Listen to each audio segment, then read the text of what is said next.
Forward. The history of modern Euro-American revolutions has often been read by scholars as a series of contrasts or alternatives. The dynamics of the American Revolution are opposed to the French, or perhaps both are contrasted to the Russian experience. Such studies end up by posing the different modern revolutions as emblems of opposing ideological positions: liberal, bourgeois, totalitarian, and so forth. Antonio Negri proposes, rather, that we trace the common thread that links these modern revolutions and read them as the progressive development and expression of one and the same concept: constituent power. Constituent power is the active, operative element common to all modern revolutions and the conceptual key to understanding them. One can approach the concept of constituent power through the democratic practices of modern revolutions and begin by looking at the popular organizational frameworks that are its expressions in the different revolutionary experiences, such as the constituent assemblies in the American and French revolutions or the Soviets in the Russian.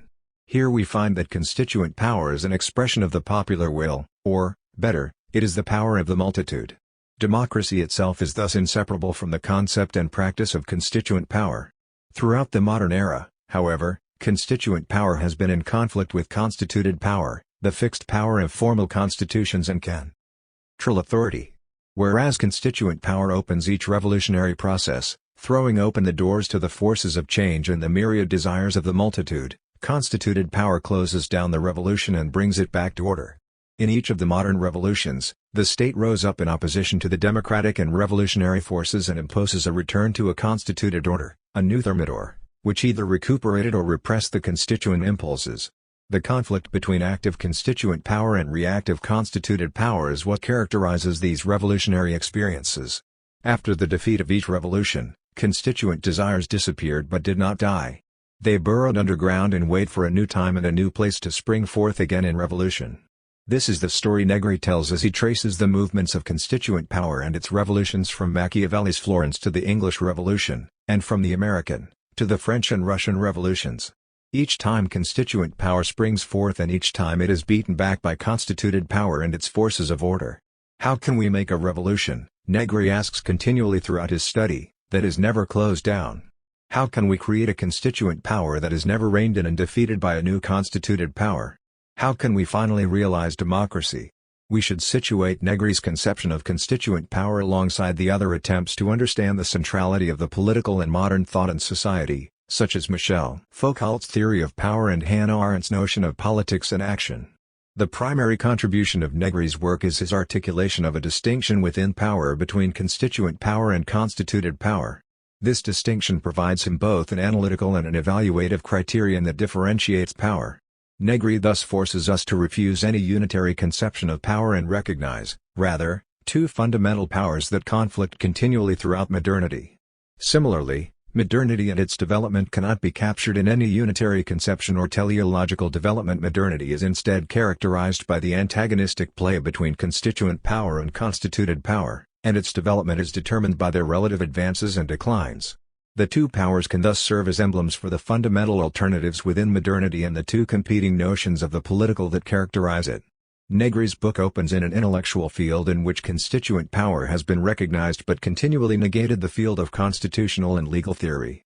Legal theorists, particularly continental legal theorists, are among the scholars who have devoted the most attention to the concept of constituent power, but as Negri shows, they have distorted it and taken away its revolutionary character, twisting it finally into a supportive rather than a threat to constituted power. This conceptual defeat at the hands of legal theorists serves as an introduction to all the theoretical and practical defeats that constituent power has suffered throughout modernity. From Florence to Philadelphia and St. Petersburg, the revolutionary forces of constituent power were defeated but only to rise again in another form in another place. Constituent power remains the positive alternative of modernity that points still toward a future revolutionary expression. Theory Out of Bounds Series Editors. FOREWORD. ONE. Constituent Power. The Concept of a Crisis. On the juridical concept of constituent power, to speak of constituent power is to speak of democracy. In the modern age the two concepts have often been related, and as part of a process that has intensified during the 20th century, they have become more and more superimposed. In other words, constituent power has been considered not only as an all-powerful and expansive principle capable of producing the constitutional norms of any juridical system, but also as the subject of this production and activity equally all-powerful and expansive. From this standpoint, constituent power tends to become identified with the very concept of politics as its concept is understood in a democratic society. To acknowledge constituent power as a constitutional and juridical principle, we must see it not simply as producing constitutional norms and structuring constituted powers but primarily as a subject that regulates democratic politics. Yet this is not a simple matter. In fact, constituent power resists being constitutionalized. Studying constituent power from the juridical perspective presents an exceptional difficulty given the hybrid nature of this power. The strength hidden in constituent power refuses to be fully integrated in a hierarchical system of norms and competencies. Constituent power always remains alien to the law. The question becomes even more difficult because democracy, too, resists being constitutionalized. Democracy is in fact a theory of absolute government, while constitutionalism is a theory of limited government and therefore a practice that limits democracy. Our aim then will be to find a definition of constituent power within the boundaries of this crisis that characterizes it. We will try to understand the radical character of the foundations of the concept of constituent power, and the extent of its effects, from democracy to sovereignty, from politics to the state, from power/potere to strength/potenza. In short, we will try to understand the concept of constituent power exactly insofar as it is the concept of a crisis. Therefore, let's first consider the articulations of the juridical definition of constituent power. They will allow us to get immediately to the core of the argument. Afterward, we will consider the problem of constituent power from the standpoint of constitutionalism. What is constituent power from the perspective of juridical theory? It is the source of production of constitutional norms, that is, the power to make a constitution and therefore to dictate the fundamental norms that organize the powers of the state.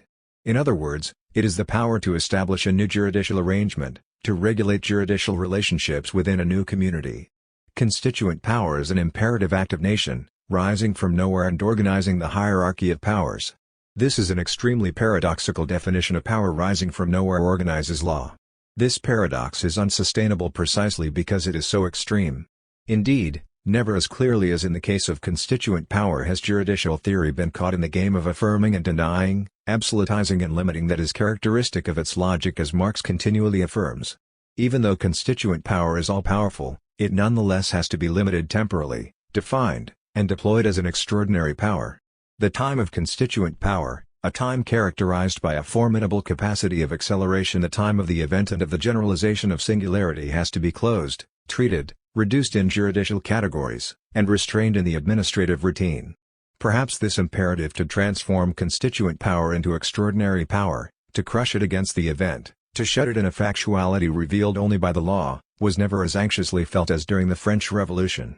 Constituent power as all-embracing power is in fact the revolution itself.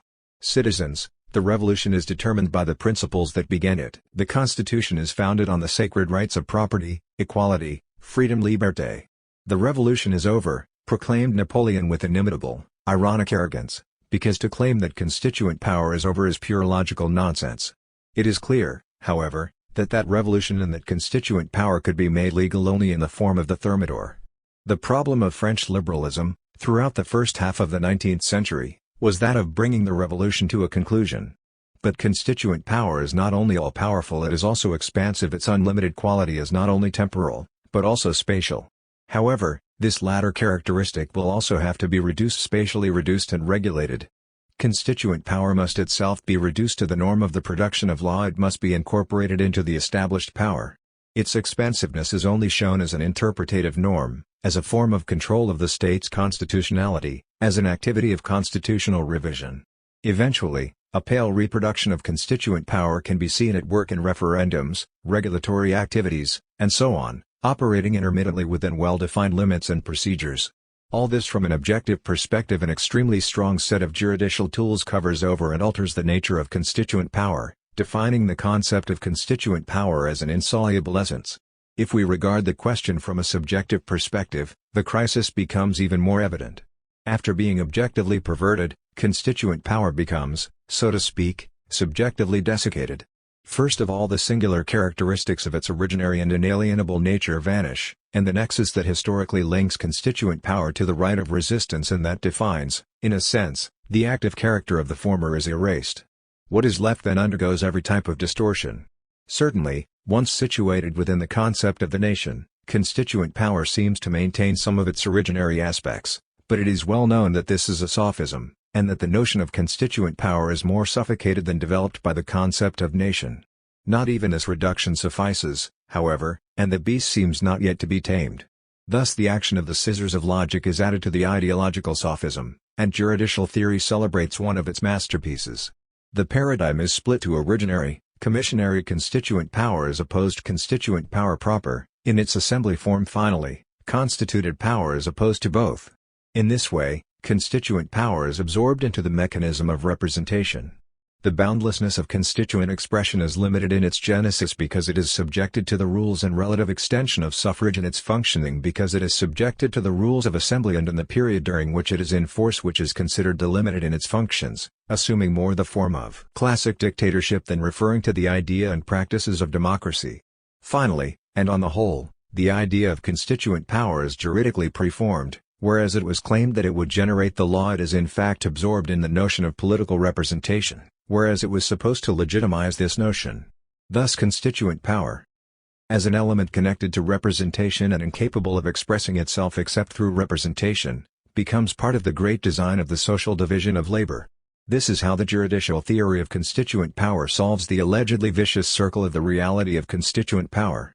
But isn't closing constituent power within representation, where the latter is merely a cog in the social machinery of the division of labor, nothing but the negation of the reality of constituent power, its congealment in a static system, the restoration of traditional sovereignty against democratic innovation? This solution is too easy. In spite of everything, the problem cannot be abolished, erased, dismissed. It remains as a problem, and the interpreters of the law are left to their Sisyphean labor.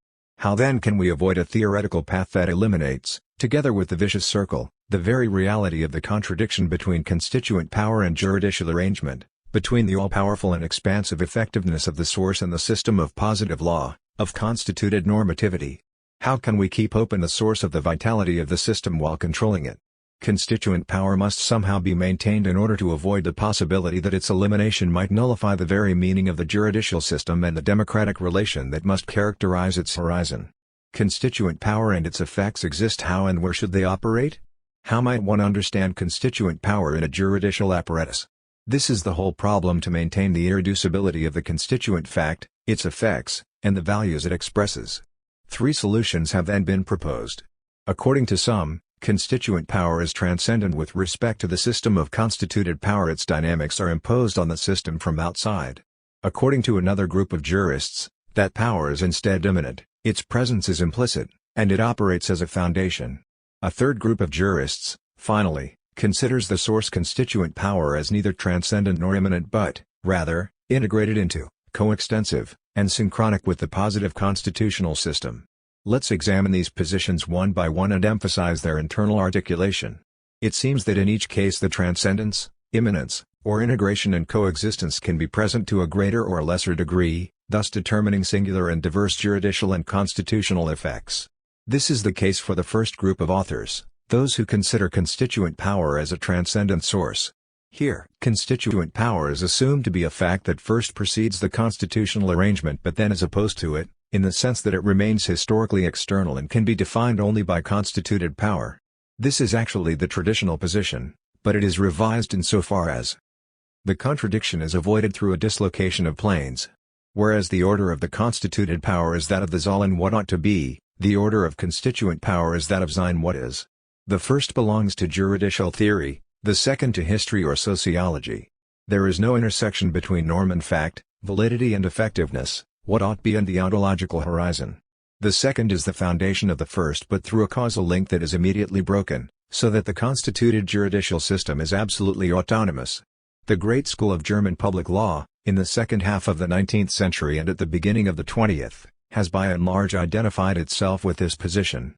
According to Georg Jelinek, constituent power is exogenous with respect to the Constitution and derives from the empirical factual sphere as normative production.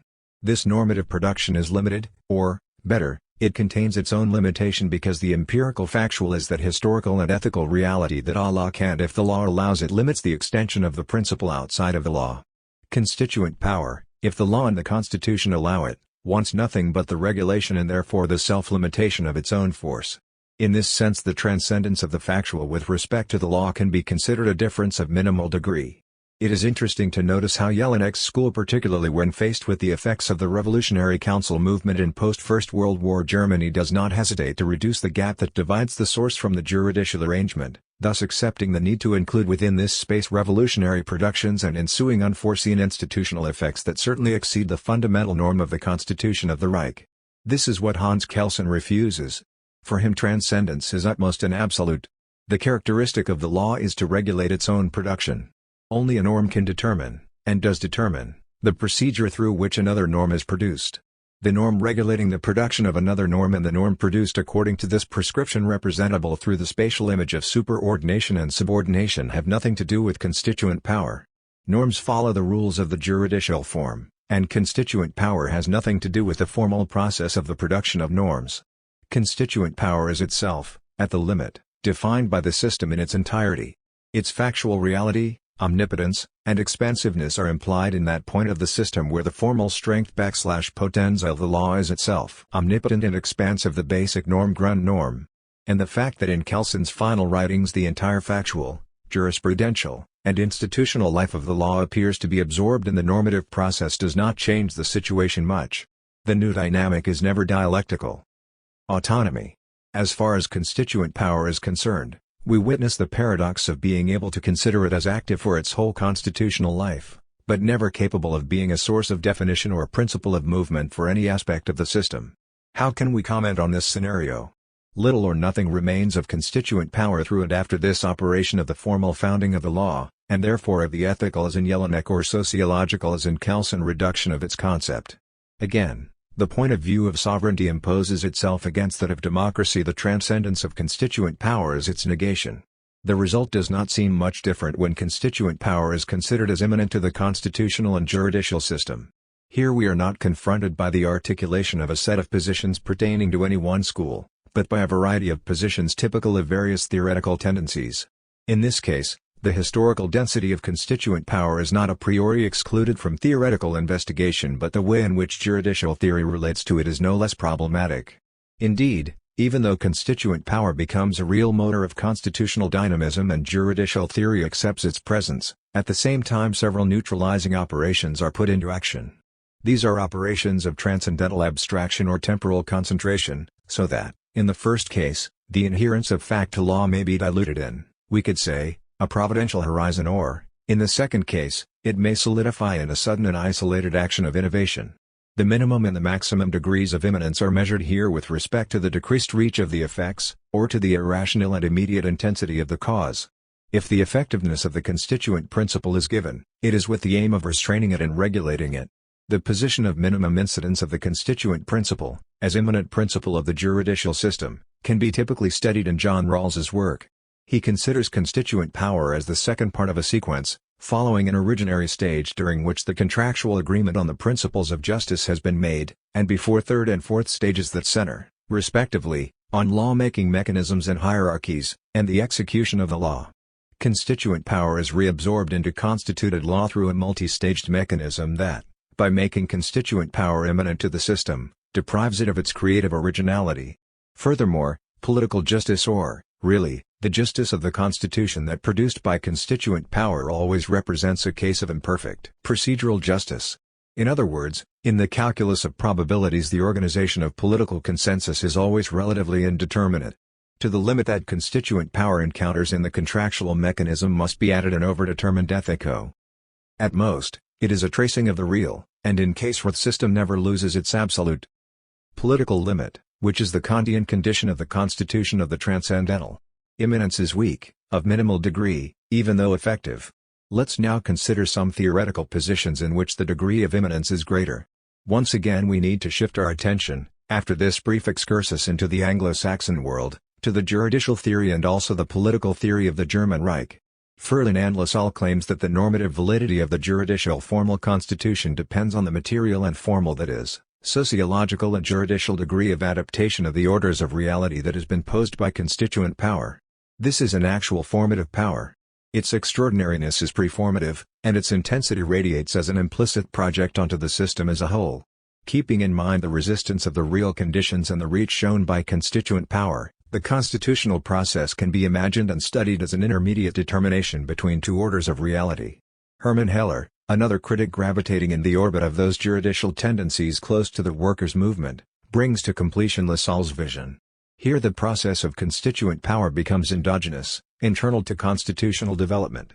Initially, constituent power infuses its dynamism into the constitutional system and then is itself reformed by the Constitution. We are not far from the moment when Rudolf Mencken called the Constitution the dynamic principle of the state's becoming. How can the origins of constituent power be, at the end of the analytical process, completely absorbed by the state? How is it possible that the mediation of different orders of reality ends with a dynamism centered, or better, made its own, as an intimate essence, by the state? Once again, what is going on here is a neutralization of constituent power. And although these authors deny it, claiming rather that the evolution of the state also implies the progressive realization of a set of constituent norms, the determination that these norms assume in the real movement becomes totally uncertain. The immanence of constituent power is shown by the state to be a form of natural evolution. Can constitutional history be a natural history? Two major 20th-century scholars answer this question: Max Weber and Carl Schmitt. With an acute perception, Weber understood that the naturalist criterion is insufficient to make constituent power immanent to constituted power. Instead, Weber insistently pushes constituent power to confront historico-social reality. Throughout the core of his political sociology, where he defines the theory of the types of legitimacy, it is clear that for Weber constituent power is situated between charismatic and rational power. Constituent power derives from the first the violence of innovation, and from the second its constitutive instrumentality. It suddenly forms positive law according to an innovative project that grounds a paradigm of rationality. Weber develops this German casuistry with his study of the Russian revolutions of and, which were contemporary to his work. He perfectly grasps the complexity of the relationships between irrationality and rationality, and between the collective and the individual, that run throughout the constituent phase. That said, his sociological formalism does not seem to lead to results any more valid than juridical formalism. Linking charismatic legitimation to rational legitimation is not enough to allow Weber to articulate an original phenomenology of constituent power. The attempt fails because Weber's methodology remains, despite every effort to the contrary, founded on a fixed typology, a typology not so much of the form of production as of the figures of consistency of law in the state. This is a unique case of myopia, as if in order to define constituent power, one had to discuss the projections of constituted power, or worse, the consequences, the perverse effects of constituent power. Constituent power, as much as charismatic power, must be judged as a category of its own. They do not have the same kind of historical consistency as other types of legitimacy. They are defined by changing practices, albeit extremely important ones, rather than concrete determinations. They are ideal types that pervade the entire juridical arrangement, immanent but in the end esoteric, strange, and extraordinary. Hence Carl Schmitt's position, which claims to grasp the concreteness of this limit. Concretizing the formal means making it into the absolute principle of the Constitution. The decision that Carl Schmitt sees as marking the very possibility of law, the identification and conflict of friend and enemy, and that he sees as running through the whole system, shaping it and overdetermining it. This act of war represents the maximum of factuality, cast as absolute immanence in the juridical system. This immanence is so profound that at first sight the distinction between constituent and constituted power fades, so that constituent power appears according to its nature as originary power or counterpower, as historically determined strength, as a set of needs, desires, and singular determinations. In fact, however, the existential matrix through which constituent power is defined is stripped away from the beginning, brought back to the abstract determinations of violence, of pure event as voluntary occurrence of power. The absolute tendency of the foundation of constituent power becomes a cynical claim after coming very close to a material definition of constituent power. Schmitt gets entrapped in the irrational overdetermination of the conception of sovereignty, no longer of a pure concept of strength potenza, but of power potere.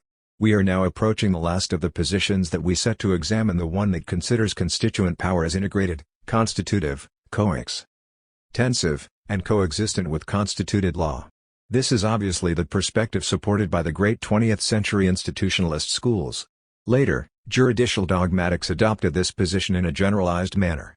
What then is the theoretical thesis that, albeit with many variations, these authors have sustained?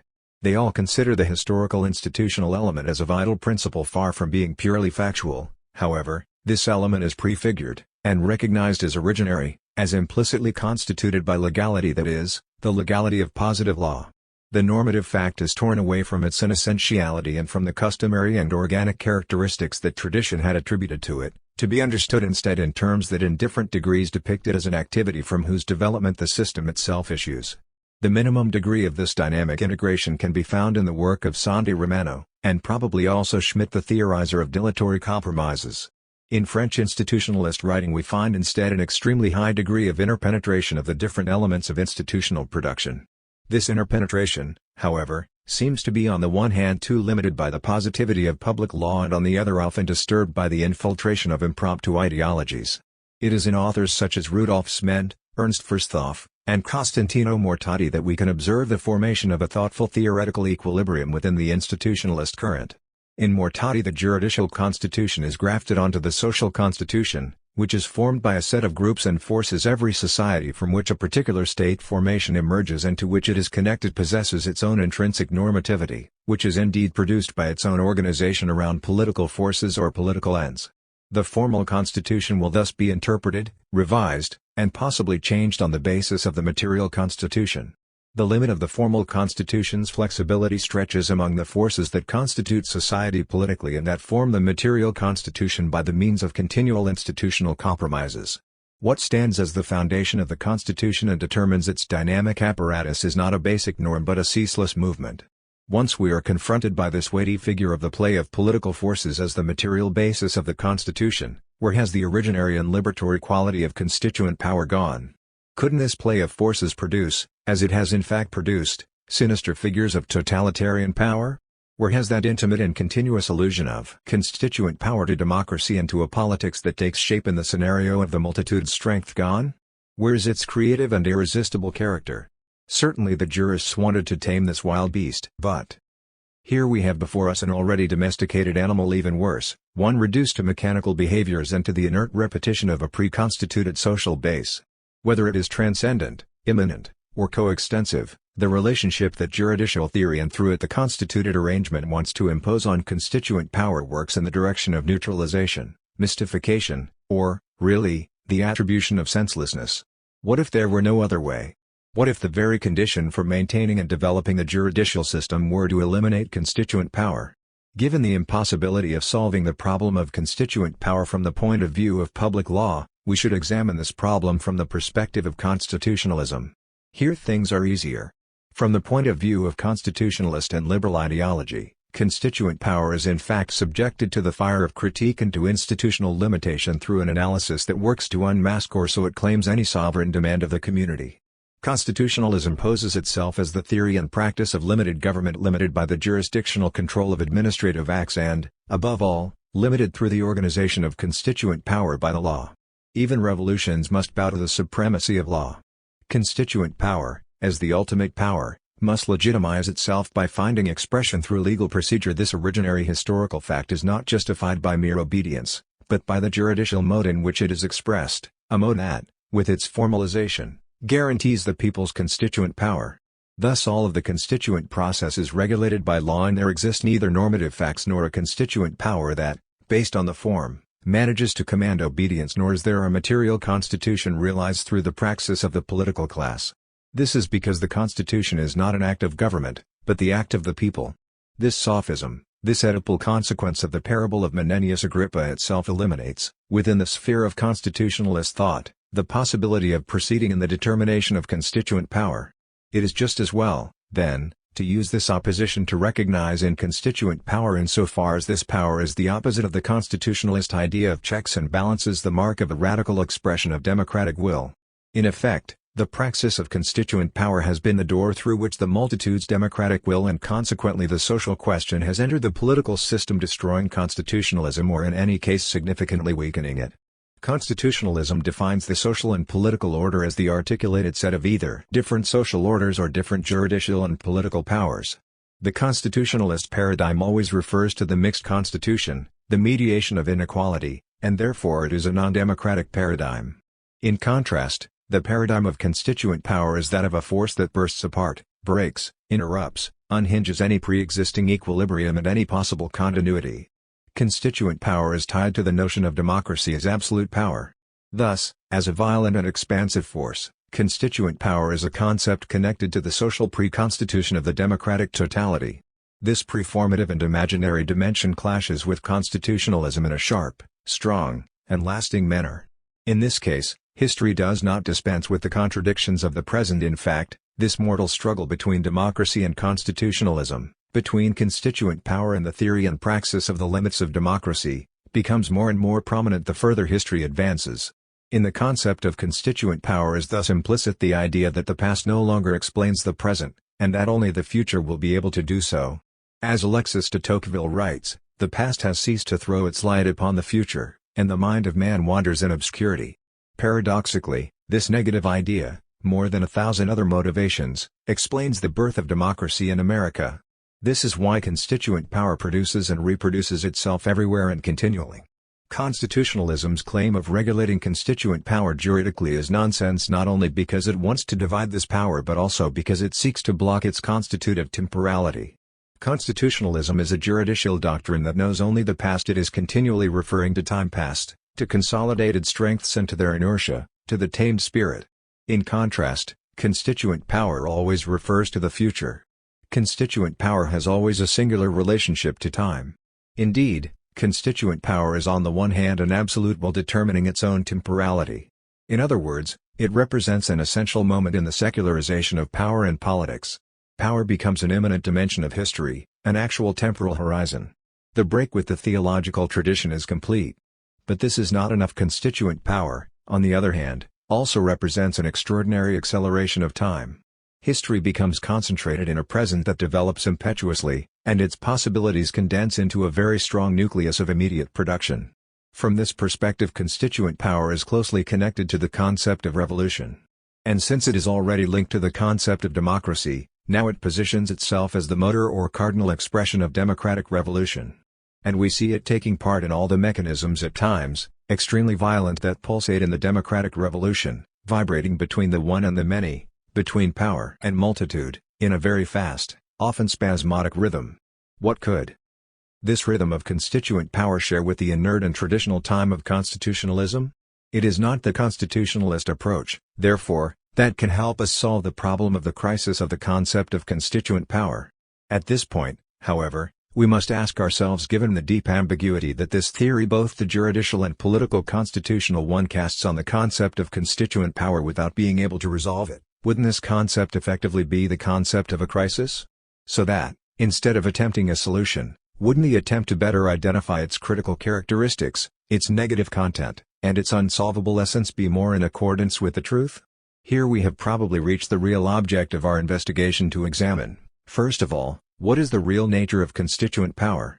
If this nature is in crisis, as our analysis of the attempts of juridical or constitutionalist reduction has indicated, then we should consider in the second place what is the site or limit on which this crisis takes shape. Third, we should investigate if the limit, that is, the present conditions of the crisis, unsurpassed and at the moment unsurpassable, can somehow be overcome. In short, if in the history of democracy and democratic constitutions the dualism between constituent power and constituted power has never produced a synthesis, we must focus precisely on this negativity, on this lack of synthesis, in order to try to understand constituent power. Before concentrating on this issue, allow me one final observation about the concept of representation, which since the beginning we have considered as one of the fundamental juridical constitutional instruments for controlling and segmenting constituent power. Now, even at the end of this excursus, the mystifying figure of representation recurs in the context of the development of constituent power. Perhaps the concept of democratic representation is intrinsically related to constitutionalism in such a way that fundamental functions of the latter persist in the former. From this perspective, the crisis of the concept of constituent power will not reside only in its relationship to constituted power, constitutionalism, or any juridical refinement of the notion of sovereignty. This crisis will also concern the concept of representation because, at least from the theoretical point of view, a primary and essential denaturalizing and disempowering of constituent power takes place on this theoretical practical node. Absolute procedure, constitution, revolution. Confronted by the crisis of the concept of constituent power as a juridical category, we must ask ourselves whether, instead of trying to overcome the crisis, as juridical thought does to no avail, we should, rather, accept it, in order to grasp better the nature of the concept. To accept this crisis means, first of all, To refuse the notion that the concept of constituent power may somehow be founded by something else, taken away, that is, from its own nature as foundation. This attempt surfaces, as we have seen, whenever constituent power is subordinated to representation or to the principle of sovereignty, but it already starts operating when the omnipotence and expansiveness of constituent power are limited or made subject to constitutionalist aims. Constituent power, they say and decree, can only be defined as extraordinary in time, and it can only be fixed in space by a singular determination. It is considered either as a normative fact that is deemed pre-existent or as a material constitution that develops in tandem with it. But all this is absurd. How can a normative fact validated by custom do justice to innovation? How can a pre-constituted political class be the guarantor of a new constitution? Already the effort of enclosing constituent power in a cage of spatio-temporal limitation was unsustainable, but any attempt to block it by giving it finality becomes downright inconceivable. One can try to minimize the impact of the event, but certainly it is not possible to define its innovative singularity in advance.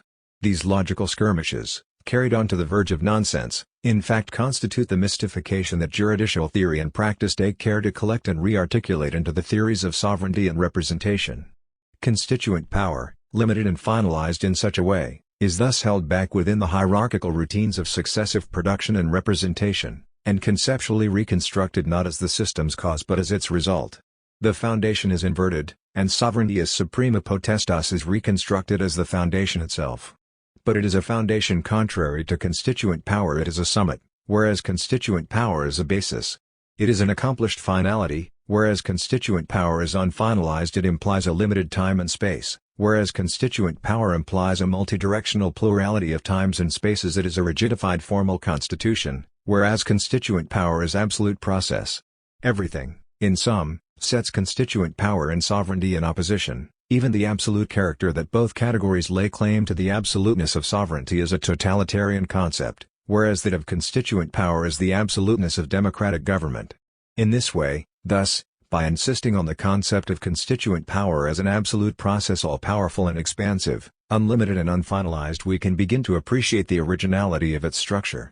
But we must immediately face an objection. What else can absoluteness given in this form be but the absoluteness of an absence, an infinite void of possibilities, or, really, the presence of negative possibilities? It seems to me that in this objection the misunderstanding of absence is exacerbated by the misapprehension of the concept of possibility. This objection can be refuted. If the concept of constituent power is the concept of an absence, why should this absence result in an absence of possibilities or the presence of negative possibilities? In fact, here we are touching a crucial point in the metaphysical debate, the debate centering on the question of strength/potenza and its relation to power/potere.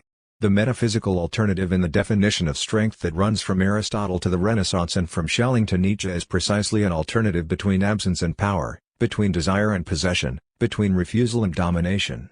Sometimes this alternative is closed, as it is when power is considered from its origin as pre-existing physical fact, as finalized order, or as dialectical result. In other cases the alternative is open. A great current of modern political thought, from Machiavelli to Spinoza to Marx, has developed around this open alternative, which is the ground of democratic thought. In this tradition, the absence of pre-constituted and finalized principles is combined with the subjective strength of the multitude, thus constituting the social in the aleatory materiality of a universal relationship, in the possibility of freedom. The constitution of the social is a strength founded on absence, that is, on desire, and desire unceasingly feeds the movement of strength. Human strength produces a continual dislocation of desire and accentuates the absence on which the innovative event is produced. The expansiveness of strength and its productivity are grounded in the void of limitations, in the absence of positive determinations, in this fullness of absence. Constituent power is defined emerging from the vortex of the void, from the abyss of the absence of determinations, as a totally open need. This is why constitutive strength never ends up as power, nor does the multitude tend to become a totality but, rather, a set of singularities, an open multiplicity. Constituent power is this force that, on the absence of finalities, is projected out as an all-powerful and always more expansive tendency. Lack of pre-constituted assumptions and fullness of strength. This is a truly positive concept of freedom. Omnipotence and expansiveness also characterize democracy, since they define constituent power. Democracy is both absolute process and absolute government. Thus, the effort to keep open what juridical thought wants to close, to get to know more deeply the crisis of its scientific lexicon, does not simply make available to us the concept of constituent power but makes it available to us as the matrix of democratic thought and praxis. Absence, void, and desire are the motor of the politico-democratic dynamic as such. It is a dysutopia, that is, the sense of an overflowing constitutive activity, as intense as a utopia but without its illusion, and fully material. Hannah Arendt well understood this truth about constituent power. She arrives at it by an oblique path, by counterposing the American to the French Revolution, but it is no less effective a path, rather so much stronger for being paradoxical. The thesis about the two revolutions has a long history. It was elaborated by Friedrich von Gens in his introduction to the German translation of Edmund Burke's Reflections on the French Revolution, but it was above all popularized by John Adams's supporters against Jefferson during the presidential campaign of the American Revolution and Constitution, founded on the respect and development of freedom, stands against the horrid Jacobins, against the revolution as an abstract and ideological force. Arendt takes up the same notion, shifting however its central axis, which is no longer the opposition between the concrete and the abstract but between political and social revolution. Political revolution transcends the social without annihilating it but, rather, by producing a higher level of understanding, equilibrium, and cooperation, a public space of freedom. Social revolution, instead, and the French Revolution in particular, nullifies the political by subordinating it to the social. The social, in turn, left to itself, spins emptily in a search for freedom that becomes increasingly blind and insane. Whenever the political does not allow society to understand itself, to articulate itself in understanding, folly and terror will triumph. Hence totalitarianism cannot but be established. Later and more than once we will have to go back to this thesis of the two revolutions to evaluate it from different points of view. For the time being, let's leave aside the historical judgment and consider instead how the principle of freedom takes shape in Arendt's theory, because it is precisely through this concept, and by refusing tradition, that she deeply renews political theory. Certainly, revolution is a beginning, but modern history begins only when the constituent principle is removed from violence and war. Only then is the constituent principle freedom crucial. Then, to any understanding of revolutions in the modern age is that the idea of freedom and the experience of a new beginning should coincide. But what does this freedom become? It becomes public space, constituting a communicative relation, its own conditions of possibility, and therefore its own strength. It is the polis. Freedom is a beginning that poses its own conditions. The right of community predominates over all others, over the right to life, over the very specifications of the right to property, so that it is both a constituent and constituted principle. Independent government and the foundation of a new body politic. This is what it means to be free. Freedom cannot be reduced, neither does it come after liberation. Freedom means to be already free. It is political. Constitution, an absolute process. Arendt, ff. As far as we are concerned, then, following our argument, we want to stress how this new definition of the constituent principle is grounded on nothing more than its own beginning and takes place through nothing but its own expression. The radical quality of the constituent principle is absolute. It comes from a void and constitutes everything. It is not by chance that, at this point, Arendt takes stock and, through a very rich and fierce phenomenological exercise, begins demolishing any heteronymous and in particular social content of public space, both its constitutive process and the constituent actors. The problem lies in posing the social as a priori, as preceding the constitutive event, and in characterizing the social as a pre-constituted political question. This is the case not only for historical reasons. Nothing could be more obsolete than to attempt to liberate mankind from poverty by political means. Nothing could be more futile and more dangerous. Not only because this is a pure and catastrophic illusion. The masses of the poor, this enormous majority of all men, whom the French Revolution called les malheureux, whom it turned into les enrages, only to desert them and let them fall back into the state of les miserables, as the 19th century called them, carried with them necessity, to which they had been subject as long as memory reaches, together with the violence that had always been used to overcome necessity. Both together, necessity and violence, made them appear irresistible la puissance de la terre. The reason for this situation is theoretical and deeper. Only the political reconstruction of reality, the constitution of public space, allows for the revolutionary rebirth that is. It makes the search for happiness a possibility. The central idea of the American Revolution is the foundation of freedom, that is, the foundation of a body politic that guarantees the space where freedom can appear. This idea is therefore an ontological institution, an actual fundamental determination of being.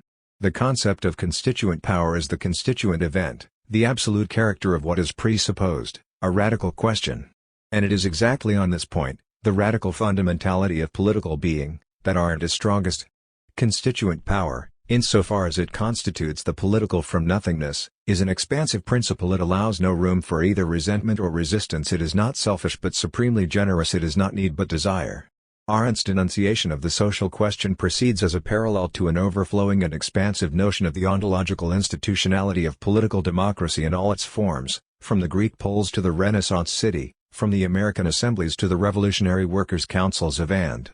Why do these strongly made points, so powerfully deployed in the discussion and definition of constituent power by Arendt, leave us in the end unsatisfied, even ill at ease? At the very moment when she illuminates the nature of constituent power, Arendt renders it indifferent in its ideality or equivocal in its historical exemplification.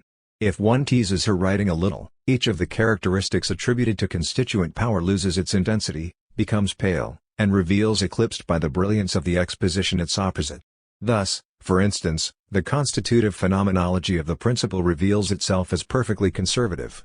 The continuous celebration of the fact that freedom pre-exists liberation and that the revolution is realized in the formation of political space becomes the key to a historicist hermeneutics that systematically flattens down, or deforms, the novelty of the event and limits it to the American example. The ambiguity of the beginning and the absolute taking root of constituent power and ambiguity connected to the Heideggerian definition of being and the consequent constitutive alternative of freedom are resolved by Arendt in formal terms, according to the demands of an idealism content to find a correspondence in institutions. Arendt attacks with fierce determination the categories of pity and compassion as devastating functions of the process that produces the ideology of the social question. She counterpoises desire to sympathy, truth to theatrics, the mind to the heart, patience to terror, foundation to liberation. Up to this point she upholds the ontological radicality of the constituent principle, but she does not sustain the trajectory that would lead to preserving political space as a terrain of freedom and a horizon of desire, thus denying it as a space dedicated to mediation and the production of power. She does not unmask Rousseau as the theoretician of sovereignty as much as she scorns him as the theoretician of compassion.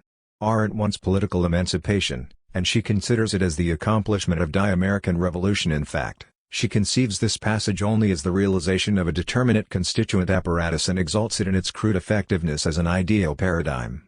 Rather than being an ontological beginning, political emancipation becomes here a hermeneutic legacy. Arendt's argument is even more clearly inadequate if we focus on her analysis of the dynamic of constituent power. The choice of taking the American Revolution as an exemplary model not only blocks the ontological process but also cheapens the analysis of the political apparatus.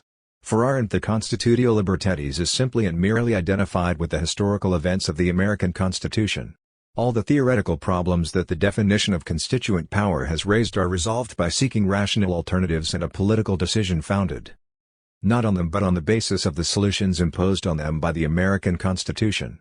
Arendt thus gives us a series of banalities, more appropriate to a neophyte than to a Heideggerian philosopher.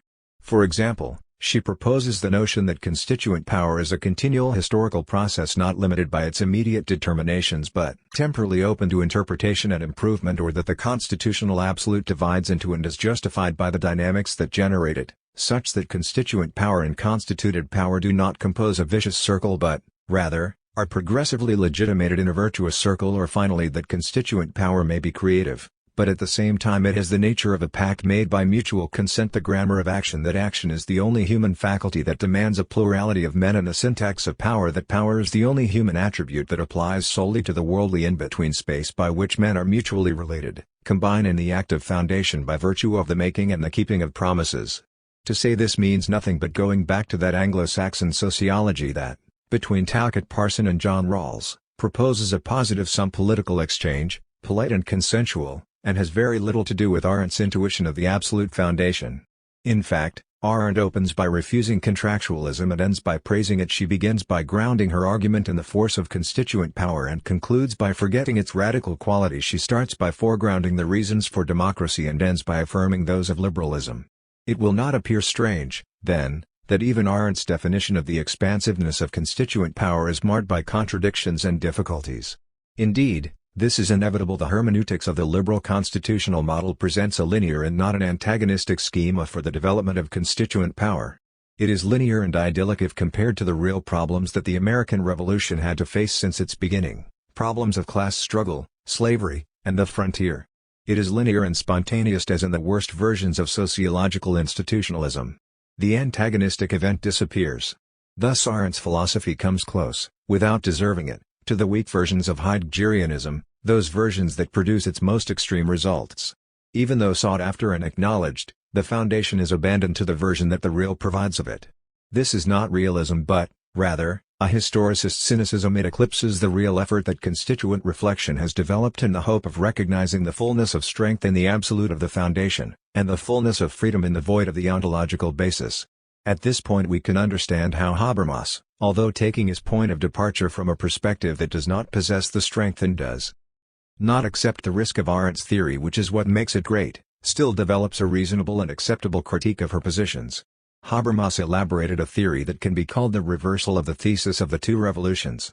In other words, he claims that both the French and the American revolutions derive from specific interpretations of natural right. The French Revolution takes natural right as an ideal to realize, whereas the American Revolution takes it as a real state that political intervention can only disfigure. The constitutive productivity of the political is thus all on the side of the French Revolution. It is the only modern revolution. The American Revolution is a conservative revolution, whose ideology is pre-modern and corporative, thus anti-modern and anti-political. In fact, the revolutions in America and France were quite different.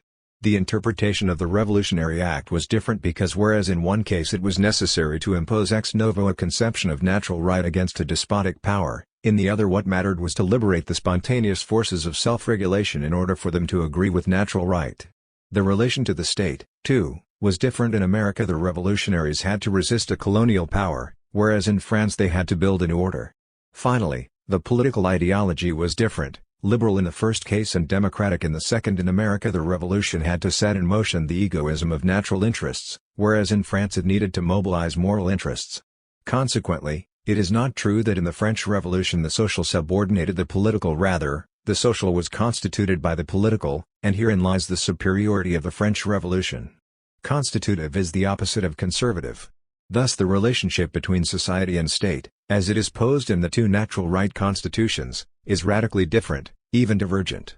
In France and only in France was the constitutive principle affirmed and fully defined in the Declaration of the Rights of Man. It immediately became an act of the constitutional foundation of a new society. Should we say, then, that there are two constitutions?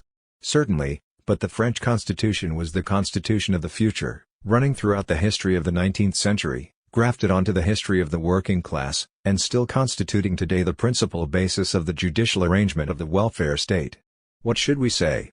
This Habermasian reversal leaves a bad taste in our mouths because although correct it is ungenerous. Actually, Arendt has given us the clearest image of constituent power in its radicalness and strength. The abbot's frock in which she later dressed up the principle does not take away its lively figure, it simply masks it. The problem is that we demand that the constituent principle be ontologically grounded. It must be defined not by ordered space but open time. It must be the temporal constitution of the existent. It must be crisis. How and where can all this be defined? It is clear that Habermas and his lukewarm philosophy, his slow transcendentalism, prove fully inadequate. But how can we grasp, define, and portray the creative richness of the constitutive principle? How can we do so without getting trapped in the delicate nets of the philosophy of communication, or without falling prey to a conservative syndrome while remaining on the terrain of ontology? Perhaps, in a not unusual coincidence of opposites, the only image that corresponds to Arendt's definition of constituent power is the one articulated by Carl Schmitt. We have already talked about it, but it is worth returning to it, to clarify and explain further. How does Arendt interpret Schmitt's work? Certainly, she does not adopt his reduction of law to the brutality of the originary fact, nor does she consider constituent power as fully and coextensively inherent in the constituted order. Rather, Arendt's interpretation of Schmitt can be seen in the perception of an unexhausted expressive radicalness which can simultaneously be a subject that issues from the constitutive source and that is located in the need for the decision and in the identification of friend and enemy. The sovereign is the one who can suspend a law, who can thus suspend the law that itself establishes sovereignty, who can make constituent power consist in the principle of its negation. In an entirely Nietzschean manner, we need to stress that the act of suspending, far from being defined in negative terms, founds and adheres to the possibility of the positive. The more the first decision shows itself to be negative, the more radically it opens a number of grounding, innovative, linguistic, and constitutional possibilities. With this, the Constitutive Act opens positively the ursprüngliche Wort oder Sprache is set free, and it is on such creative depth that the sense of community is articulated, both in the extensiveness of the Gemeinschaft, so important for Arendt, and in the barbaric manner that Schmidt proposes to his friends. Here we are neither confusing the two communities nor reproaching Arendt's liberalism for wearing a suit that, albeit vaguely, resembles the equivocal sense of Schmidt's decisional community. In fact, we are merely recognizing in the ontological intensity of Arendt's definition of constituent power a direction that, while distancing her from any transcendental horizon of a formal type à la Habermas, leads her toward an ontologically pregnant and socially relevant constitutive foundation, a commonwealth of friends, a counterpower, a powerful social instance. This distant relationship, which however shows a strong resemblance between Carl Schmitt and Hannah Arendt, can also be verified in different and more indirect ways. When their thought on constituent power is compared to that of another author, perhaps a theoretical precursor and in any case a problematic catalyst of their theories, John Caldwell Calhoun, these resemblances become evident. In Calhoun's thought, too, constituent power is defined as a negative power and opens a singular and extremely radical dialectic. He developed this problematic within the parameters of the constitutional discussion of the American Confederated States before the Civil War. Calhoun's declarations that the government as constituent agent and expression of community ontologically precedes the Constitution and that the Constituent Act is defined as the capacity to prescribe the choice between war and peace, to impose possible compromises, and thus to organize Confederate public law as a truce are so intense that they can be linked back, as Arendt makes clear, purely and simply to the right of resistance and organized in constitutional procedure. The right of resistance provides us with a basic and fascinating reference point. It is the negative power par excellence, whose prefigurative force can hardly be eliminated from the history of modern constitutionalism. The right of resistance, together with the negative, emerges as the radically founding expression of community. Exactly at this point, whereas Schmitt capitulates to the force of an attraction that is by now devoid of principles, Arendt's thought runs into a sort of insurmountable roadblock when she discovers that nothing resembles virtue so much as a great crime, nothing resembles constituent power so much as the most radical and deep, most desperate and fierce negation. Whereas Schmitt can play with this negation and Habermas can make it disappear in the flattest of transcendental horizons, Arendt instead remains both fascinated and repulsed by it. Here probably lie the origins of her so contradictory conversion to classical and conservative constitutionalism. We see how she cannot stand the deeply radical and very powerful principles she discovered. Arendt's march gets bemired. Constitutionalist thought in general and American constitutionalism in particular come to her rescue in her attempt to free herself from the vortex of the crisis, from the definition of constituent power as crisis. The procedure is well known: one voluntarily makes oneself prisoner of the sophism of sovereignty, subjects oneself to the traditional routine of its definition, and thus creates a situation in which only constituted power can justify constituent power. But isn't there any other line of thought capable of appreciating the radicalness of constituent power without drowning it in the philistinism of traditional juridical theory? In attempting an answer, we start from a particular conviction which we will try to confirm historically and construct theoretically throughout this work, that the truth of constituent power is not what can be attributed to it, in any way whatsoever, by the concept of sovereignty. It cannot be so, because constituent power is not only, obviously, an emanation of constituted power, but it is not even the institution of constituted power. It is, rather, an act of choice, the precise determination that opens a horizon, the radical apparatus of something that does not yet exist, and whose conditions of existence imply that the creative act does not lose its characteristics in the act of creating. When constituent power sets in motion the constituent process, every determination is free and remains free. On the contrary, sovereignty presents itself as a fixing of constituent power, and therefore as its termination, as the exhaustion of the freedom that constituent power carries. Obedientia facit auctoritatem. No, the phrase expression of strength can never mean institution of power. But at the very moment when strength gets instituted, it ceases being strength and thus declares itself as never having been such. There is only one correct and paradoxical condition for a definition of sovereignty linked to that of constituent power: that it exists as the praxis of a constitutive act, renewed in freedom, organized in the continuity of a free praxis.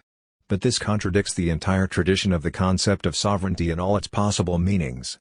Consequently, the concept of sovereignty and that of constitutive power stand in absolute opposition. We can thus conclude that if an independent way of developing the concept of constituent power exists, it has excluded any reference to the concept of sovereignty. It relies, rather, on the basis of constituent power itself and tries to unravel from this and nothing else every constitutional consequence. Let's try once again to measure the density of the concept by comparing it to other theoretical positions. We can begin with a crucial and irreducible claim: when strength is institutionalized, it is necessarily negated. By this claim we open a polemic with institutionalism, and in particular with the most sophisticated forms it has assumed in recent times. Breaking with Arendt's Heideggerian ambiguities, the institutionalism of the contemporary supporters of the invention of the social or of the model of the polis does not come closer but, rather, grows more distant from the radicalness of the concept. Indeed, the organic continuity of the institutional process in this case relies on a purely ideological basis, as if the most sacred principles and fundamental rights could lay claim to historical causality and ontological effectiveness and were not instead made real by the same crisis that, by embodying them, makes them great and important. This, however, is not the point. We must instead make clear that constituent power, from the perspective of its originary radicalness, cannot be conceived satisfactorily as a formal process of the constitution of freedom. It is not an elan vital that realizes itself in institutionality. It is not an act that, by determining itself, becomes more and more actual. Neither is it a fusion of wills that like a superheated metal congeals in a constitutional figure. In other words, beyond the apologetic banalities of contemporary institutionalism, any philosophy that even heroically has an institutionalist outcome must be refused if we want to grasp the strength of the constituent principle. This is because in the constitutive act there is never vertical and totalitarian dimension. The active elements are, rather, resistance and desire, an ethical impulse and a constructive passion, an articulation of the sense of the insufficiency of existence and a deeply vigorous reaction to an unbearable absence of being. In these elements strength takes shape as constituent power, not to seek institutionality but to construct more being, ethical being, social being, community. Once again we discover the extremely close and profound link between constituent power and democracy. The desire for community is the spirit and soul of constituent power, the desire for a community that is as thoroughly real as it is absent, the trajectory and motor of a movement whose essential determination is the demand of being, repeated, pressing on an absence. What is potent can be and not be. Here we have rediscovered the relation between constituent power and absolute procedure. Rediscovering this relationship, after considering how many substantial offenses and mystifications have been imposed on it, allows us to reflect with new eyes on the originary radicalness of the concept. What does constituent power mean if its essence cannot be reduced to constituted power but must, rather, be grasped in its originary productivity? It means, first of all, the establishment of a continuous relationship between constituent power and revolution, an intimate and circular relation such that where there is constituent power there is also revolution. Neither constituent power nor revolution has ever come to an end when they have been internally connected. This notion takes us back to the historical origins of the concept of constituent power. The term was probably introduced for the first time during the American Revolution, but it belongs to the development of Renaissance political thought from the 15th to the 18th centuries as an ontological notion of the formative capacity of historical movement. Even when the idea of revolution appears to be subjected to the power of the stars or to the necessity of the Polybian cycle of political regimes, I have seen in the revolution a circular motion, even then it constitutes la fond mobile de la science humaine, the foundation of the new science that constitutes history. After revolution and constituent power step onto the great stage of history and modern thought as indissoluble characteristics of transformative human activity. When we speak of revolution, we speak of constituent power. Figures of rebellion, resistance, transformation, creation, the construction of time accelerated, programmed, extended time, and the invention of law are bound together in this synthesis. Revolution is necessary as the human need to be moral, to constitute oneself ethically, to free body and mind from slavery, and constituent power is the means toward this end. From this point of view the relation between revolution and law, between revolution and constitution becomes a continuum on which what exceeds the rational is represented by revolution. The law and the constitution follow constituent power. Constituent power gives rationality and substance to the law. Constituent power stands as a revolutionary extension of the human capacity to construct history, as a fundamental act of innovation, and therefore as absolute procedure. The process started by constituent power never stops. The question is not to limit constituent power, but to make it unlimited. The only possible concept of constitution is that of revolution, precisely, constituent power as absolute and unlimited procedure. Condorcet comes near this concept when, he defines the loi révolutionnaire as that law that starts, accelerates, and rules the course of the revolution, thus understanding that the law gives shape to the temporal flux of the revolution and actively designs itself on its modality. The Declaration of the Rights of Man repeats this concept when it regards citizens' rights as active in the constitutional schema and recognizes in this activity the motor of social democracy. The Marquis de Sade is in perfect agreement when, with far-sighted cruelty, he incites his readers to that necessary insurrection in which the Republican constantly holds the government of which he is member. In this context it is not surprising that in the midst of the counter-revolutionary campaign, Immanuel Kant proposed considering the revolution as an educational process and as a cultural action with extensive and profound effects on the whole human environment, a process that constitutes the commonality of ends. A web of 1,000 threads defines the originary radicalness of constituent power. The coherence of the weave, however, is always in danger. Perverse institutional or formal determinations are superimposed on the concept and, as in Arendt's case, deprive it of that radical ontological opening that gives it shape. How can this radicalness be conceived? How can it be recognized in history and law, avoiding any false path? Carl Schmitt, who, notwithstanding the folly of the results, has posed this question with extraordinary intensity, refers us to Spinoza. I, too, am convinced that Spinoza's philosophy allows us to construct a first schema of the concept of constituent power and to guard it from misunderstandings and mystifications. The effort to theorize a causality that accounts for the effectiveness of the all upon its parts and the action of the parts upon the all makes Spinoza the only or almost the only witness of a theory of a totality without closure, a constituent power without limitations. From structure to the subject. Up to this point we have accumulated a series of problems. We have before us a productive source of rights and juridical arrangement that refuses to close and stubbornly repeats its claims in the face of juridical theories and political philosophy's attempts to fix it at a final form.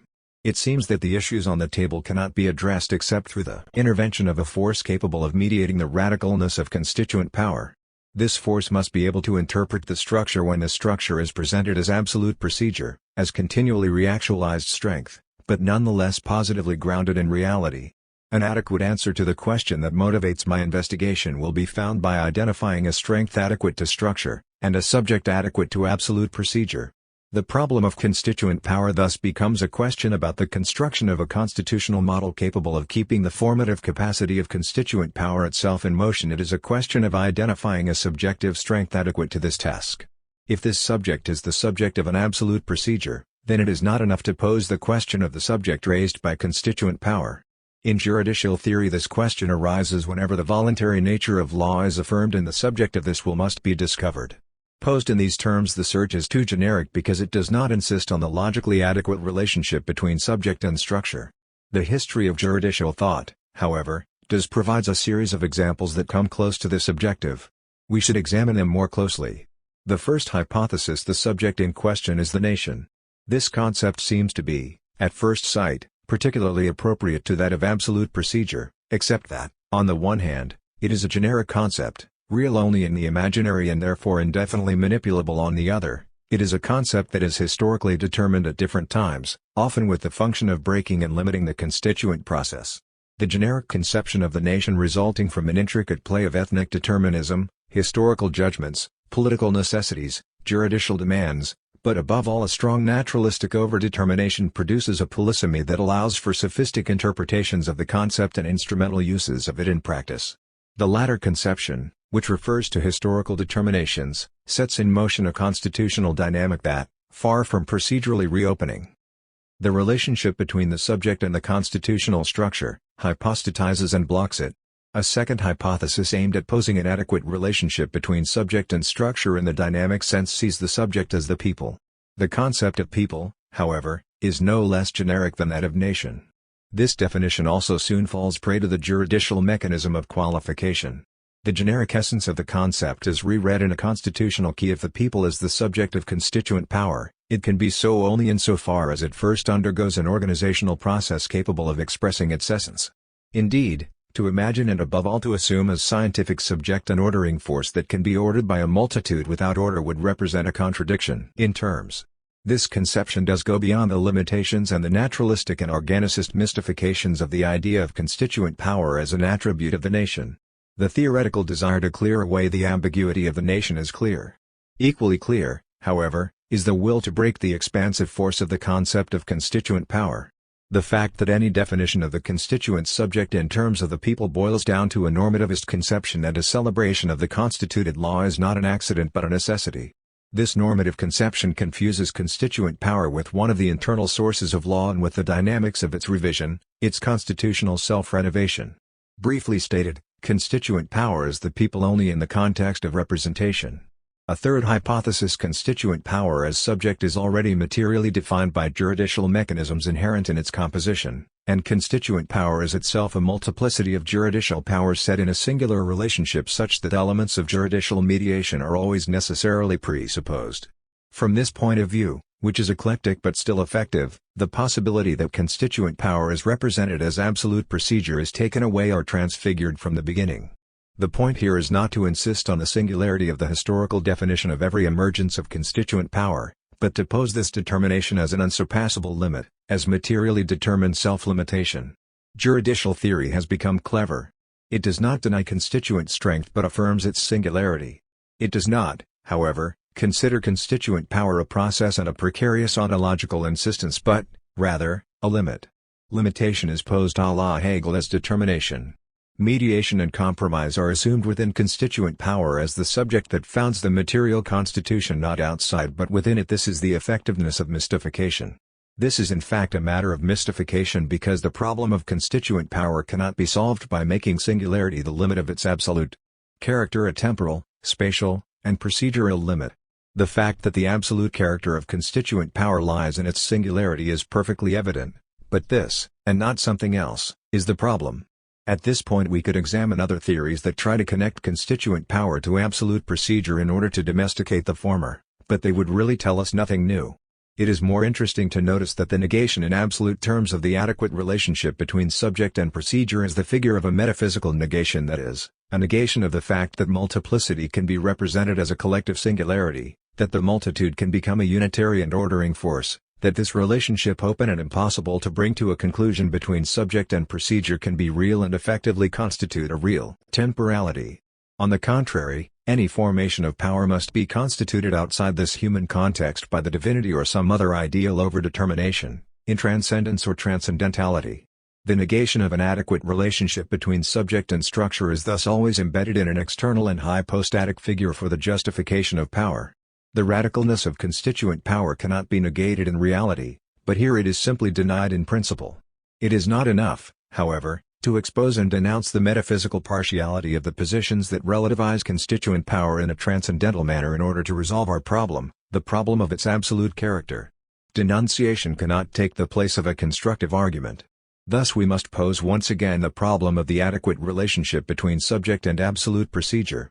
Michel Foucault is undoubtedly the one who has made the most substantial progress in defining a concept of power that, in its relationship to the subject, allows for constructive dimensions and absolute openings.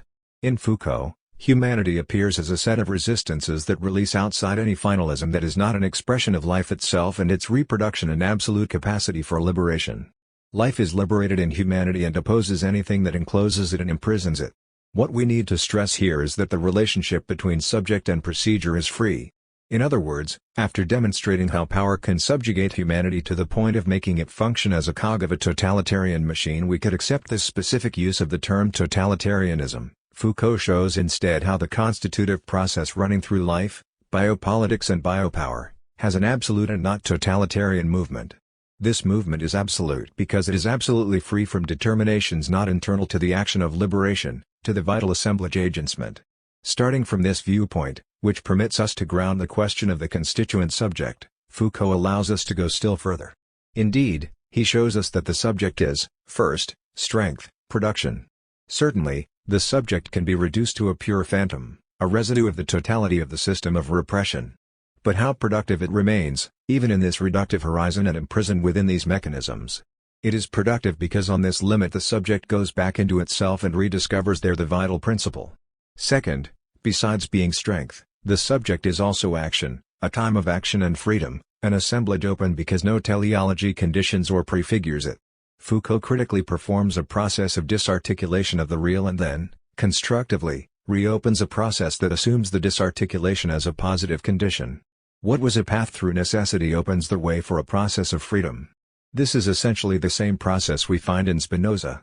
Third, Foucault develops the paradigm of subjectivity as the place of the recomposition of resistance in public space.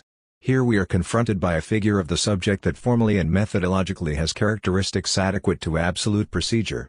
In effect, this subject is strength, time, and constitution. It is the strength of producing constitutive trajectories. It is time that is in no way predetermined, and it is thus a singular constitution.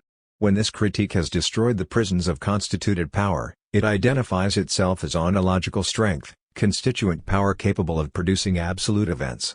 The political is here production par excellence, collective and non-teleological. Innovation constitutes the political constitution cannot but be constant innovation. What Arendt tried to articulate in terms of the inessentiality of liberal politics as alternative to a Heideggerian void of being, Foucault constructs in the fullness of being, as an apparatus of positive freedom. The social, negated by Arendt as the suffocation of the political, reveals itself as the space of biopolitics of that human radicalness of the political that constituent power reveals in its absoluteness. Absoluteness is under no circumstance totalitarianism. The latter is not a necessary corollary of the former, but this accusation springs up whenever the sacred principles of liberalism are not glorified and thus demands our attention. If our adequate subject is in no way tied to liberal principles, or, rather, if in some ways it contradicts them, it need not for this reason be totalitarian. The equation refusal of liberal principles equals totalitarianism is reductive and mystifying. It is founded on a tradition of modern thought that presumes to found human rights on contractualism. Contractualism, however, cannot be the ground for human rights, cannot give them that material and immanent basis, that worldly absoluteness that is the only guarantee of the rights themselves. The perspective of constituent power puts the contractualist position under attack and recognizes in it the inevitable deferral to transcendence, to constituted power and its apology. This is indeed the outcome of contractualism, the logical demand that it claims it cannot resist, whether expressed by Hobbes as a God that transforms the association of individuals into sovereignty and the contemptum unionize into contractum subjectionis, or by Rousseau as the will of all that is sublimated in a general will, or by idealist transcendentalism as the process of the economic and the ethical that leads the contingent and the singular to the totality of the spirit and its state configurations. On the other hand, another tradition of modern metaphysics, from Machiavelli and Spinoza to Marx, sees the development of the dynamic of constituent power as absolute, but here that absoluteness never becomes totalitarian. In Machiavelli and Spinoza, strength is expressed and nourished by discord and struggle. In both authors the process extends between singularity and multitude, and the construction of the political is the product of permanent innovation. What in Machiavelli is involved in the analysis of popular movements and the conflictuality of republics, in Spinoza develops in a high metaphysics. And it is precisely when we compare it to Spinoza's metaphysical absolute that the claim of pushing constituent power, its procedure, and its subject toward totalitarianism even as a hypothesis becomes ridiculous. There does indeed exist a totalitarianism in which the enigma of constituent power is not revealed, where its powerful effectiveness is denied or mystified in constituted power, and where the radicalness of its metaphysical strength and collective desire cupiditas is refused. In the lack of desire, the political becomes disciplinary totality, totalitarianism. Neither in Machiavelli nor in Spinoza, however, does the revolutionary process that embodies and establishes the Constitution present itself as closure. Rather, it is always open, both temporally and spatially. It flows as potently as freedom. It is at the same time resistance to oppression and construction of community. It is political discussion and tolerance. It is popular armament and the affirmation of principles through democratic invention. The constituent absolute and the democratic absolute have nothing to do with the totalitarian conception of life and politics. This absolute that builds the social and the political together has nothing to do with totalitarianism. Once again, then, political philosophy finds its dignity and its primary distinctions in metaphysics on the one hand, the idealist metaphysics that, from Hobbes to Hegel, produces a transcendental concept of sovereignty on the other, the historical materialism that develops a radical concept of democracy from Machiavelli to Spinoza to Marx. In this framework it is evident that the opposite of democracy is not totalitarianism but the concept of sovereignty itself, and it is now clear that the concept of democracy is not a subspecies of liberalism or subcategory of constitutionalism but a form of governability that tends to destroy constituted power, a process of transition that frees constituent power, a process of rationalization that provides the solution to the riddle of every constitution. We thus reach a turning point where we can verify what we have been arguing until now, that is, where we can verify our claim of having identified, at least formally, an image of the subject that allows us to sustain adequately the concept of constitution as absolute procedure. It seems to me that this formal figure must now be confronted with reality, with the history of subjects and constitutions, with life and politics. This is an open subject, projected into a totality without closure. To begin, let's again consider a characteristic, between the formal and the material, already attributed to our subject, that of temporality. Our subject is, and cannot but be, a temporal subject, a temporal constitutive strength. That said, once again two paths open in front of us.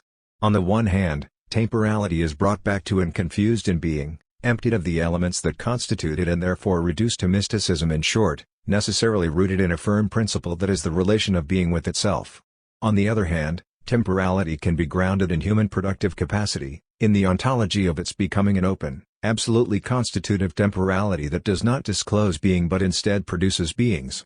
A rereading of Marx's thought in this context can allow us to make progress in the definition of a materially adequate relationship between the constituent subject and absolute procedure. Marx's metaphysics of time is much more radical than Heidegger's. Time is for both a matter of beings. Social time is the apparatus through which the world is quantified and qualified. But here we are once again, always at the same point. Marx frees what Heidegger imprisons.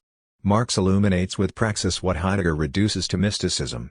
Heideggerian time is the form of being, the indistinctness of an absolute foundation. Marxian time is the production of being and thus the form of an absolute procedure. Marxian temporality represents the means by which a subject formally predisposed to being adequate to an absolute procedure becomes a subject materially capable of becoming part of this process, of being defined as constituent power. Clearly, it is not only by comparison with the Heideggerian conception of time that this characteristic of Marxian temporality becomes clear, and from now on we will go along Marx's independent path. It is useful, however, to keep in mind this clash of perspectives because some crucial showdowns over it take place in contemporary philosophy between Benjamin and Arendt, between Sartre and Foucault and Deleuze.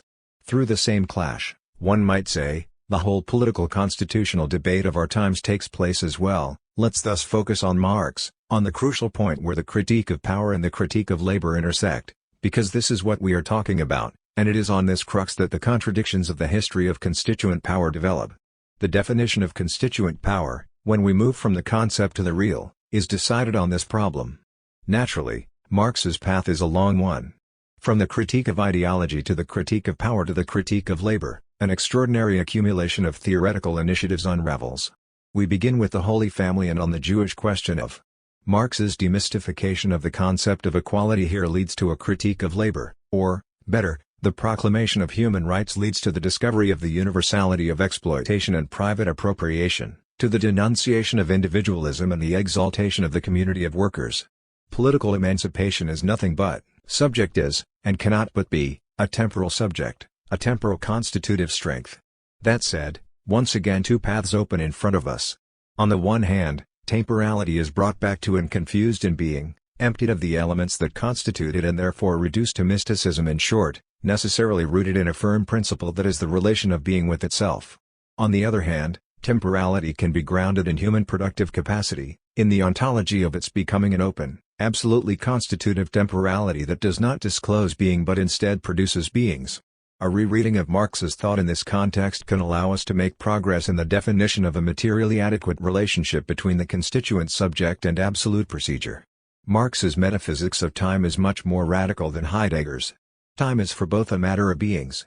Social time is the apparatus through which the world is quantified and qualified. But here we are once again, always at the same point. Marx frees what Heidegger imprisons. Marx illuminates with praxis what Heidegger reduces to mysticism.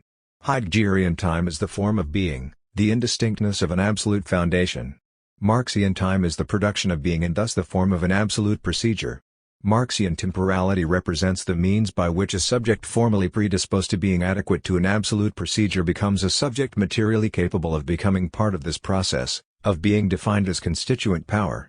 Clearly, it is not only by comparison with the Heideggerian conception of time that this characteristic of Marxian temporality becomes clear, and from now on we will go along Marx's independent path. It is useful, however, to keep in mind this clash of perspectives because some crucial showdowns over it take place in contemporary philosophy between Benjamin and Arendt, between Sartre and Foucault and Deleuze. Through the same clash, one might say, The whole political constitutional debate of our times takes place as well. Let's thus focus on Marx, on the crucial point where the critique of power and the critique of labor intersect, because this is what we are talking about, and it is on this crux that the contradictions of the history of constituent power develop. The definition of constituent power, when we move from the concept to the real, is decided on this problem. Naturally, Marx's path is a long one.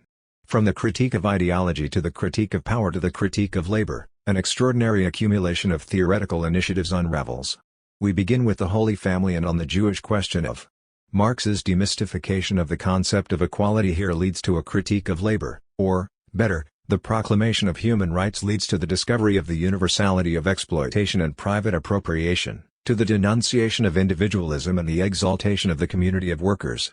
Political emancipation is nothing but subject's independence is affirmed at the moment when it continually rolls back the enemy's oppression and simultaneously expresses, accumulates, and organizes its own power. Here, therefore, constitutive temporality is foregrounded and defined as the continuity of the process and a dimension of ontological accumulation. In Marx's writings on the Paris Commune of constituent power emerges finally as a perfect synthesis of a historical subject, the Parisian proletariat in arms, and an absolute process.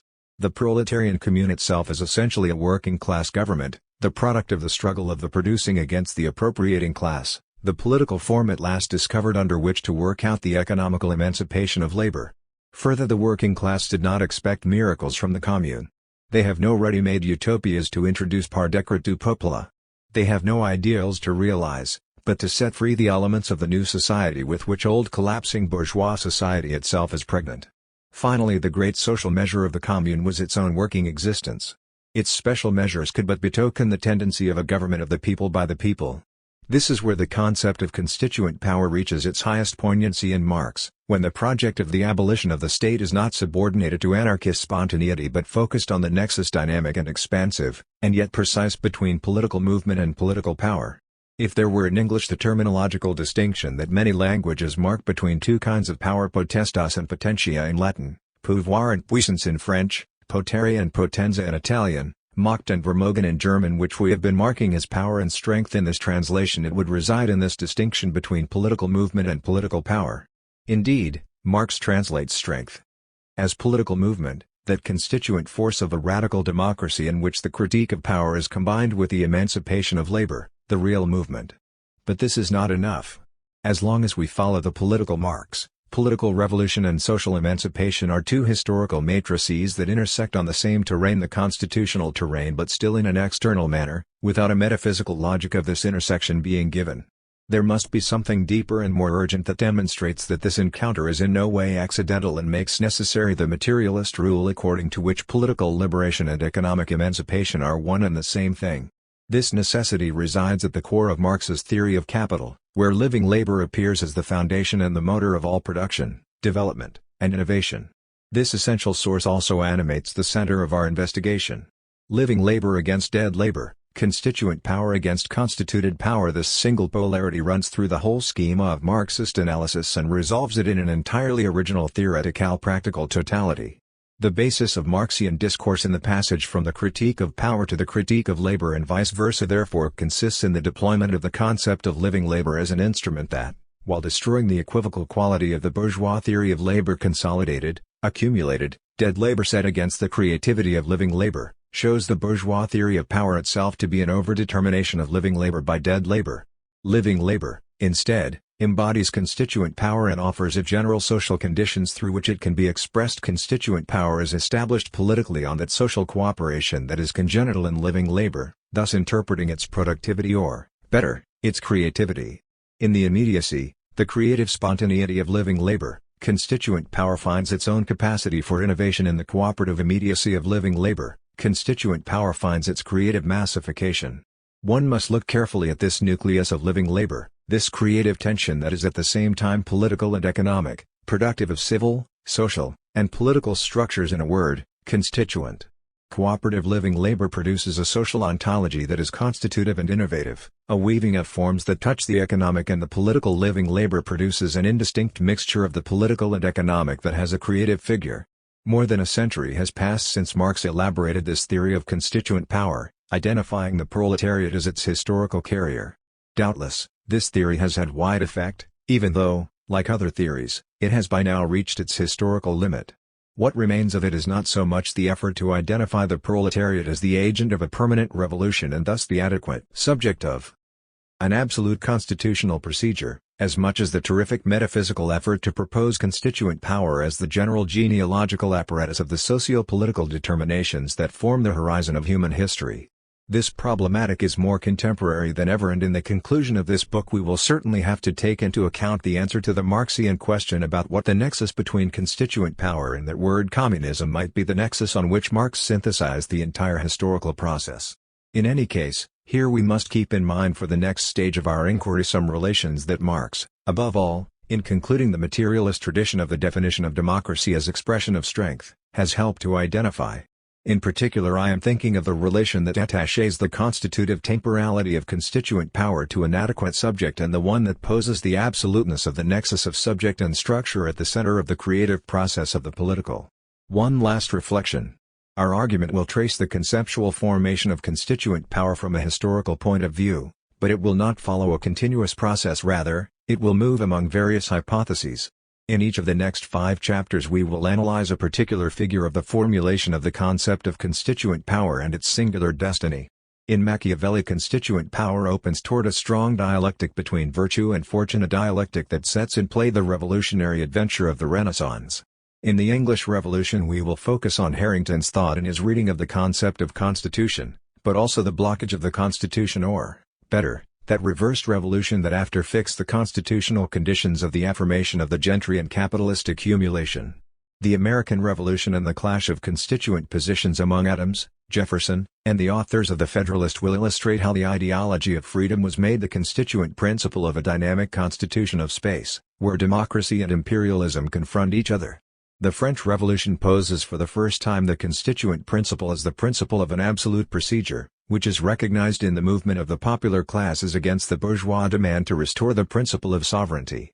In the Russian Revolution, finally, constituent power concretely measures itself with a utopian conception of time and tries to embody an absolute procedure. The tragedy of the Russian Revolution, in its greatness and misery, relates directly to the core of our investigation. Therefore, we are not proposing a genealogy of the concept. Concepts have no history except in the materiality of the history of humans and societies.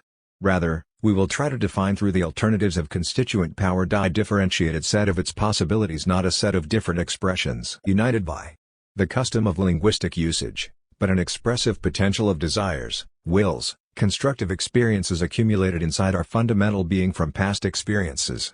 We are not interested in the archaeology of constituent power. We are interested in a hermeneutics that, beyond words and through them, can grasp the life, the alternatives, the crisis and the recomposition, the construction and the creation of a faculty of humankind, a faculty to construct a political arrangement. Therefore, what does the virtue virtus of Machiavelli's People in Arms and the discovery of the material determinations of the relations of power in Harrington have in common? And how does the American renovation of classical constitutionalism overlap with the French ideology of social emancipation? How does the egalitarian impulse of communism dramatically coexist with the enterprising spirit of the Bolsheviks? It is clear that each of these enterprises will discover its meaning within the set of events that shapes them individually. But it is also true that the meaning of these events is inscribed in the consciousness of us all and etched in our being because it has somehow determined it. These events have for us a meaning worth investigating because they have constructed new horizons of reason and have proposed new dimensions of historical being. The journey we propose will be neither concluded by ideological syntheses nor contented with tracing the evolution of the concept. Instead, it will try to lead us to the analysis of the strength of contemporary humanity. To understand our desire through the thousand stratifications that underlie it is the only path if we want to understand the concept. The concept of constituent power is the core of political ontology. Thus, it is evident that the conclusion of the journey that we are now beginning will involve confronting the contemporary crisis of constitutionalism and asking ourselves what subject today is adequate to sustain an absolute constitutional procedure capable of opposing the concept of sovereignty. At the same time we will attempt to determine where the living labor of strength resides, how it is represented, how it operates today. TWO. Virtue and Fortunes. The Machiavellian Paradigm. The Logic of Time and the Prince's Indecision. The swift sun over the surface of our world had run full 1,494 courses after the time when Jesus first visited our cities and, with the blood he spent, quenched the sparks of devilish fire, when discordant Italy opened into herself a passage for the Gauls and suffered barbarian peoples to trample her down. This poem by Machiavelli, although unremarkable, does mark a beginning, the beginning of a new historical era, and it reveals a problem, the problem of mutation. This is the initial dimension of Machiavelli's thought. The first decennial is dated Ides of November, and therefore it was composed 10 years after Charles VIII's descent to Italy. It goes back to that fatal date and dramatizes it in the light of the events of the entire decade and in particular of those of the previous year, which had witnessed Julius II's succession and the beginning of Valentino's disgrace. In the sky appeared the soul of splendid Alexander, that it might have rest, departed to the blessed spirits. His sacred footsteps were followed by his 3 dear and intimate handmaids: luxury, simony, cruelty. Irony does not take anything away from mutation. In fact, the irony allows Machiavelli to express the invective and the curse, which would otherwise be inappropriate in the public writing of a diplomat. In his personal writings of the same period, Machiavelli is more explicit. To Giovanni Ridolfi he intensely writes of the mutation that manifests itself in those years. What he witnesses is an unceasing movement, an absolute acceleration of history. A couple of years later, writing again to Ridolfi, Machiavelli once again insists on the radicalness of the ongoing mutation and on the absolute contingency and precariousness of its senses and meanings. There is mutation, and it is reason that wants it. Because France's fortune is weary, above all in Italy, given the recent events, and the emperor's fortune is new. Theory must move among the events, writes Machiavelli to Soderini Winder in a familiar tone. We can and must look things in the face, perceive all their articulations, and hold on to the true. The truth that reason grasps is mutation. The first structure of truth is therefore mutation. The logic of historical time is entirely structured by mutation, but is the true merely the recognition of this logic? Is mutation something irresistible and uncontainable? Or, rather, is there a second definition of truth that reveals it as the possibility of modifying this logic? This second definition does exist, and it resides in force, or better, in the synthesis of prudence and arms. Words to be spoken on the lathe for appropriating money. After giving a little introduction and an excuse, expresses the new definition: all the cities, ruled by an absolute prince, by aristocracies, or by the people, have had for their protection force combined with prudence, because the latter is not enough alone, and the first either does not produce things, or, when they are produced, does not maintain them. Arms and judgment thus constitute together the means of the existence of power and the effectiveness of the system, the authority of the signoria. The mutations of the kingdoms, the ruin of the provinces and the cities depend on this relation. Thus the Florentine signoria must provide to these necessities, and since judgment abounds, it must pay urgent attention to the question of arms. The signoria must learn from what happened in the previous years in Arezzo and Valdichiana. The Republic must not rely on others' armies, the armies of the Valentino or the King of France, but, rather, directly provide its own army. And the citizens must themselves contribute if they want freedom. Already at the beginning of the mutation we saw that we could resist and reverse the cycle. When the Italians temporarily set aside their differences and armed themselves, the truth was known, that the French can be defeated. And for the Signoria, clamoring between fear and hope, suffering all the uncertainty of navigating the insidious sea of the Italian mutation, the way would be easy and short, if you'd once again open Mars' temple, truth and arms, then on one hand, the true as reflection on the mutation and, on the other, the true as action on the mutation. Others would say, the arms of critique and the critique of arms. But not even this is enough. The concept of mutation is more complex. It establishes the logic of time on an ontological horizon of dense, multidirectional, and changing materiality. If the concept of mutation that we are subjected to is inscribed in a naturalist logic, then the mutation on which we act will also be so. Vice versa, if we change the point of view and give the mutation on which we act a humanistic connotation, also the mutation that dominates us must have the same meaning. In other words, nature and praxis move one within the other and together constitute the world of life and the object of science. In this perspective the logic of time manifests its polyvalence, versatility, and freedom. We move within this wholeness and live the dynamics of this totality. This is the third determination of the true. There are numerous terrific examples of Machiavelli's theoretical practical perspective, looking both inside and outside his own contemporary history. Let's examine his analysis of how the mutation comes about in legation to the Emperor Maximilian. Machiavelli follows Maximilian's court throughout the Austrian, Swiss, and Italian Alps. He observes and describes the Swiss form of democratic organization and above all their military equipment. Then he deals with Maximilian and how his project is taking shape. This is the genesis of the mutation, but how complex it is. Semi-feudal imperial traditions and very modern forms of armament combine in the most different ways. The democratic Swiss constitutions carve a space for themselves in the empire and represent, nonetheless, the core of the emperor's army. Mutation and the new traverse, recuperate, and transform nature and history. When the mutation is profound, it appears as an original praxis that renews and changes tradition. Another example on a less exotic and more familiar terrain can be found in the discourse on remodeling the government of Florence, upon request of Pope Leo X, written in the mature stage of Machiavelli's thought. Here the reflection on mutation occupies center stage. The instability of Florentine institutions during the entire 15th century was due to the fact that a choice between a princedom and a republic was never made. The fact that this indecision did not lead to ruin and catastrophe is due to external dangers that periodically strengthened the institutions. But at that time the political situation was different from the present one. Florence was prima inter pares in an independent national context, and the unique constitution of the Medici Signoria could only survive in that extremely peculiar situation. After nothing can ever repeat itself. The mutation marks the impossibility of taking up once again the old Medici formulas and at the same time the possibility of finally choosing the most modern of the figures of government, the republic. It would certainly be a republic protected by the Pope and a constitution in which a series of competencies were guaranteed by the Medici, but it would also be a republic that takes into consideration the universality of the citizens and urges them to participate widely in the government. The great mutation that has taken place can therefore be enacted. A new constitution can renew praxis and make the republic into the body of a civil experience and institution that corresponds to the mutation that has taken place. The true is the life of a common body, the life of the republic. But this last definition still needs to be developed, and the path of this development is long. In the S. Machiavelli poses questions concerning mutation and how to intervene in it. What is mutation? Is it a pure and simple historical condition, as dense as one likes and multidimensional, but substantially something given to us and that we have undergone? If this were the case, the force of mutation and its innovative dimension would be welcomed by indifference.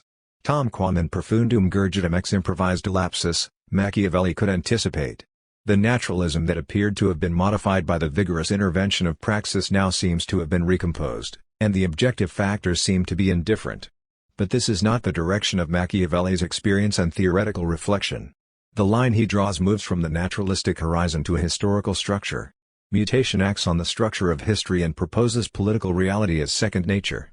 The return to equilibrium of the elements shaken by the crisis and now reconfigured in a new pattern takes place according to mechanisms similarly charged with naturalness and historicity and according to determinations marked by popular conflicts, popular unions and disunions, by the accumulations of experience of peoples and princes. Time is therefore the matter of which social relations are constituted. Time is the substance of power. Time is the rhythm on which all the constitutive actions of power are selected and organized. Machiavelli's chief theoretical operation thus consists of reading mutation as a global structure, traversed throughout by human action. But this action is itself structural. It extends itself to the globality of the historical horizon and grasps and dominates the variations of time, giving them sense and meaning.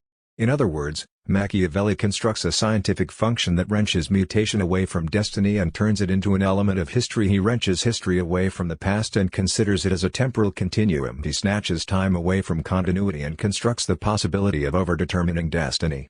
Insofar as Machiavelli's thought definitively overcomes naturalism, it also modifies humanism.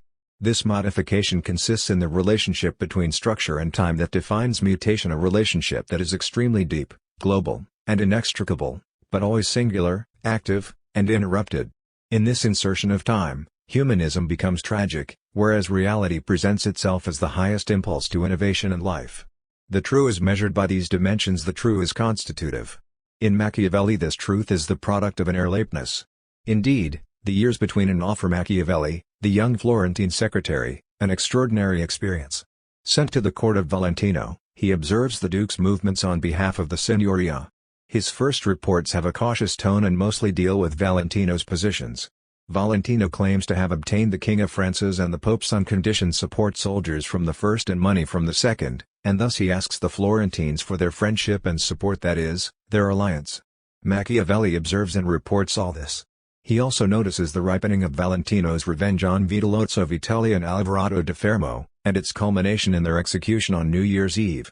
Along with the revenge, Machiavelli witnesses Valentino's victories in Urbino, Senigallia, and then Perugia, perhaps Siena, in addition to the Romagna. Once Valentino's action develops, Machiavelli's participation becomes more and more explicit. He warns the Signoria that he is yielding to Valentino's passion, but he is yielding in order to be more useful to the Signoria itself. Really, Machiavelli discovers for the first time the practice of princely power in its immediacy and restlessness. The apparatus begins to become clearer. Already in his previous legation to France, Machiavelli had demonstrated his extraordinary analytic abilities, and yet the difference of style between the two legations is extraordinary. Whereas the first focuses on the objective and Gothic aspect of power, the second foregrounds its subjective and modern quality. And with such passion.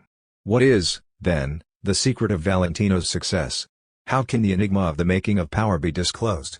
I temporize, fixing my eyes upon each thing, and wait for my moment au pair.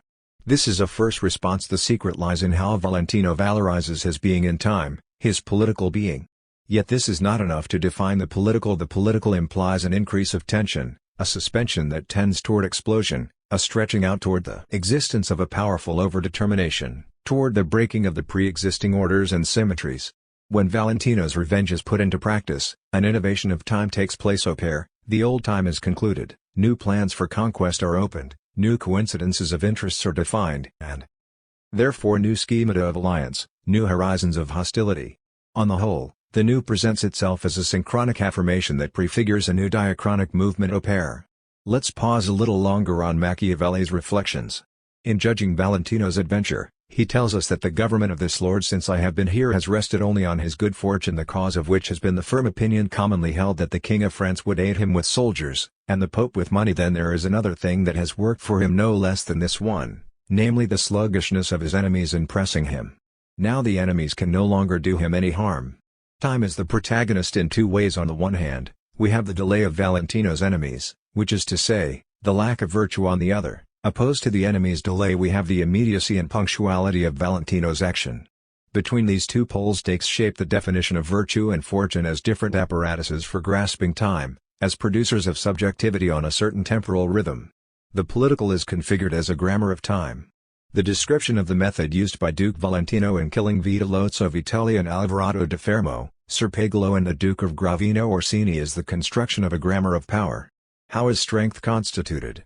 Through a temporal game that runs through reality and reorganizes it toward normative finalities. The temporal game, on its surface, is made of exemplary fraud, deceit, and violence, but actually consists of slowdowns or accelerations of time, or long silences, sinister waitings, savage assaults, fierce surprises, and a frenzy of action. Here is Valentino, betrayed, isolated, gathering and dissimulating his strength, ready however, and able to explode in a sudden revenge. This is the behavior of a cat, albeit sustained by the logic of temporal trajectories that he knows how to negotiate. Here is the Duke once again, alone and hidden. In order to facilitate his resistance and then the reversal of his bad fortune, however, the Duke aids France's effort to take the Romagna away from Venice and the Pope's attempt to reconstruct the Church's territory and reconsolidate his power. Valentino moves against this background, working on it, resolving its problems, and grasping its possibilities. It is his will to power that gathers this sparse temporality in order to make of it, in reality later distilled in Machiavelli's political laboratory, an invincible weapon. Machiavelli shows Valentino as the only hero of this story. He is the organizer of the state, the one who overdetermines historical time and reorganizes it. Here begins to take shape an idea of sovereignty that no longer owes anything either to medieval common law or contractualism. As for Valentino's will, it gets abstracted from the objects to which it is applied, and, even though traversing them, it detaches itself from any goal other than its own realization as power. Valentino can want anything, so formal is his gaze and so total is his immersion in reality. He is fully at one with the gathering of time that his actions determine. The whole scenario on which the figure of Valentino is delineated becomes formal, as if absorbed into this very clear light. While in other countries, as Machiavelli tells us, solid old structures persist, here the archaic and medieval elements of political constitutions are overturned by the dynamic of the new power, like a subsumption of the old into the new. This disproportion, this dissymmetry, and even the simple difference between the eras are led back to a new logic, a new plasticity of the image and scientific treatment. Just as in Ariosto the myths and legends of the chivalric era are recomposed in a new fantastic figure that marks an absolute novelty, so too in Machiavelli the time of innovation collects and reshapes the entire political tradition. It is not by chance, Then, that immediately after his experience with Valentino, Machiavelli reflects on his airlateness and translates it into a model of political action. Indeed, in that same year, he addresses the very prudent lords who govern the Signoria, offering them his reflections on the method of dealing with the rebellious peoples of the Val di Chiana. Beyond what he had learned from Valentino is presented here in normative terms. The normativity of the theoretical argument is, in the humanistic manner, guaranteed by the reference to the ancients, but its goal is purely technical. In this text Machiavelli transforms political science into political technology in a direct and unmediated way. I have always heard that history is the teacher of our actions, and above all of the princes, and that the world was similarly inhabited by men who always had the same passions, and there always existed those who served and those who commanded, those who serve willingly and those who serve unwillingly, those who rebel and those who are punished au pair.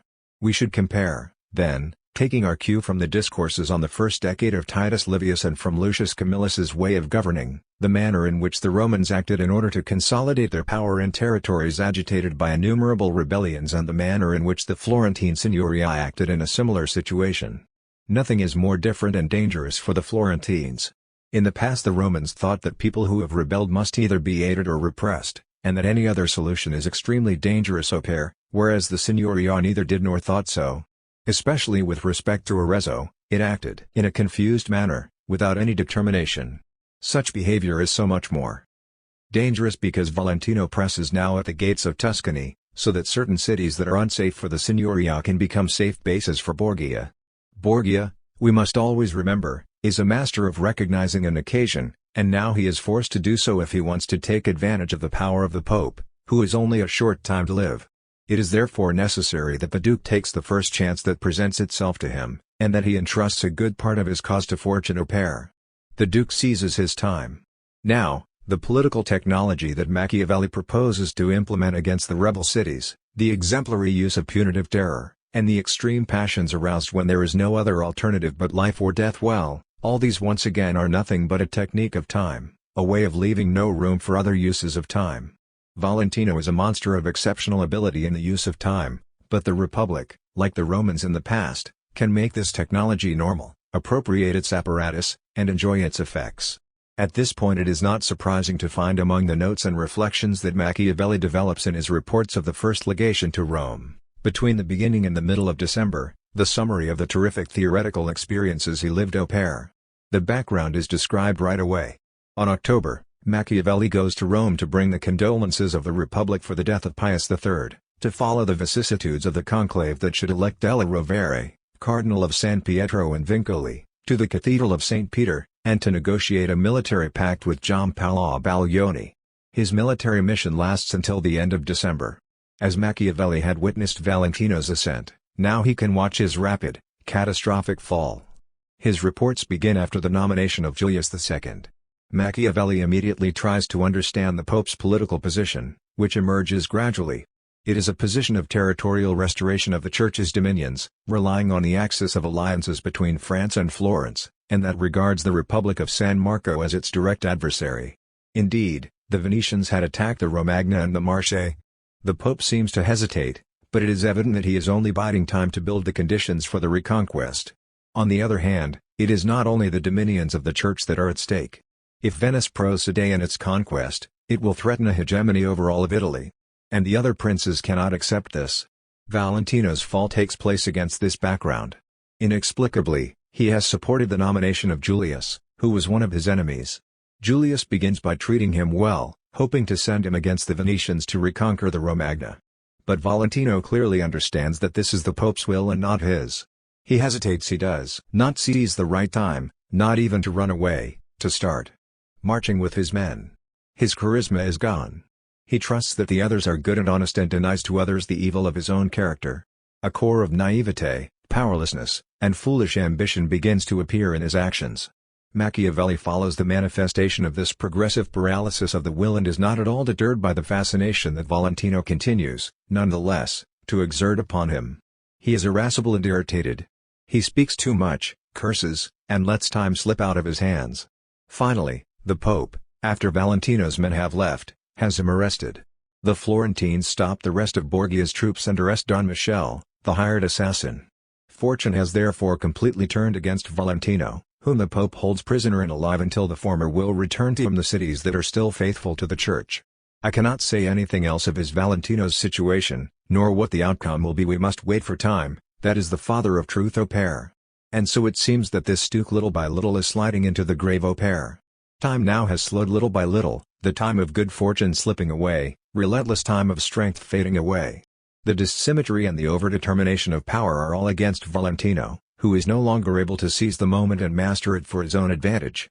Now appears a new theoretical passage, after Machiavelli has seen the fatality of mutation become historicity, after defining power as overdetermination, and overdetermination as the ability to innovate during a difficult moment, after considering these movements as figures of time. This is a passage that allows us to gather strength in action, as will, as concentration, and as a subject with a project. To be more clear, the problem is to make historical time internal to anthropological time, to give singularity to the strength that has been revealed. To solve this problem, Machiavelli looks to many different examples. He has lived the experience of Valentino, exceptional but brief. He wants other fields in which to experiment with this problematic.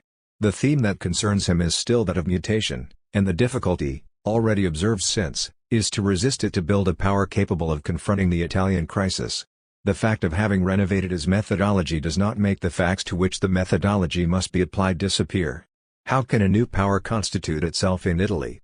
How can the current mutation be overdetermined and ruled? Valentino's experience must be put to use, but how? The constituent subject must once again be seen in action, but where, in which dimensions? The simplest answer would seem to be the one indicated by the constitution of the great European absolutist states. In particular, the French experience stands at the center of the analysis of Machiavelli, who is a political writer as well as a diplomat. He accomplishes 3 legations to France, and he is again on a mission in France. Perhaps in and perhaps a little later he writes on French affairs, an extremely lucid analysis of the French constitution. Machiavelli describes it with great intensity, as an irreversible fact that forms a very powerful reign. The French constitution concentrates power patrimonially on the hereditary axis and subjugates the barons, letting them participate in political life and simultaneously disarming them. His notes on the conditions of the people, on the peculiar position of the Church, on the tax system, and so on are all very rich. In sum, this is a brief treatise of political science. Is this, then, the model of overdetermination that Machiavelli proposes also for Italy? Is this the great constitutive subject in action that must take shape also in Italy? Machiavelli's negative answer to these questions had already been anticipated in the previous legations. Certainly the greatness of the French court is adequate to the force of its kingdom, not only for domestic French matters but also for European affairs. Here the key questions of the Italian situation are being discussed au pair. When the ambassadors from Geneva, Siena, and Lucca flock to offer fresh money to the king, Machiavelli gives us another strongly significant observation. This is a sign, as the very prudent your lordships can see, that each has more fear of this king than trust in the others au pair. Certainly, France is a great military power, capable of imposing its force everywhere, at least until other powers stop it. That said, however, no analogy or reference can be drawn for the solution of the Italian problem. First, because Italy is more modern than France. This argument appears above all in the second legation to France. In France the king's power is founded on the old-fashioned feeling of authority that is unknown in Italy. The absolute sovereignty of the monarch is old. Second, because, and here we touch on one of the most significant points of the Machiavellian analysis, the Italian crisis is so profound that constitutive action must reach the most radical level and demonstrate the strength of a creative act. The third legation situates us in this perspective. Here Machiavelli portrays the diplomatic negotiations taking place at the European level among the French, the papacy, and the empire, as a bellicose crescendo that nobody can control anymore. Florence is by now involved in a situation that is beyond its power. Machiavelli recognizes a growing feeling of absolute impotence, which at times is converted into self-irony. In fact, he sees the inertia of the process as a force that goes against the stream with respect to the givens of political logic. Catastrophe is imminent. Further, since the Italian equilibrium has broken down, that is, since the mutation has taken place, all the games pass over the head of the Italian princes. Only the papacy is a power that can participate in the great game, but it too is weak. And it is even more weakened by the council called by the very Christian king at Tours. This is a council that radically challenges, alla Savonarola, the Pope's temporal power. What can be said or done? There is no way out. Only the Emperor or the King of England can now stop the French. Yet whether an agreement is found or war declared, the aim in either case will not be peace but, rather, a more advantageous division of Italy. How can one resist this frightening drift? How can the freedom of the Italian territories be defended in a situation of international subordination? In this legation Machiavelli poses the problem explicitly. It appears therefore evident that on French affairs does not point to the solution of the Italian problem, which Machiavelli had made consonant with the perception of the mutation. In France the old material constitution, together with the humility and the obedience of the subjects, does not provide for the reopening and the overdetermination of historical time. In France the institutionalization of power is utmost. France is not a model for Italy, because here in Italy power is always republican, because the monarchy requires conditions unthinkable in Italy, because the Italian constitution has always been the constitution of freedom, and because in Italy the mutation has become radical to an extreme degree. The long detour among the affairs of France takes us back, then, to the core of the problem, that is, where power appears as constitutive subject in action. A secondary lateness furthers Machiavelli's analysis and allows it to become even more radical. It is well known how things went. In August the Spanish army descends from the Bolognese Apennines. The Signoria and the people refuse to yield to the threats directed against Florence, to give up their alliance with France, and to liquidate Soderini, who is responsible for those policies. The Florentines mount a strategy of defense, and a front, which the Spaniards avoid, is organized at Firenzuola. Then they attack Prato, plunder the city, and kill 4,000 people. Terror invades Florence. Soderini is asked to leave. On September, the Medici return to the city, reinstated with all the honors and ranks of their ancestors. And this city remains very quiet and hopes not to live less honored with their aid than she lived in times gone by when the magnificent Lorenzo their father, of most happy memory, was ruling. In this situation Machiavelli tries to maintain good relations with both the Palescio pair, and the Medici. But the purge follows and his efforts to save himself do not work. On November, Machiavelli is expelled from the administration. On November, he is exiled from the city for 1 year, and on November, he is banned from the palace. The investigation on the management of the Florentine army continues until December, and Machiavelli is frequently interrogated.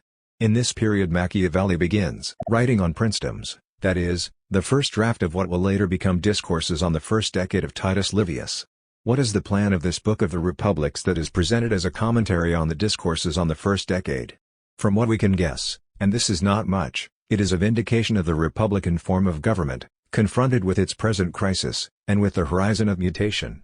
It is a project oscillating between the analysis of free government and the foundation of power, a project that proposes the reading of the reciprocal conditions of power and freedom. But while busy with this elaboration, on February, after the humanist and republican plot of Boscoli is discovered, Machiavelli is arrested and tortured. Freed in March with the amnesty following Leo X's Giovanni de' Medici's election to pope, he withdraws in Sant'Andrea in Percussina, near San Casciano. He starts writing to Francesco Vittori, speaker for the sovereign pontiff in Rome. Life begins again, and so we are lingering upon these universal happinesses, enjoying what is left of life, which seems to me like a dream. Whatever may still happen to him, he will accept everything, for I was born poor, and I learned earlier to stint myself than to prosper. So if sometimes I laugh or sing, I do because I have just this one way, for expressing my anxious sorrow. It is no wonder that I did not write to you, he writes to a friend. It is, rather, a miracle that I am alive, because my office has been taken from me and I have been on the point of losing my life. I have endured all sorts of evils, the prison and others. I have endured physically, I am well, but for anything else, bad. I got used not to desire anything with passion. But is this true? Until his arrest Machiavelli had dealt with the republics. Probably he had got to chapter 18 of Book I of the Discourses on the First Decade of Titus Livius, how free government can be maintained in corrupt cities, if it is already there, and if it is not there, how it can be set up.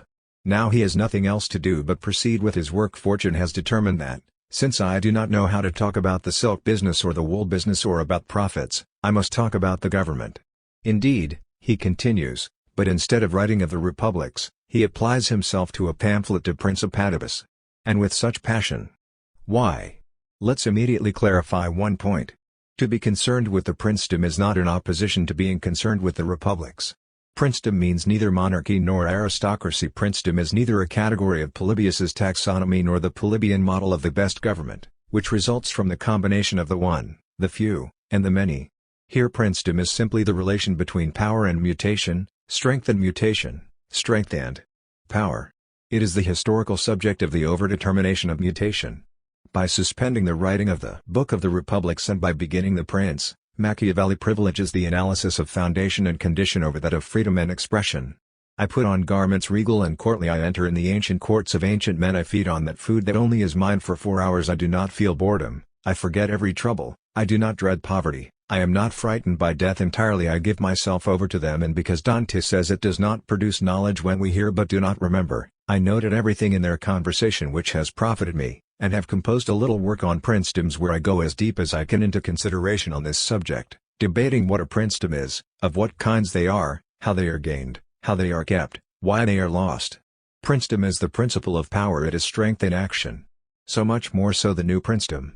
Its movement, that is, the principle of overdetermination of mutation, is what interests Machiavelli. Its operation is here purely and simply metaphysical. Other elements explain this theoretical decision to stop writing the discourses and begin on princedoms. First, the intensity of his political discussion with Vittori. Already in the first letters, when he left prison, Machiavelli had offered himself to Vittori as slave. He needs to work and to demonstrate his professional capabilities of political analysis, so he sends Vittori letters that are each a little essay.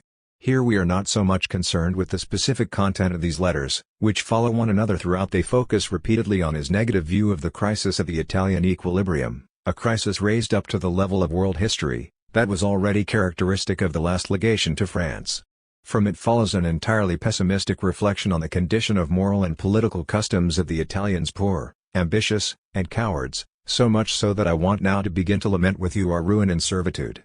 The extraordinary importance of these letters derives, rather, from the comparison, continually proposed, between the play of the great European states' political military means and the condition of Italian powerlessness. What is the constitutive principle in this situation? It cannot be hypothesized as quantity of force. The international relationship is by now too disproportioned. Thus it implies a new political quality, a qualitative leap. The prince cannot be but a new strength, a new paradigm, an ontological difference. Nothing else.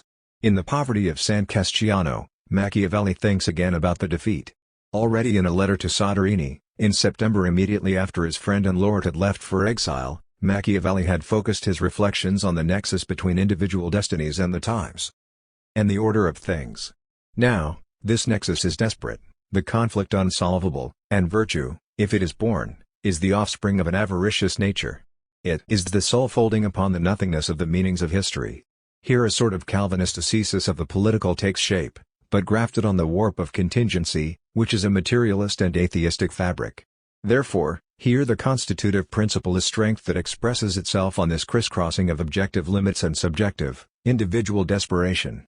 It is a constitutive principle when a foundation is absent, a heroic principle in a world without divinity.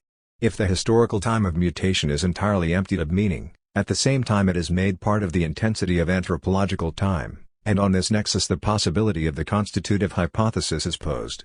Here is the complex of reasons for which Machiavelli stops writing the discourses on the first decade of Titus Livius, the Book of the Republics, to work at the pamphlet on princedoms.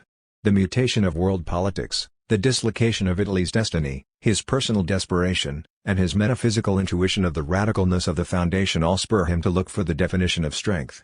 What we have here is an extremely profound rupture, taking place not so much within Machiavelli's thought, since he was almost predisposed to produce this theoretical innovation, for when this thing The Prince were read, it would become clear that in the 15 years during which I have studied the art of the state, I have neither slept nor frolicked through them, as inside the entire theoretical political tradition of Western thought au pair. We are now ready to read The Prince. But in approaching the text we must immediately notice and anticipate a few substantial limits.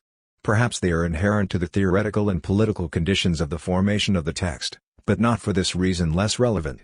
What I mean is that, although grasping the urgency of the constitutive principle without foundation can well constitute the basis of this very radical strength and help us toward the definition of the essence of the prince, this cannot hide the aporetic quality of the text. In fact, the movement that leads the constitutive principle toward its unfolding, its spreading, and to its representation in a typical form in this movement itself, the argument develops also toward limits and aporias, toward quarrels and contradictions, toward, it seems to me, a substantial and problematic irresolution. We know that The Prince is not a humanistic treatise of good government and even less a Polybian chapter of the theory of state forms and how welcome this is. But neither is The Prince a completed theoretical pamphlet for founding an alternative political project. To a careful and calm reading it reveals itself a sort of scrapbook, unconcluded and varied, sustained by an external and often casual logic, and relying on uncertain terminology. Why? The constituent principle, once discovered, is entrusted to the crisis. In fact, it is kneaded into the crisis.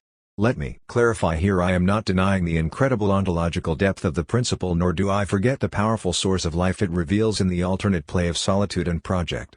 But the ontological innovation is suspended over a void of consequences, over the desperation of an unreachable objective. The Prince is a nest of contradictions and the point of departure of interrupted paths. The dynamic point of view, when we try to historicize it, becomes either rhetorical or contradictory. In fact, Machiavelli's constituent principle here is subversive, merely subversive.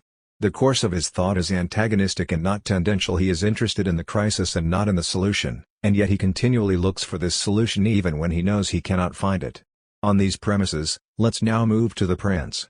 The first part, chapters I-IX, presents a sort of digging toward the definition of the constituent principle, toward the configuration of the new prince. The typology of princedoms is ample, and ample also are the number of cases that Machiavelli excludes from scientific consideration. He is not interested in republics. I shall omit discussing republics because elsewhere I have discussed them at length, nor in hereditary princedoms, because they cannot be conquered unless there is an extraordinary and excessive strength that can take them, or extraordinary vices of the prince that make him hated.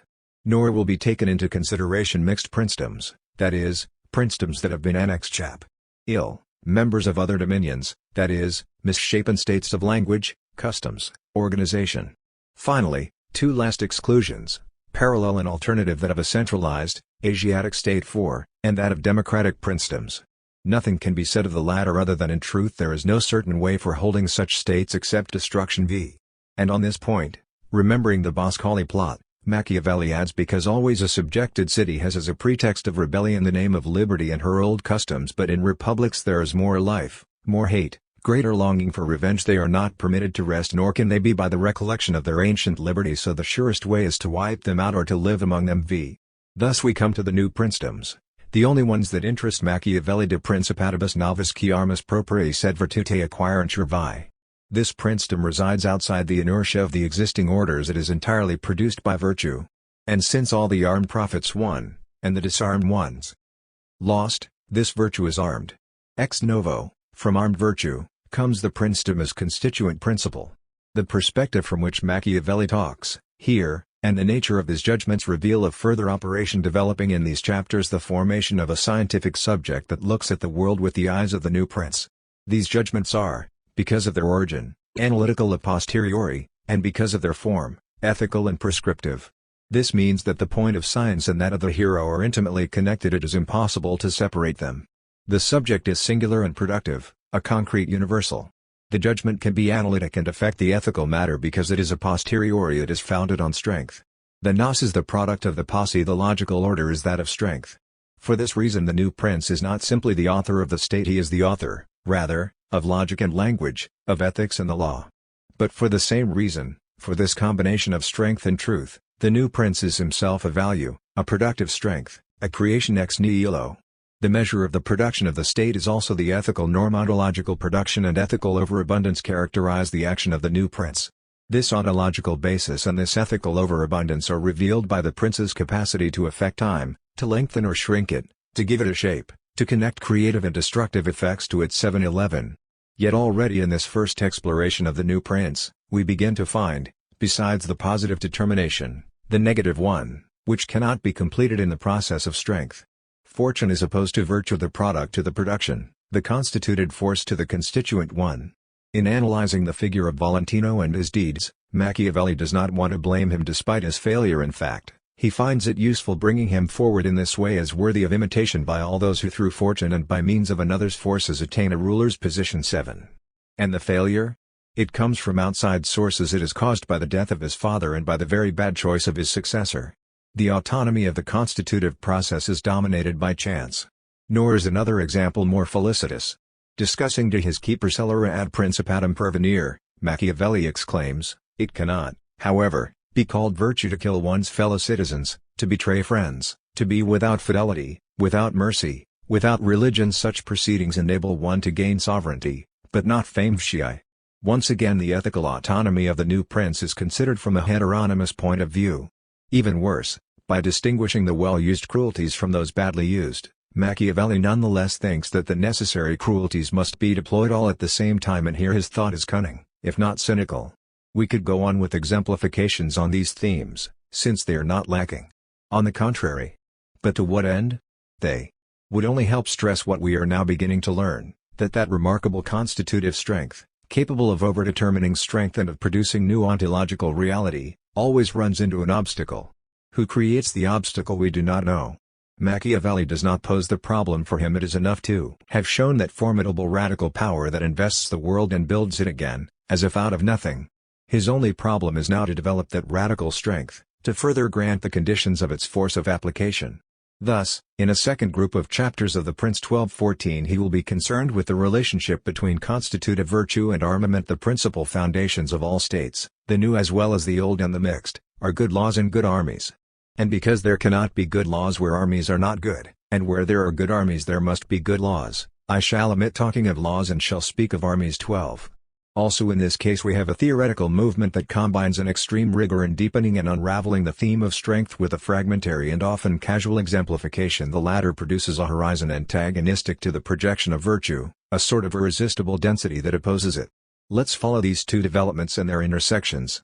Sometimes Machiavelli seems to be talking of constitution rather than of constituent power when he connects laws and arms. This is not when he unites virtue and one's own arms, that is, the arms of the people, the armed people in this case. The third term of the relation is without doubt constituent power.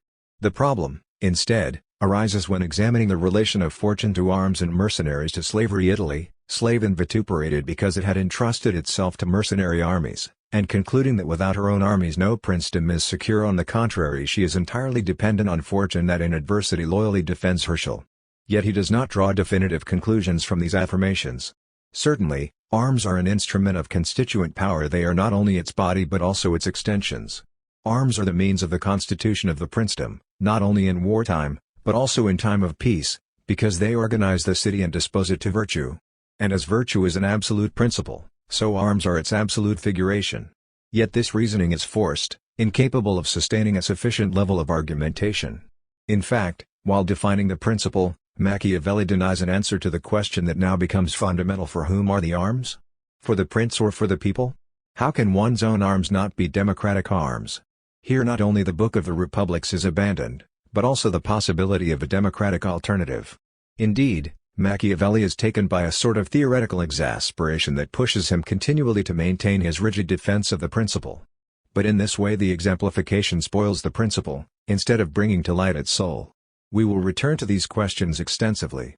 For the time being let's underline the inadequacy of the demonstration. Yet we must keep in mind, let me repeat it, that in Machiavelli's discussion the inadequacy of the argument does not concern the strength of the principle, it only offers a more violent and fierce illustration of it. If we return to the general development of the pamphlet, we are in fact facing such a juxtaposition of planes of discourse that it is impossible to find our bearings, unless we keep to the general design the image of a will to demonstrate that is also a will to strength, a project to assume history from a constitutive, genealogical point of view, and continually to overdetermine it through a sort of Schönkehr, a progressive dislocation, and overloaded by a strength. In its confusion each passage is given in a prolix order, but at the same time it is a step on the path of a further experiment of overdetermination. And now what? Can armed power close the historical crisis and make mutation positive? No. We need to push forward the attempt at overdetermination.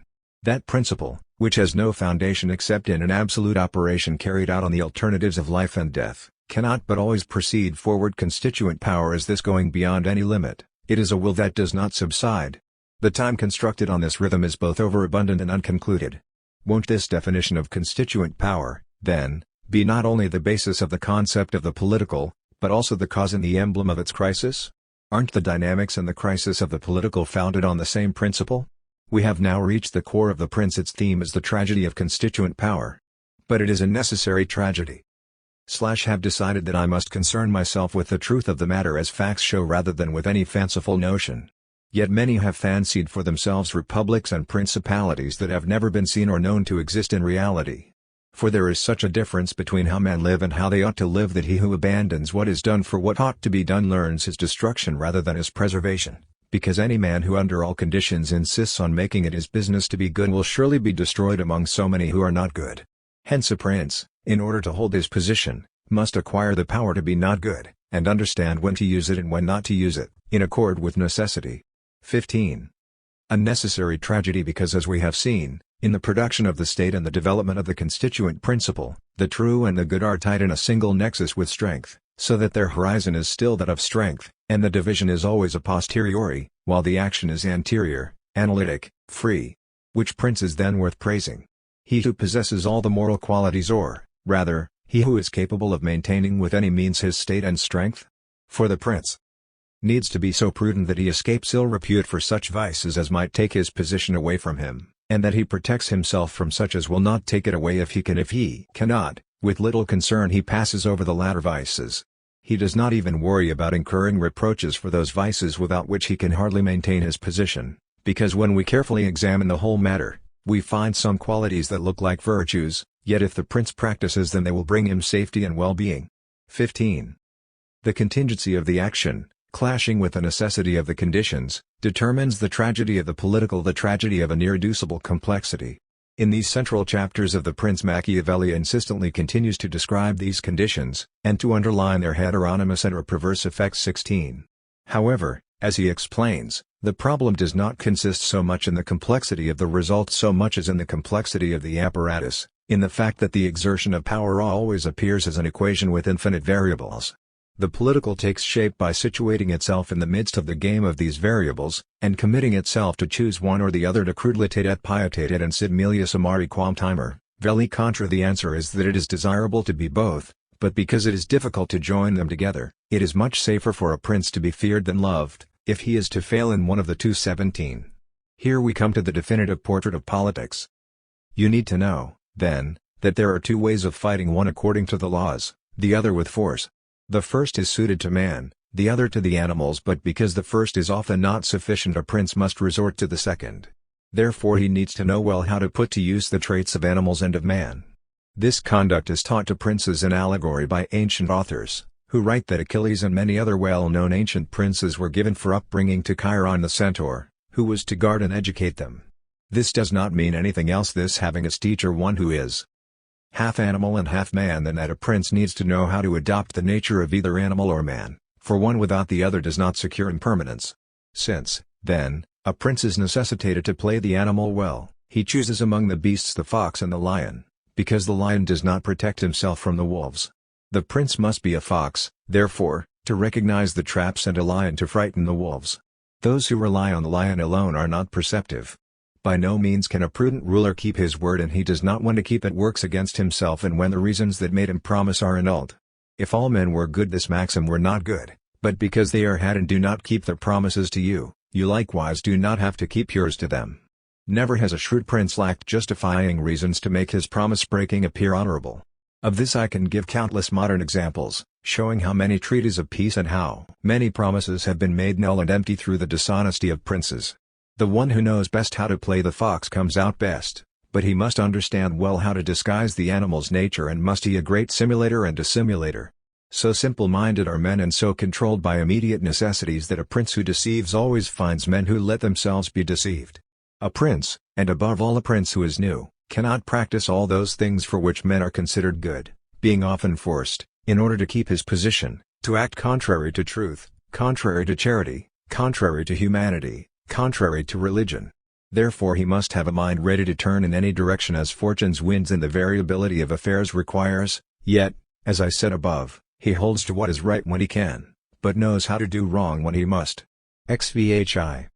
The prince's strength organizes therefore the logic of time, but it does so without reaching any conclusion. The truth is always and only effectual. The solidity of this truth comes from its being cut out of the totality of being. Each affirmation is negation. But strength consists exactly in going beyond the limit, the closure, the cutting out. The tragedy has by now become a dynamic principle, the concept itself of constituent power. Virtue constructs the world in also its own limit. The tragedy of the political consists of this. The effectuality of this situation is its unresolvability. There is no way of resolving the political. Perhaps through myth? Not yet. In fact, Machiavelli could already conclude the prince here. He has already told us everything. He prefers to continue the demonstration, and he does so in a systematic and prolix manner, from the foundation of the political to the definition of the government. In 4 chapters 43 he reproposes the aporias of the foundation of the political by examining them in the practice of power. But by now the contradiction has become so deep that only the constituent dynamics, this desperate grasping of time that presses and burns any other determination, only the constituent dynamics, therefore, matters. The political eulogy of Ferdinand d'Aragon, he can be almost called the new prince, because, through fame and glory he has transformed himself from a petty ruler to the foremost king among the Christians, ends precisely in a sort of apology of the overdetermination of time XXL. These actions have in such a way grown one from another that between one and the next never has he given people any interval of leisure for working against him. Every temporal interstice is closed by the constituent virtue of the new prince. But, once again, don't precisely this overabundance of life and energy, this undefined pulsation, this continual creation that, at the end of the logical tendency and the ethical tension, make the picture opaque, lead to the inversion of all this? However we approach the text, we always find ourselves caught by these sudden reversals, the text's violent, almost irresistible incoherence, and we do not know yet what causes it, attracted as we are by the force of the constituent principle. Machiavelli is as much a prisoner of this development as is that collective subject that appears in the prince and that Machiavelli identifies with. The last 3 chapters of the prince become thus an attempt to avoid the problem that had been constructed. The non-functioning of the theory of the prince will be attributed to the personal failure of Italian princes, and the impossibility of resolving the crisis of the concept of the political will be overcome through a dislocation of discourse by relying on myth. First of all, we have a definitive declaration of contradiction and failure. Cur Italiae Principes Regnum Miserunt. The chapter begins with a eulogy of the new prince, and with a self-praise of the teaching developed, revealed, and applied by Machiavelli. The things written above, carried out prudently, make a new prince seem an old one, and make him quickly safer and firmer in his position than if he were in it by right of descent. 24. This is the image of the new prince, of the Italian Renaissance lord. But why, then, have these princes failed to find application, and why have these princes undergone mutation and emerged destroyed? Machiavelli's answer is very unsatisfactory. Therefore these princes of ours, who have been many years in their princedoms, and then have lost them, should not blame fortune, but their own laziness. What is the meaning of this reference to the lack of personal virtue? No explanation can be given to it. By wondering about its strange question after insisting so much on a method that valorizes only effectual reality, Machiavelli tries to circumscribe a sphere of responsibilities in which historical action can be evaluated case by case. Here is, therefore, the chapter on free will. Quantum fortuna in rebus humanus possit, et quomodo illicit occurrendum. 25. Once again, various layers of discourse are superimposed.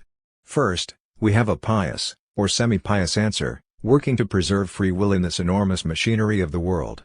However, Machiavelli solemnly concluded, in order not to annul our free will, I judge it true that fortune may be mistress of one half our actions, but even she leaves the other half, or almost, under our control. Very kind, this fortune.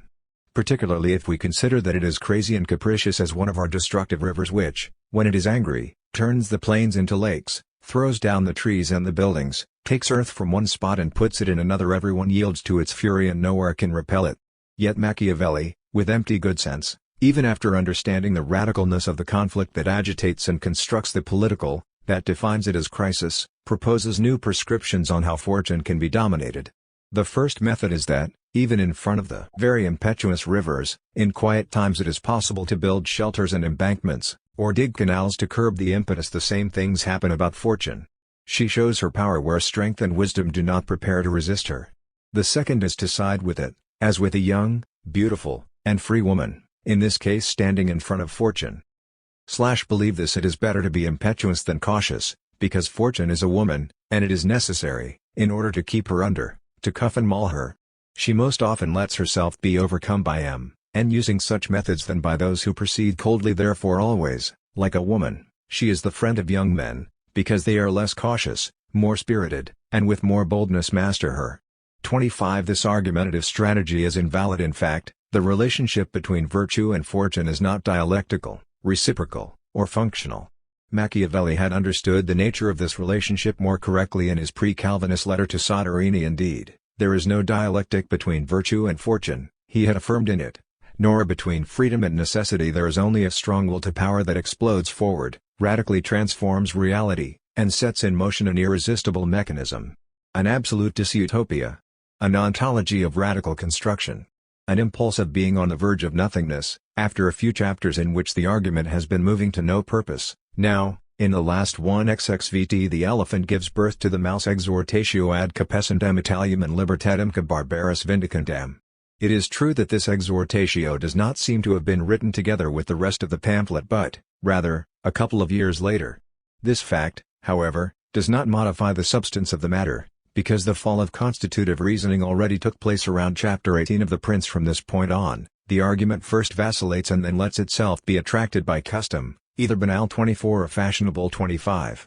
When in chapter 26 myth is introduced to solve the problem of the relationship between virtue and fortune, when, in such a move, the whole methodological structure of the Prince is thrown to the dogs, well, then all this might have been written later, in the context, that is, of that stylistic and theoretical decline that begins around chapter 17.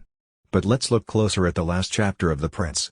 I believe, writes Machiavelli, so many things now join together for the advantage of a new prince that I do not know what time could ever be more fit for such a prince to act. XXVL. Will Italian virtue reappear, upon this excess of poverty and corruption?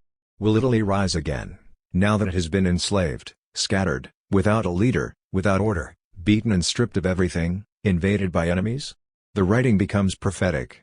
Certainly, an awakening will become possible if the Italians will take up arms, and in Italy there is no lack of matter on which to impose any form. There is great power in the limbs, if only it were not wanting in the heads. XXVL. This omen is realizable not only formally, but also materially. There is the possibility, indeed, as Machiavelli adds, to surpass the military organization that has made the Swiss and Spanish infantries so strong, and to constitute new Italian military orders. A prince that recognizes the defects of both these types of infantry, then, can organize a new one that will repel cavalry and not be afraid of infantry. XXVL. To operate in this way will be the dignity of the new prince, who is expected as a savior. He will be welcomed with love by the people, with desire for revenge against foreigners, with faith, piety, and tears. To everybody this barbarian domination stinks. Thus may your illustrious family appropriate. Here utopia falls back down to earth. The contradiction is revealed. Because here the arms are either those that turn virtue into constituent power and therefore are principle and strength, or they are those of the monarch. They cannot be both. Machiavelli had clearly demonstrated this in the middle of his pamphlet when the overdetermination of time had taken up arms and had constructed a project of freedom. Here the mention of the Medici is false and rhetorical, as much as the dedication to the Prince, written between September and September. The two texts recall each other. Here Machiavelli becomes once again a man who needs help and gives up that familiarity with the ancients that has pushed him to investigate the foundation and, rather, dons the clothes of the courtier. The magic of a method that had allowed him to merge the scientific subject with a collective subject, the people with the prince, fades. No one, I hope, will think that a man of low and humble station is overconfident when he dares to discuss and direct the conduct of princes, because, just as those who draw maps of countries put themselves low down on the plain to observe the nature of mountains and of places high above, and to observe that off-low of places put themselves high up on mountain tops, so likewise, in order to discern clearly the people's nature, the observer must be a prince, and to discern clearly that of a prince, he must be one of the populace. This prudence is in opposition to the methodical exaltation of the beginning of the Prince, to its introspection into power. The biblical phrases, the Petrarchan cry of the ending, notwithstanding Chabad's opinion, do not show the climax of Machiavelli's pathos but, rather, reveal his weak point, the escape into myth. If there are no doubts that the Prince was written in a brief period, it is also certain that it disperses the energy of the initial nucleus by degrading it in the course of the text. From this point of view it does not seem that some interpreters are far from the truth when they tone down Chabad's exclamatory argument. But let's return to the substance of our discussion and to that of Machiavelli. We have seen how the Machiavellian intuition about a constituent power that founds the state by renewing it, which therefore consists of an external foundation that is a very radical activity without presuppositions, is tied to the biographical experiences of the Florentine secretary in the prehistory of the Prince. We have also seen how Machiavelli starts writing the discourses on the first decade of Titus Livius and, due to the tragedies of his life, feels the urgency to suspend that work and give definitive form to the concept of constituent power. This is, therefore, a concept that is entirely linked to the problematic presuppositions of the discourses. From this perspective, the prince is a republican formula. The new prince makes the republics. But this beginning is wrapped in a series of contradictions in the argument that reveal how far the exemplification is in general from the essence of the project, but, above all, contradictions concerning the principle. The principle cannot be restrained. However, it is always confronted by new limits. It is productive, but what it produces is opposed to itself. The relation between virtue and fortune, the way it is structured in the prince, becomes unresolvable. The constituent principle is not a dialectical principle. It cannot be resolved or overcome, but this quality itself keeps it in a terribly precarious state. This is the precariousness of a strength open onto multiple horizons and never coherently articulated, a process that becomes tragic. Machiavelli is aware of this problem. The constituent principle and strength are in fact absolute, but any actualization opposes them, wants to deny their absoluteness. If the absolute overflows or is dislocated, it finds itself confronted by the rigidity and irrationality of the constituted. This is the problem of constituent power, and this is the problem of the new prince. Every time virtue is realized, it discovers that it is working to accumulate something that, once it becomes strong, is opposed to it. Virtue against fortune. The opposition is still simple, elementary, but the violence it carries is enormous. Within the text, the crisis of the prince takes place when Machiavelli, after defining the principle, tries to measure the amplitude of action, the dynamic spectrum. The capability of acting on time from inside time, to constitute it as much as overdetermine it, must be armed. Virtue becomes constituent power in this moment because it is on the relationship with arms that virtue forms the social orders. But not even this is enough. The themes of the exercise of power, of government, are foregrounded, but here once again is verified the inconclusiveness of the principle, its crisis, and its always unresolved and often perverse dialectic. All this would be irrelevant if the constituent principle were not the absolute principle. It is as such that it cannot disguise itself, either by assuming the costume of the monarch, or in the figure of myth. When the principle goes into crisis, the unresolved absolute is caricatured by the Medici, or in the pathos of an unthinkable and literary patriotic utopia. No, this is impossible for the prince. The absoluteness of its principle requires an absolute figuration. Only the absolute is not utopia. The constituent principle is absolutely open, but this opening must not be confused with determinations based on hopes, or worse, on fantasy and dream. Only material and actual reality can nourish the absolute. On the contrary, the only decision of the prince is this clear indecision about the absolute. Democracy as absolute government and the reform of the Renaissance. When Machiavelli starts working again at the Book of the Republics, by now it is the discourses on the first decade of Titus Livius that he will complete between, and his thought has already taken that qualitative leap that consists in the elaboration of the constituent principle. He can now apply the concept to the general theory of the forms of government that had been developing, on the basis of Polybius, in the 18 chapters produced before the drafting of the Prince. How is this qualitative improvement made visible? It can be recognized in the fact that, from chapters XVH 18 of the Discourses, the constituent principle animates the theory of princedoms. The republic becomes the prince's body, the living matter of constituent power. The crisis of political discourse, which Machiavelli had experienced between and, both in the writing of On Princedoms and in his personal life, is theoretically surpassed. The interpretation of the relation between the prince and the discourses has always been tormented not so much for philological reasons as for political motives. The Italian interpretive tradition, by insisting on the synthesis of the two works, on their contributing to one single line of thought, prevailingly tends to affirm the primacy of the prince and to exalt the concept of the autonomy of the political, which, starting from that primacy, could be found in Machiavelli's entire work. On the other hand, the Anglo-Saxon interpretive current, by insisting on the distinction or, better, on the substantial divergence between the two works, tends to privilege the discourses for their republican intonation and for that idea of mixed government that pervades them. As for the prince, according to this interpretive tendency, it would be an occasional work, when they do not affirm that it is a substantially ambiguous work. It seems to us, contrary to what both interpretive schools sustain, that the very close interdependence of the prince and the discourses, far from determining his waning, implies instead the celebration of the republican prince.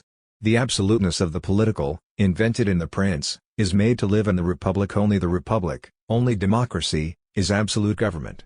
The fact that the prince is a circumstantial work, born within an extremely particular experience, does not isolate its central concept but makes its exceptional intensity available for the construction of the theory of the republics. Machiavelli puts the principle at the service of democratic government.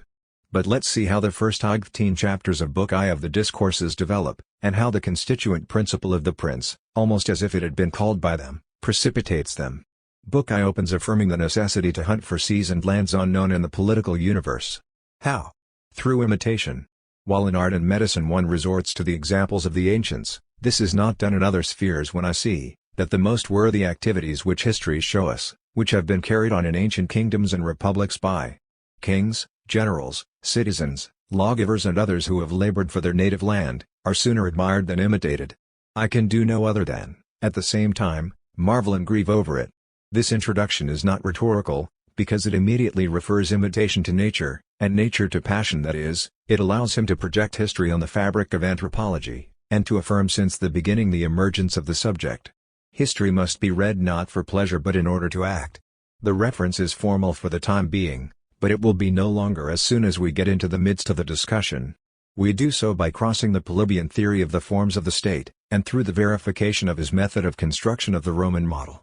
In Discourses, Chapter 2 of Book I is divided in two large parts. The first describes the cycle of the republics, that is, it moves from the Aristotelian definition of the three good forms of government and the three bad ones, and observes their dynamic principle, how we move from the princedom to tyranny, from tyranny to the aristocratic regime, and then to the oligarchy, how, finally, democracy triumphs, which, however, by turning into anarchy, reopens the cycle.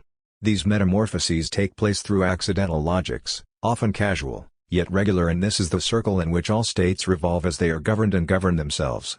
This circle can, nonetheless, be broken. In the second part of the chapter, Machiavelli applies himself to show how in the Roman mixed constitution, the three good forms of government could be detached from the malice of their opposite and thus stabilized, unified, balanced. Rome is the triumph of the mixed constitution. Certainly, its constitutional history is born only from two actors, as capable of expressing politics as of being subjected to synthesis: consular monarchy and senatorial aristocracy. But the tribunal institution immediately emerges, which imparts perfection to the Roman constitution, insofar as it imposes the presence of the democratic principle in it. So far Machiavelli is absolutely Polybian. But the insertion of the democratic principle, claims Machiavelli against Polybius, is not banal. It is actually a real revolution, so that the constitution, by remaining mixed, made a perfect republic to which perfection was added through the disunion of the plebs and the Senate. Cycle of the republics, mixed constitution, and then the hammer blow. What has Polybius to do with it any more? Of the principle of disunion. The following chapters, from 3 to X, are a very high illustration of the democratic model and of the function of disunion in maintaining freedom. From X to 15 of vindication of religion as constitutional cement of the city, and its exaltation as a venue from the political to the anthropological, from the rational to the passional, from the analysis to the program. Let's look at chapters 3 to X. If all men are evil and can become criminals, says Machiavelli, even more evil are the patricians when their power is not opposed by the power of the people. A riotous republic is born from this predicament, certainly, but the riots produce good order. Those who will carefully examine the aims of the riots will see that they have produced no exile or violence against the common good, but laws and orders in favor of public freedom. Machiavelli concludes the people, though they are ignorant, can grasp the truth. How can we comment on this extraordinary affirmation? What happened to Polybius here? Much of his theory is retained, even though the reasoning is beginning to become dislocated. Although it is recognized that the people are capable of producing the truth and are called the guardian of freedom, the schema of mixed government remains, and with it a certain pessimism and naturalism of Polybian origin that prevent the anthropological dimension of the analysis to turn into a support for democracy. In the following chapters, even when the reference to Polybius seems to disappear, the Polybian model of mixed government continues nonetheless to impose itself. The plebeian right and the popular initiative defend freedom and represent the interpretive key to the progress of the institutions, but they must be read within the sphere of the balancing of powers. We can clearly see that in these chapters the concept of constituent power has not yet been constructed by Machiavelli. And also when Machiavelli dynamizes the Polybian dimension and introduces the famous distinction between quiet republics as Sparta and Venice and open and imperial republics as Rome, he does not renovate radically, but simply improves Polybius's model. The expansiveness of the model, that is, the analysis of a republic that is open and capable of overthrowing toward the outside its own internal imbalances, does not modify the Polybian conception of the mixed government. When, After these chapters on disunion, Machiavelli moves to consider ancient religion and its function in the city. He reveals analogous ambiguities in relation to the Polybian text. Religion is first considered as a common element, as a bewitching ether, within which disunion can be given, but it will always be concluded positively exactly through the religious tie. Religion is something altogether necessary to maintain a well-ordered state. Hence, if there should be a debate on the prince to whom Rome was most under obligation, whether Romulus or Numa, I believe that Numa would sooner get the first place. Because where there is religion it is easy to bring in arms, but where there are arms and not religion, only with difficulty can the latter be brought in. From these observations stems the invective against the Christian religion that is an actual religion of corruption and that has made the Italians without religion and wicked.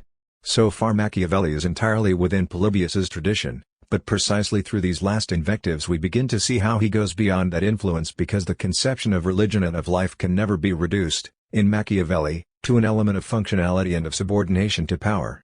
It is also free passionality, it is individual life, enjoyed and hoped. It is rupture of conventions. Religion overflows out of the sacred as much as life can and must overflow above conventions. Anybody who saw our letters, honored friend, would wonder greatly, because he would suppose now that we were grave men, wholly concerned with important matters, and that into our breasts no thought could fall that did not have in itself honor and greatness. But then, turning the page, he would judge that we, the very same persons, were light-minded, inconstant, lascivious, concerned with empty things. And this way of proceeding, if to some it may appear censurable, to me seems praiseworthy, because we are imitating nature, who is variable. This matter that dances is well beyond Polybius and his tradition. If now we want to evaluate on the whole the degree of influence of Book I of Polybius on Machiavelli's work, the answer is not very difficult. It is an important influence, on the first 17 to 18 chapters of the Discourses, but it is an influence that is more erudite and taxonomic than philosophical. Indeed, insofar as we consider the insistent and continual return of the Polybian model in the mixed government, we sense Machiavelli's deep unease to let himself be closed in and restrained into the anarchiklosis and in the profoundly pessimist temperament of the Polybian doctrine. On the other hand, the idea of the mixed constitution is in the ideology of Florentine humanism. Machiavelli may have got acquainted with it through the work of Leonardo Bruni, who constructed the model of the mixed government on Aristotelian sources rather than on Polybius. Whatever the channels that allowed Machiavelli to get to know Polybius may be, it is certain that the same channels open other paths to the solutions of the problems confronted. Here we reach the crucial point, that is, the point when Machiavelli, after having for some time rested his theoretical impatience on Polybius's text, comes to pose some fundamental questions. A corrupt people, if it attains freedom, has the greatest difficulty in keeping itself free. How free government can be maintained in corrupt cities, if it is already there, and if it is not there, how it can be set up. Here we are at the interruption of the Discourses, or at the putting off of the project of the Book of the Republics. It is clear that it was impossible to answer in Polybian terms the questions that Machiavelli now posed. The prince becomes the new answer: constituent power. It is an experientia crucis, a moment of absolute theoretical innovation. Beyond and against Polybius's method, Machiavelli constructs a method that goes from the structure to the subject, from descriptive phenomenology to natural anthropology, from mixed government to democratic creativity. This new conceptual movement redefines the Discourses and completely and definitely tears apart the Polybian pattern. The formal institution of power now needs its absolute content. From now on, the Discourses will be nothing but the demonstration that the only content of the constituent form is the people, that the only constitution of the prince is democracy. A research toward the Institutio Populi. To give immediately the sense of what we are saying, allow us to look ahead briefly at Book 3 of the Discourses, at its beginning and conclusion as the moments in which the constructive movement of Machiavelli's thought is crowned. Indeed, by connecting the opening statement of Book 3, that if a religion or a republic is to live long, it must often be brought back toward its beginnings, to the statement with which the book closes, a republic, if she is to be kept free, required new acts of foresight every day, and for what good qualities Quintus Fabius was called Maximus. Well, here reappears, with extreme evidence, all the difference that the prince has inserted into the Discourses, by refounding them.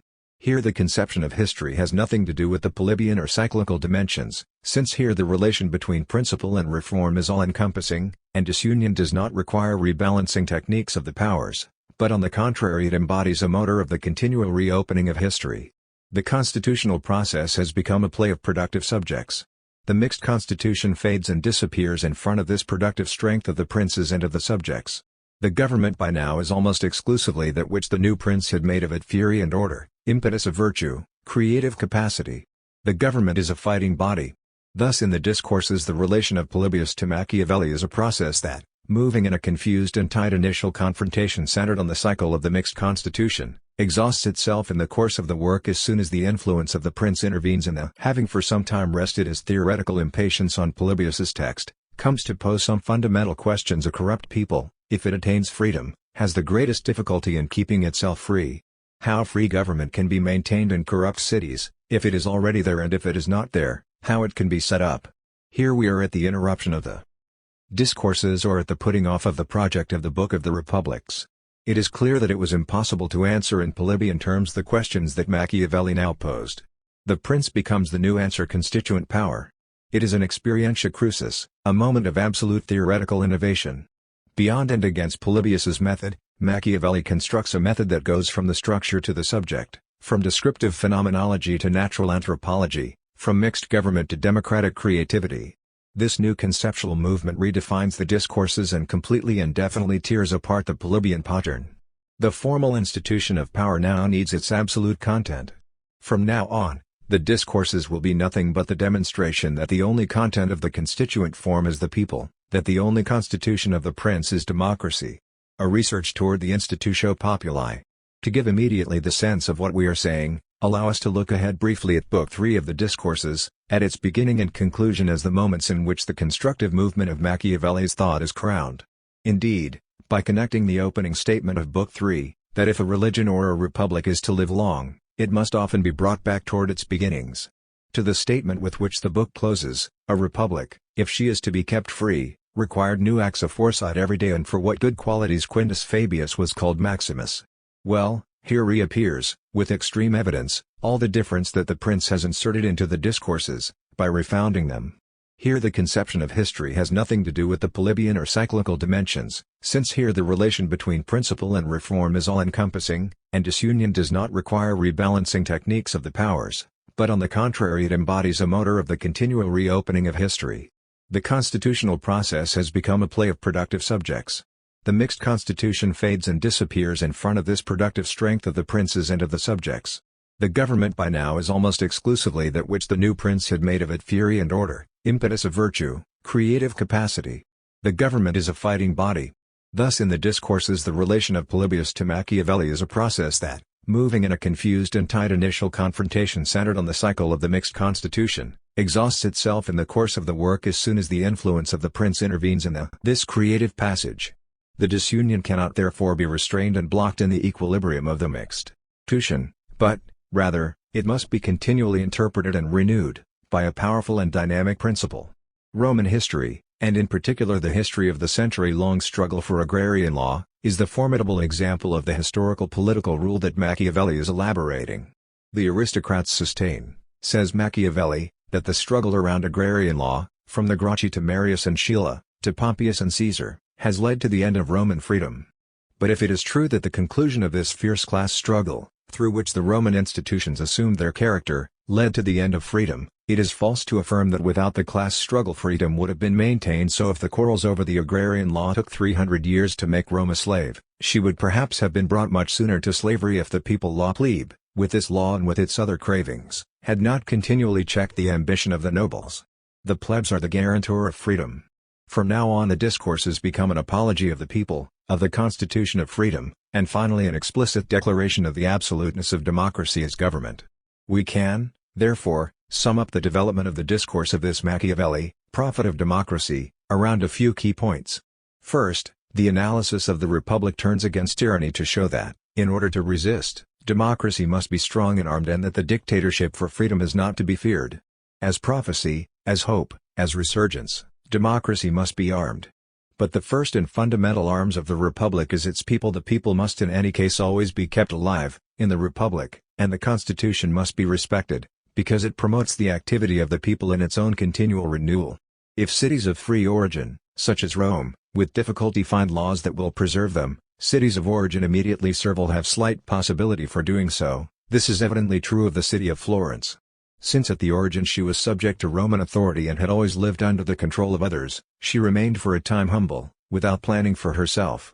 Then, when there came a chance for taking breath, she undertook to make her own laws. These, being mingled with old ones that were bad, could not be good. And so she has gone on governing herself for 200 years, for which there are trustworthy records. This movement of thought, exalting the freedom of the foundation and the absoluteness of the republican government, deepens even more. Public affairs are easily managed in a city where the populace is not corrupt. Where there is equality, a princedom cannot be established. Where there is none, a republic cannot be established. It means that, in these last chapters that outline a real republican synthesis, an open constitution that deeply treasures the conversion of all the parts of society toward the state as aim is set at the center of the discussion, but it is with the ultimate and fundamental condition, that the republican machinery is set on equality. The would-be founder, then, will establish a republic where there is, or has been brought about, great equality. On the other hand, he will organize a princedom where there is great inequality. Otherwise he will produce a state out of proportion and not durable. Here, therefore, equality is the condition of freedom. Could we be surprised if the multitude, which each time has been until now considered the guardian or the guarantor of truth, finally here is once again called capable of truth? The multitude is wiser and more constant than a prince. This must be said and repeated, even if it were against the common opinion. I believe that a people commits smaller sins than a prince, therefore one can rely on a people more than on a prince. Machiavelli the Democrat is here fully developed. How much hatred, how many falsifications, how many negations of luster and memory would these pages deserve, then? How much fear has produced in the powerful ones this very radical image of a people capable of truth, equality, organized in its rallies, ethically sustained by civil religion, capable of arms and victory. This people is powerful. The chapter that closes Book I of the Discourses and that anticipates Book II behind the unsuspicious title The Consulate and every other magistracy in Rome were given without regard to age is in fact the exaltation of youth and its virtue, of its capability to drag the plebs into the adventure of freedom, of being the force of the multitude, in the construction of glory. The virtue of the Roman consul and his youth are called to exalt the force of the plebs in the construction of the republican synthesis. And thus ends Book I of the Discourses, in the strong, explicit, insisted on vindication of the legitimacy of the government of the multitude, thus of democracy, as the best form of government. The discourse of the prince has been definitively absorbed in that of democracy. The Polybian beginning and the philosophy of history that was implicit in it are reversed. The best government is democracy, and its effectiveness is guaranteed by the determination of the subjects. The effectiveness is the history of a subject. If in Book I of the Discourses we have witnessed the definition of the subject as collective entity, plebs, multitude, people, now in Book II, in order to reach a high degree of actuality, the subject will have to show himself as dynamic basis of historical production, as strength. While the previous book was concerned, says Machiavelli, with the decisions made by the Romans with respect to affairs within the city, in this one I shall speak of what the Roman people did pertaining to the expansion of the empire. If we were following a triadic scheme of exposition, here we could say that we are in the place of the affirmative indeed, as in Book I the dialectic between virtue and fortune, and in general the principle of disunion, had been considered central. So in this book virtue takes the center stage. It becomes the fundamental critical principle, and it is on it that the theoretical plot unravels. Whether the Romans conquered their empire more through ability or through fortune, and the answer is a program. It was virtue, the prudence of virtue. Virtue promoted in time by a collective subject. What allowed the Roman power, the construction of the great fortune of that people, was virtue, the virtue that comes from living for the common good, because not the particular good, but the common good is what makes the cities great. And doubtlessly this common good is not valued but in the republics. Against it there's tyranny. Tyranny, which is a global form of domination, fierce and intrusive, pervasive, as a spiritual fact. Religious? What has the Christian religion to do with tyranny? The association of ideas is not casual. This chapter makes the analysis of religion a central moment in the description of the collective subject. The Christian religion, then, it is not tyranny, but it allows tyranny. It is not against tyranny and suffocates virtue. How much, instead, could the collective character of the virtuous subject be constructed and exalted in civil religion? In ancient times the sense of freedom found its source infused with the public religion.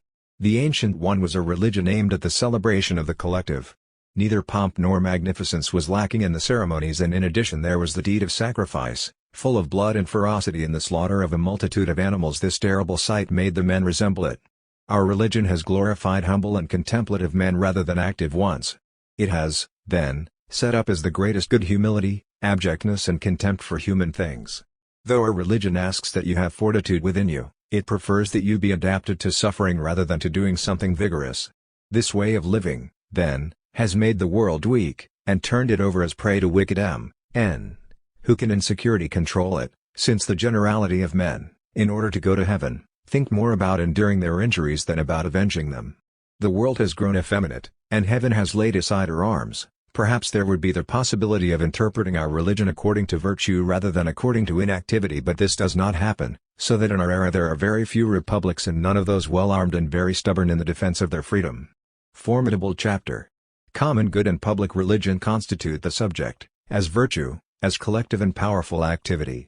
Nonetheless, the necessities of the exposition claim space while building the republic. The discourses must show how obstacles are overcome, and how the harsh actuality can be reformed. Thus after chapters 1 and 2, which, as we have seen, are dedicated to the method of virtue and to reproposing the collective definition of the subject, Book 2 proposes a method of exposition by alternatives, counterposing chapters that decidedly show the ontological preeminence of virtue to chapters that instead take us to the political conditions of fortune. The first are republican, the second argumentative, instrumental, the first ideological and the second effectual. In concrete terms, chapters 1 and 2, which we have already considered, are opposed to chapters 3 and 4, to define the fabric of actuality, and then, on the one hand, chapters 10, 16, 17, 18, 20, and some others insist on the method of virtue. On the other hand, chapters 9, xt. 12, 19, 21, and some others show how actuality constitutes a solid cage. Only from chapter 22 until the end of the book, the unity of the two directions is realized, and the collective subject becomes the motor and the cipher of objectivity, the virtue of the actual. In this list, chapter 5, change in religious sects and languages, along with the coming of floods and of plague, wipes our records, is missing, and with good reason. In this chapter Machiavelli makes a digression away from the line of his argument and tries to define the Heraclitean flux of becoming as an experience of freedom. It is an absolute experience of freedom that permeates the constitution of subjects. We always find ourselves on the virgin terrain of history in the attempt to reconstruct virtue in this mixed body of human generation, but we can still win back memory and construct it in virtue only if we risk this extreme limit of destruction. To save the memory of humanity is to reinvent it a constituent power. In chapter 5 of Book 2 blows a great wind of being and of destruction, that poses against a completely negative background the possibility of freedom and of constitution. If there were not this margin of destruction, there would not exist the possibility to speak of freedom as absoluteness. Isolated, but not less relevant, this metaphysical chapter poses what is at stake. Back to our discussion. Thus the arguments of virtue against actuality unravel following the order of the chapters we have mentioned, that is, the strength of the subjects is constructed in Book 2 of the Discourses. The more we advance, the more we have the impression that actuality and fortune, against which virtue struggles, are neither irresistible nor invincible. Sometimes, from chapter 10 to chapter 20, we live the experience of being in the static center of a fading hurricane, that is, if fortune is felt in all its terrible force and in the series of elements of inertia and of deceit that it implies or imposes on those who want to win it, in the same moment we see that this urgency and this massive objective impact are containable. It is a war that we live. Virtue, to show itself as powerful, must structure the obstacles that oppose it. Virtue is living labor, that little by little can destroy the traditions and the power that have consolidated against life. It is not by chance that here, in the midst of it all, is for the first time argued in a theoretical manner what until now has been either the theme of practical exercises, or rhetorical and inciting discourse. Here instead it is demonstrated that virtue can be powerful in arms, or better, that only in arms virtue can be powerful. Riches are not the sinews of war, though common opinion holds them so, but good soldiers are. Money is indeed necessary in the second place, but it is a necessity that good soldiers gain for themselves, because it is quite as impossible for good soldiers to lack money as it is for money of itself to find good soldiers. This inclination, at times naive, other times fanatic, often genial, always impassioned, that pushes Machiavelli toward the arms and the discourse of military orders, is the transcription of the necessity to give strength to the collective subject. How far the soldiers of our time have turned away from those of ancient times! How armies at the present time should esteem artillery, and if the opinion universally held of it is true, on the authority of the Romans and by the example of the ancient soldiery, infantry ought to be valued higher than cavalry. The sort of danger risked by a prince or a republic making use of auxiliary or mercenary soldiers. Well, this is how the radicalness of the refounding of history comes to light. It is from chapter 22 of Book 2, and to the end, that the discourse tightens in a synthetic manner, recuperating the destructurated elements, and in general the objective conditions, in order to make them internal to the tension of the project. The relation between virtue and the elements of actuality is completely reversed in terms of productive synthesis. No unbalanced move, in this picture, neither in the sense of a neutral objectivism that could hide the yielding to a brute actuality, nor in the sense of a blissful subjectivism and of the idealism of virtue. Not at all here the elements of actuality, previously taken apart and analyzed, are reconstructed and led to be part of a new actuality of which virtue is itself an actor, because it is virtue of a collective subject, it is strength. Assert, indeed, once more that it is very true, according to what we see in the histories, that men are able to assist fortune but not to thwart her. They can weave her designs but cannot destroy them. They ought, then, never to give up as beaten, because, since they do not know her purposes and she goes through crooked and unknown roads, they can always hope, and hoping they are not to give up, in whatever fortune and whatever affliction they may be. Here is thus how the project works. There is no dialectic, there is no idealism in it. However, there are always situations in which virtue cannot constitute itself as new actuality. In chapters 31 and 32 Machiavelli lists examples of how virtue crashes against frauds, plots, the problems of the exiles. But generally this terrain of the struggle is what can be negotiated project of strength, constituent power. If the text of Book 2 seems to have taken as its point of departure too advanced a hypothesis so that, in the movement of the demonstration, it accumulates and discards hypotheses and demonstrations, often in a prolix manner, sometimes confusedly however in this way it manages to approach a conclusion, by groping a little, but not less effectively. Thus the new actuality of virtue is constructed, and the difficulties of the argument show the difficulty of the real constitutive process. Antiquity always remains there to show us the exemplary way, to construct the paradigm that we can reconstruct through all the difficulties of history. We see, therefore, both from this discussion and from what we have many times said elsewhere, how much in their way of proceeding present republics differ from ancient ones. We also see, for this reason, every day miraculous losses and miraculous gains. Because where men have little ability, fortune shows its power much, and because she is variable, republics and states often vary, and vary they always will until someone arises who is so great a lover of antiquity that he will rule fortune in such a way that she will not have cause to show in every revolution of the sun how much she can do. Thus fortune can be shaped by virtue, but only to the point where the struggle has developed and virtue has triumphed. Good fortune exists. It is that which we have constructed, it is that which virtue has imposed as new actuality.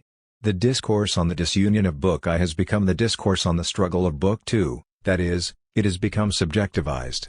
Indeed, we have so far witnessed a theoretical movement that has proceeded toward the identification of the structural dimensions of the collective subject first in terms of constitution proper, of centripetal direction of the movement, then in terms of expression of strength. First, the possibility of strength, then its actuality. And this process is very impetuous. However, we can never forget the sense of crisis that the entire discourse subtends.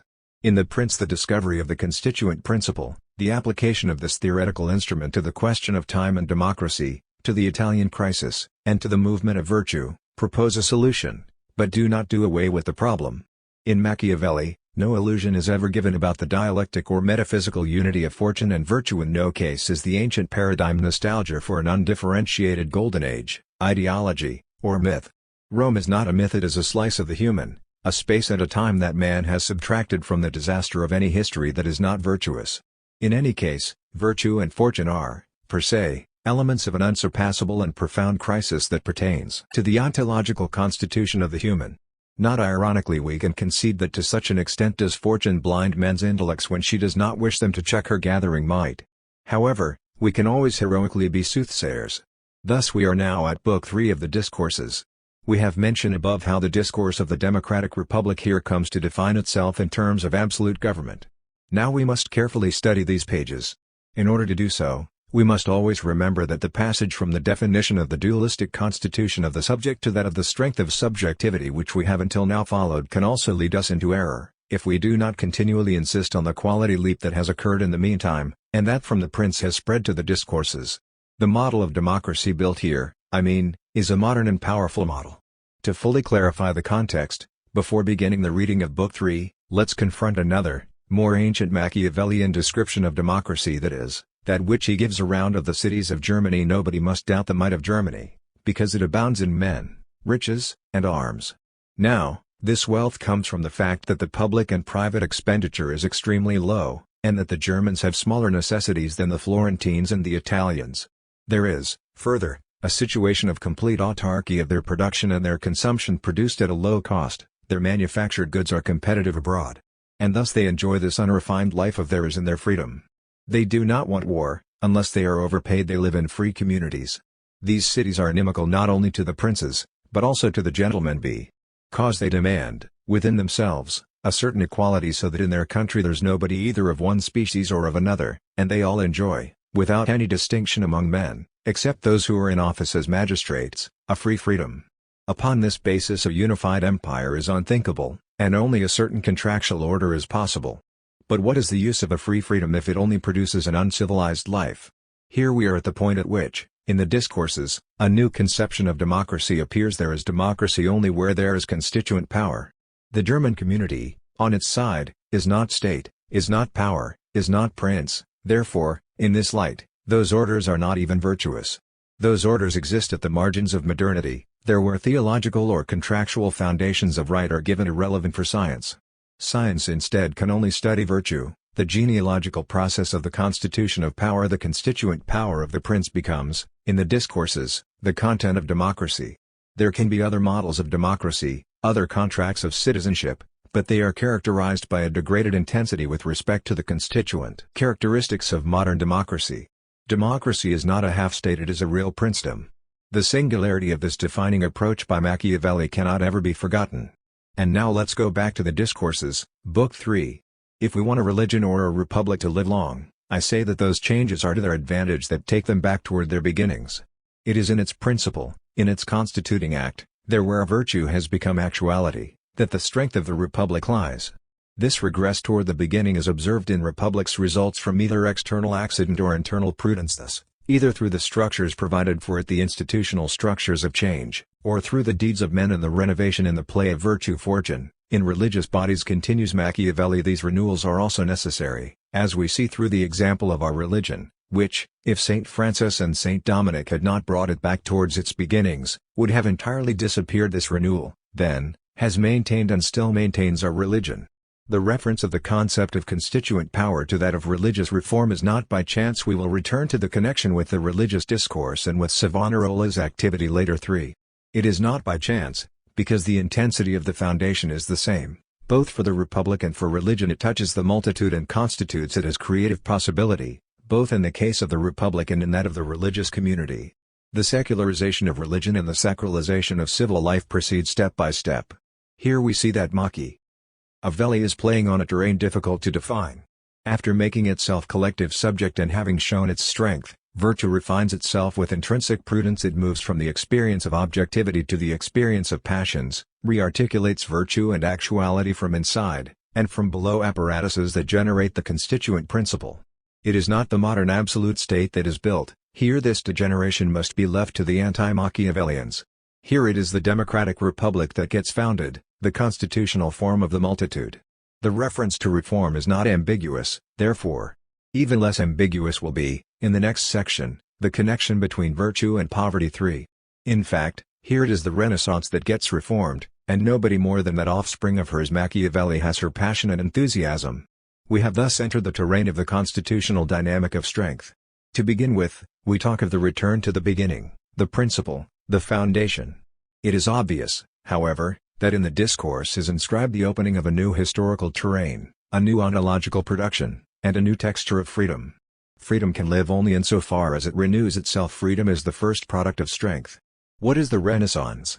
It was the rediscovery of freedom and, with it, of the virtue of constructing, of inventing. At the same time it was the discovery of the possibility and the capacity of accumulating. Yet through accumulation fortune was built, and fortune so established opposed virtue. The dialectic revealed itself through this negativity of the result. The only possibility of resisting this perversion of the development of virtue and its dialectic is the foundation of a collective subject that opposes this process, who tries to fix the accumulation not of fortune but of virtue. Who will be able to do it? Only in the forms of democracy and of the government of the multitude will this project be conceivable. The reform of the Renaissance is the refusal to accept its perverse dialectic, thus the refusal to accept its dialectic as a form of thought and as a conciliation of antagonisms. It is not true that between man and the world there is a relation of conciliation. We do not know this benevolence of reality. On the contrary, every time we act we risk the reversal of virtue into fortune, and the recognition of the actuality of the latter, against us. How does the picture change? How can the Renaissance be reformed and virtue itself? Answers Machiavelli: there exists no circle that sums up both virtue and fortune, and nothing else. Virtue can win or succumb, this and nothing else is the alternative that constitutes it. But also its dignity. Virtue is freedom. How can we avoid, then, that the expression of virtue is crushed? That it becomes perverted or neutralized? The chapters that should give an answer to this question are extremely ambiguous. Indeed, the theory of passions is ambiguous, not its genealogical definition, the insistence on its capability to give origin, but its phenomenology, its descriptive. Thus any passion manifests itself as the right side and the obverse, and the exercise of virtue can become inhuman, when patriotic pietas becomes cruelty as for prudence. To give another example, it reveals itself as repression and exemplary punishment, while the conception of the enemy is totalitarian and obsessive. 3. But this ambiguity does not reveal an incoherence but, rather, the difficulty of making logical what is a play offeres and counterpowers. Let's see, for example, what Machiavelli says about plots. 3. A plot per se is an evil, an inactuality with respect to the value of peace, but it can also be, and often is, the emergence, in a situation that is otherwise blocked, of the exigence of change and of the need for reform. A plot can be virtue that presents and develops itself as counterpower. A plot must be refused when it is a possibility for tyranny. But when it is virtue, or even only an indication of an eternal up and down of the hoped for actuality, when it is in any case a sign of opening and dynamism, then it may be welcome.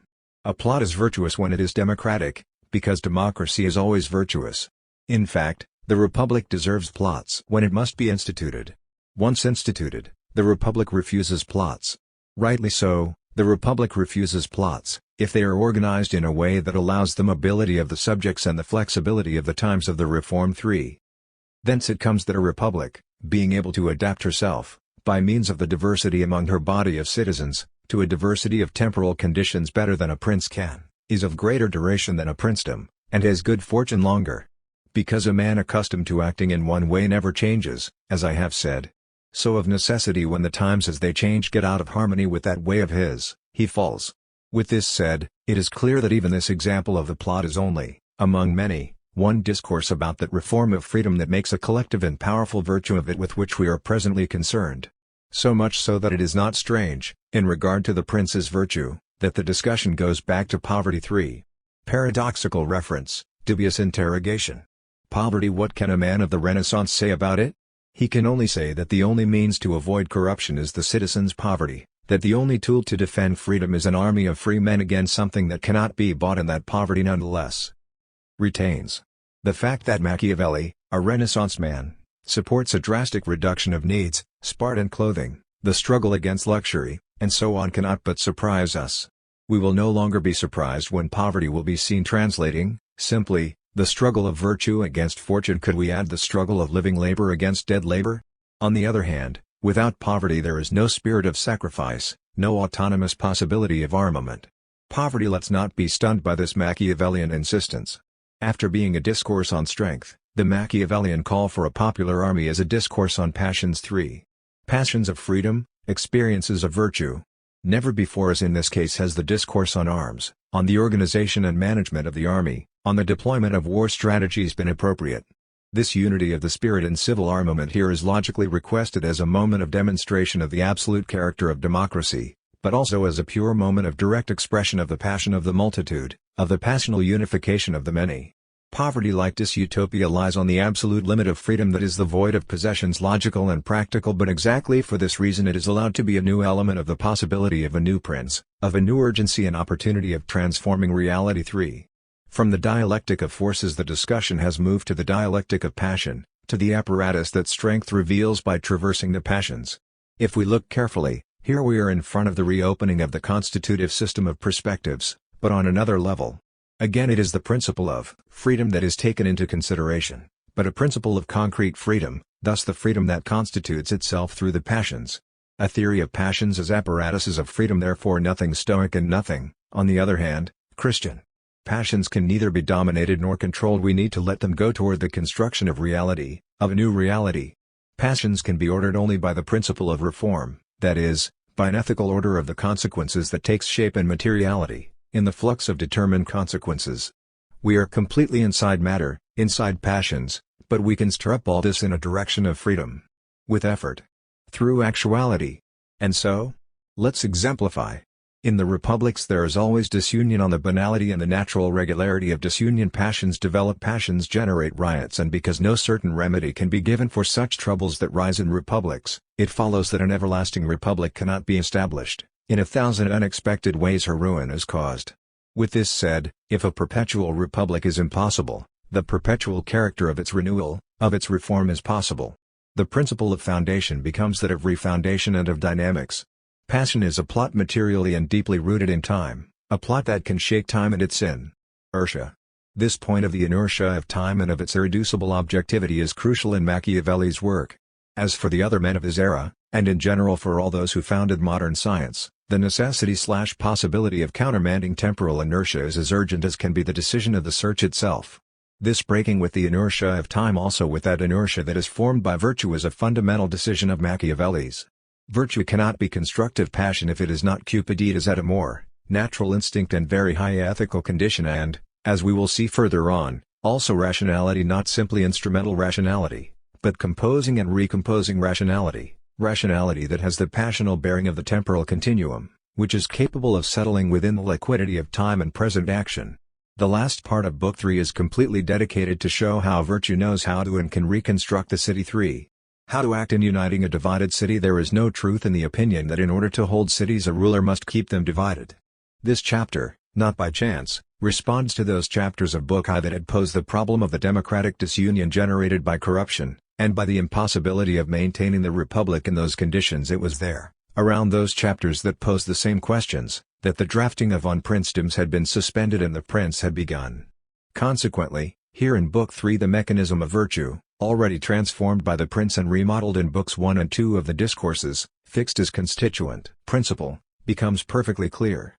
Chapter by chapter the image of the republic, as the synthesis of the multiple and the one, of force armed toward the outside and of civil peace, of rationality as domination of time, and of love and poverty as civil Cupiditas that destroys corruption. Well, this image constructs itself as the schema of the conclusion of the Discourses. And if Chapter 27 has definitely posed virtue as the producer of unity, as matrix of recomposing rationality, the other chapters, from here to the end of the Discourses, develop thematics, positive or negative, that integrate that thematic nucleus. Here is, then, on the one side, the strong call to beware that the anxiety for the defense of the civil unity of the republic does not become the basis and the alibi for tyranny. 3. Bad faith, hypocrisy, and envy feed tyranny. We must guard ourselves against the passions that produce tyranny. Machiavelli argues on the ground of passions and on their temporal rhythm. Positivity follows negativity within the perverse temporality and the inertia of power. Time waits for no one, goodness is not enough, fortune varies, and malice receives no gift that placates her. Only constituent power, then, only the prince, can decide for the republic. The theme is immediately reinforced. It is again the discourse on the armies. 3. Once again it is a discourse that shows the apparatus of virtue in the moment when the multitude becomes unity through the militia, and democracy is born armed. Constituent power founds the city, and it always represents itself in the militia's activity, so that inertia and fatigue may not take away freedom. Only constituent power, open, repeated, lasting, armed, constitutes the republic. Virtue as theme apparatus of the unity of the city and of the multitude is once again developed after being deployed as anti-tyranny motif and as refrain of the arming of the people to define absolute government. In chapters 32 through 36, the order of the magistratures is discussed, as well as the relations that they entertain among themselves, and the relations between magistratures and people. The scheme that here supports the discussion is that of the play of actual counterpowers. Only in such a way, that is, only when disunion has become the key of institutional relations, absolute government can be formed as democratic government that does not hide differences, but that asks the citizens to always reconstruct unity out of differences. The principle of the absoluteness of power is that of the multitude in action. A relation between fury and order, between Cupiditas and rationality, between innovation and consent, that represents the matter of which the prince's action is made, even more so that of the republic. Yet when efficiency is disciplined, It uses its ardor in the right way and at the right time, and no emergency daunts it or takes away its courage, because good discipline fed with the expectations of victory preserves courage and ardor. And all this, as it is by now evident, does not only concern the armies but, above all, the democratic order. 3. Thus, encountering some other not secondary problem of constitutional architecture, of the art of war and of the theory of virtue. 3. We come to the conclusive chapter. A republic, if she is to be kept free, requires new acts of foresight every day, and for what good qualities Quintus Fabius was called Maximus. Each day new ordinances, even if they were, in the rationality of the aim that justifies them, the destruction of the defeated troops, or the exemplary repression of the multitude, the repressions of bacchanals and poisoners, the violence of the example, in this commentary, does not produce fear. On the contrary, it leads itself back to the beginning. And this is constituent power, its continual opening, its renewing itself, the possibility of maintaining the multitude and the army in action. Here the secret of the prince is revealed, here an answer is offered to the questions of the Book of the Republics. Here we see the principle of reform of the Renaissance. Freedom can remain open and constructive, opposed tyrannical dominion and corruption, the church and fortune, only if it is the prince, only if it is constituent power in action. The prince is democracy, precisely the reform of the Renaissance. Machiavelli's problem will never be that of closing down the revolution. The constitution for him is always the opening of the revolutionary process of the multitude. Critical ontology of the constituent principle. Machiavelli detests Girolamo Savonarola willingly. Throughout his work, he ironically conflicts with the unarmed prophet. Already and he describes with diffidence and antipathy the friars' movements. They are those of a politician, who, afraid of being attacked by the new Signoria, threatens it, then soothes it, and tries to unite it to his action against the papacy. Now and later, the difference between Machiavelli and Savonarola goes beyond their disagreement on the ends. It touches the political logic of the former, an old political logic, sustained by an instrumental rationality. Machiavelli sees no possibility to attribute to Savonarola the essential quality of the new politician, constitutive capacity, the dimension of praxis. Machiavelli recognizes in Savonarola the Christian, the humanist, but the ideal of prudence and virtue that Savonarola develops remains part of a tradition of finalism and transcendentalism that Machiavelli does not accept anymore. Now political prudence must move among events, not in order to discriminate among them according to external finalities but, rather, to rationalize them according to the principle that runs through them. Paradoxically, Savonarola's transcendentalism can have perverse outcomes. Isn't Machiavelli perchance recognizing in Savonarola the first of the authors of Machiavellianism, of the transcendence of the reason of state? Even when this reason considers itself democratic? Savonarola is burned on the pyre and Machiavelli obtains the Florentine secretaryship. He moves here and there as ambassador and inspector. For example, he is in Pistoia and he tells how, intervening in order to appease intestine struggles, the Florentines found themselves prisoners of their own intervention, to the point of building an actual force of occupation of the city. What could they have done otherwise? The only rationality of the Pistoiese situation, vis-à-vis the confused, medieval intestine struggle, uninterrupted and implacable, is the force of the Republic. In Machiavelli also goes to France for the first time. Once again a reference to prudence. It is not the wisdom of known things, or simply of those practicable. It is not a north star that allows one to pass through the tempests of reality. On the contrary, prudence is the will to knowledge and the will to power. It is specifically the capacity to adapt with initiative and dynamism to the rules of life at court. The adherence to reality, which is made into an apparatus, is the first characteristic of Machiavelli's logic.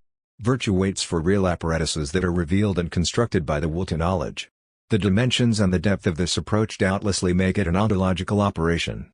In Machiavelli the will to knowledge presents itself as a productive movement that penetrates being, a knowledge that tends toward the construction of a new being. When Machiavelli writes on the method of dealing with the rebellious peoples of the Val di Chiana, the relation that logic poses between knowing and acting, and that reveals itself as ontological, constitutive, is by now completely self-conscious. The call to action of the Romans becomes political paradigm. Exemplarism is considered as ontological apparatus, which means that the commentary of ancient works is the reading of regional ontologies in which knowing and acting are equally inscribed. In Machiavelli the humanistic tradition has extraordinarily matured, and the scientific positions are already dislocated, from morality to politics, from politics to historiography, and finally to ontology. Rhetoric and exemplarism are torn away from the Ficinian tradition. The new, the event, the prince are by now the mark of originality. When in Machiavelli goes back to on princedoms and then to the prince, this methodological horizon has definitely taken shape. Until the discourses this direction becomes more and more definite, and characterized by more and more methodological dexterity, in the sense of a constitutive historical ontology.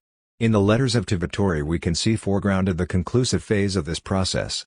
The discussion tries now to go through the order of things that constitutes itself through alternatives and juxtapositions of fields of force, but the rationality of the picture and therefore the sense of the order of things are given only from the point of view from which we are situated, a point of view that is also a point of force.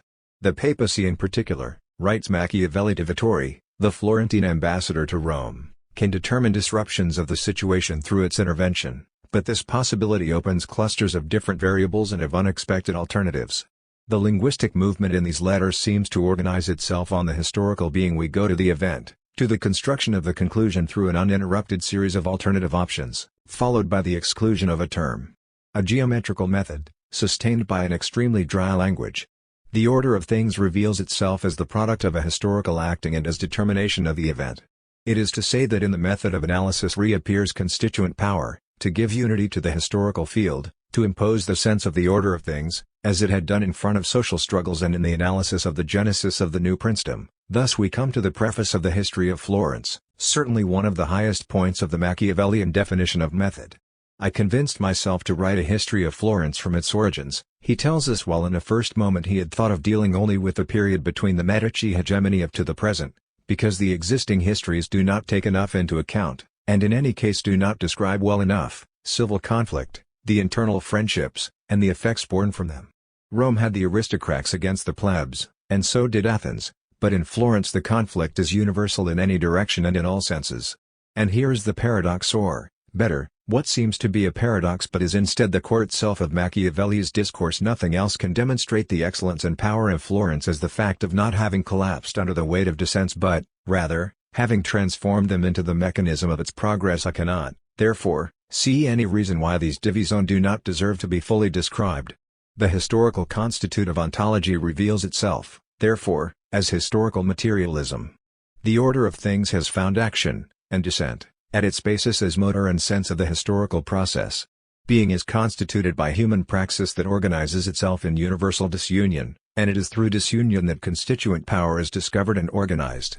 After having seen, in the first section of this chapter, how constituent power is formed in the midst of mutation as discovery of the possibility of overdetermining time, and after having described, in the second section, how the absoluteness of constituent power can find an adequate subject only in the multitude and a substance only in an always open form of democratic government, now we foreground the materialism of this foundation, that aspect, that is, that makes Machiavelli's thought the chief antidote of any thought of the pacification of history, of social antagonism, of any negation of the constitutive work of ontology.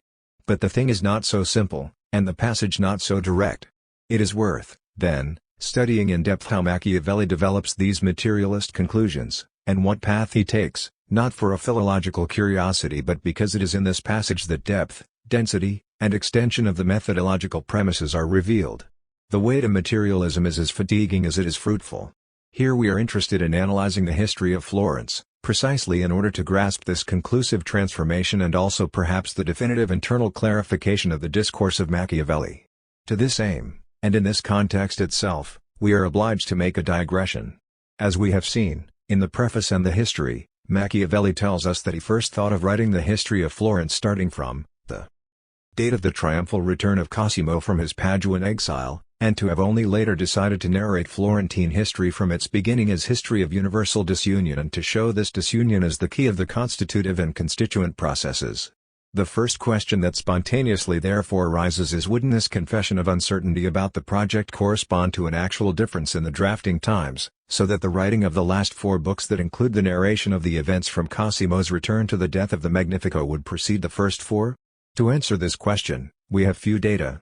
A first element is entirely generic. It is the type of request that had been made to Machiavelli to write the annals or history of the things done by the state and the city of Florence, beginning with a date that seems to him suitable, and in that language, whether Latin or Tuscan, that seems to him best. Nothing, therefore, opposes the fact that Machiavelli is going to start his history from here or there. However, for the period preceding, we already have the histories of Bruni and Bracciolini to go back to write about this period. One needs to have something new to say. If we look only at the preface of the history, The answer would be easy: neither Bruni nor Bracciolini have cast enough light on dissension as the crucial element of the extraordinary history of Florence, on conflict as motor of the historical process. Therefore I, Machiavelli, will concern myself with this question, according to the new method. The first 4 books, then, would have been written, initially, on the basis of the new original program, except that in the last 4 books the new method is only partially at work, partially and equivocally. To make things clearer, let's consider paragraph of Book V of the history. It has a programmatic and methodological title: The Cycle of Human Affairs, the Weak Rulers, Soldiers, and Peoples of Italy. Here is contained a theoretical essay that could very well function as a philosophical prologue for the 4 books of the second part of the history. A little treatise of anthropology, or, better, of a pessimistic anthropology. In their normal variations, countries generally go from order to disorder and from disorder move back to order, because since nature does not allow worldly things to remain fixed when they come to their utmost perfection and have no further possibility for rising, they must go down. Likewise, when they have gone down and through their defects have reached the lower depths, they necessarily rise, since they cannot go lower. So always from good they go down to bad, and from bad rise up to good. Because ability brings forth quiet, laziness, disorder, ruin, and likewise from ruin comes order, from order, ability, from this last, glory and good fortune. Book V, this beginning, more pre-Socratic than Polybian, is followed by a further evaluation. Florence has come to the point of reproducing, if not the greatness of the Romans' dominion, certainly a strength as great as theirs, but now the city itself is drawn into this vortex of disorder and ruin, as the other Italian princedoms are, because all have forgotten how to use arms and have married civil life to corruption and deceit in this corrupted world. Thus the reborn Italy is coming back to servitude. Now, returning to the problem of the order of composition of the history, we can underline that, on the one hand, the theoretical prologue Vi has the characteristics of a preface of the history, but that, on another, it excludes precisely those novelties of method and of conception that the preface of Book I claims. From these considerations could then follow, and the hypothesis could be sustained, that, if the prologue to Book V and what is developed in Books 5, 6, 7, and 8 do not correspond either to the method or to the substance of what had been said in the preface and done in Books 1, 2, 3, and 4, and in fact flatten themselves upon tradition, if, against what was written and developed between Books 1 and 4 constitutes the real methodological innovation of the history, well, if all this is true, the hypothesis could be thus developed that the first group of books has followed by breaking its difficult development and by innovating the drafting of the second group. Let's repeat this. In the first paragraph of Book V is exposed an Epicurean and pessimist philosophical approach, an ambiguous apologia of Florence, an irrational conception of historical development, which dominate the development of the successive narration. In the first 4 books, instead, even though against the background of a certain pessimistic naturalism, a critical conception of the history of Florence emerges, by now clearly informed by the methodology of historical materialism. The historical rationality that triumphs here is that founded on the constituent power of the multitude. In concluding digression, it seems to me that we can reasonably hypothesize that Books 5, 6, 7, and 8 were written in a different moment, and probably before Books 1, 2, 3, and 4, and all this because, while the method of the first 4 books is that of a mature and complete historical materialism, in the last 4 books Machiavelli is still seeking this method. Long and difficult is therefore the path of the construction of a materialist method that can confirm, in historiography, the hypotheses of constitutive ontology. If we follow the history according to the reading hypothesis so far formulated, that is, reading the second group of books before the first, we can see how Machiavelli is little by little getting rid of a naturalistic and formulaic style, of a fragmented logic, to proceed toward a new theoretical passage. However, this is not simply a naturalistic and formulaic style. In these same places the naturalistic context covers over an encomiastic intention, as obligatory as unpleasant for Machiavelli. We cannot forget that Machiavelli, the Republican, is describing the Medici's politics at the moment of their triumph, the return of Cosimo, so that this memory has turned into myth also for the majority of the Florentines, and, finally, that past fortune is so present that the Medici reign now over Florence, and that a Medici Pope to whom the history itself is dedicated reigns over Rome. See the dedication. The combination of naturalism and encomiastic attitudes is a typical figure of mannerism. In our case this combination takes place against the background of the author's exhaustion, his need of money, at times his yielding to a dull drifting. Yet we must get rid of all this, but how? It seems that Machiavelli chases and discovers again truths that he had widely discussed in The Prince and the Discourses. In any case, It is only toward the end of Book 5 that he begins, here and there, to overcome the analytic and naturalistic formulas of the narration, as in chapter, when he talks with great fondness of the great betrayer Francesco Sforza, or in number, when he mentions the defeats of the King of Aragon and Maremma by the Florentines, and above all in chapter, when Machiavelli tells of the humanistic plot of Stefano Porcari in Rome. And here realism and the emotion begin to form historical judgment. Such an end had this project of his. Certainly anyone can praise his intentions, but everybody will always blame his judgment, because such undertakings, though in plan they give some appearance of splendor, in their execution offer almost always inevitable ruin. Thus the development of the analytic treatment can be interrupted, and it is interrupted by the compassion for the humanistic insurrection. And even more so, stylistically and theoretically, by the terrible storm that crosses Tuscany, and when men's arms were laid down, so great was a windstorm that then followed, producing in Tuscany effects unheard of in the past, and for those who in the future learn of it, wonderful and noteworthy results. But God purposed at that time that this slight example should suffice to refresh among men the memory of his power. This passage is characterized by an extraordinary literary beauty. The description of the storm, a natural description of such power and breadth, more than Georgianesque, is, furthermore, unusual in Machiavelli. But this literary streak has also a chief rhetorical effect. In only one stroke here is reactualized the naturalism of Book V, but in order to break it, to show through the example that history cannot be closed in a flat as well as irrational continuity, even that of a natural context. Nature itself rebels against it. Between humanistic insurrection and extraordinary vortex the old style begins then to break down, and the constituent sense of the historical process begins to appear. Little by little the perspective opens. Books 7 and 8 of the history are more interesting.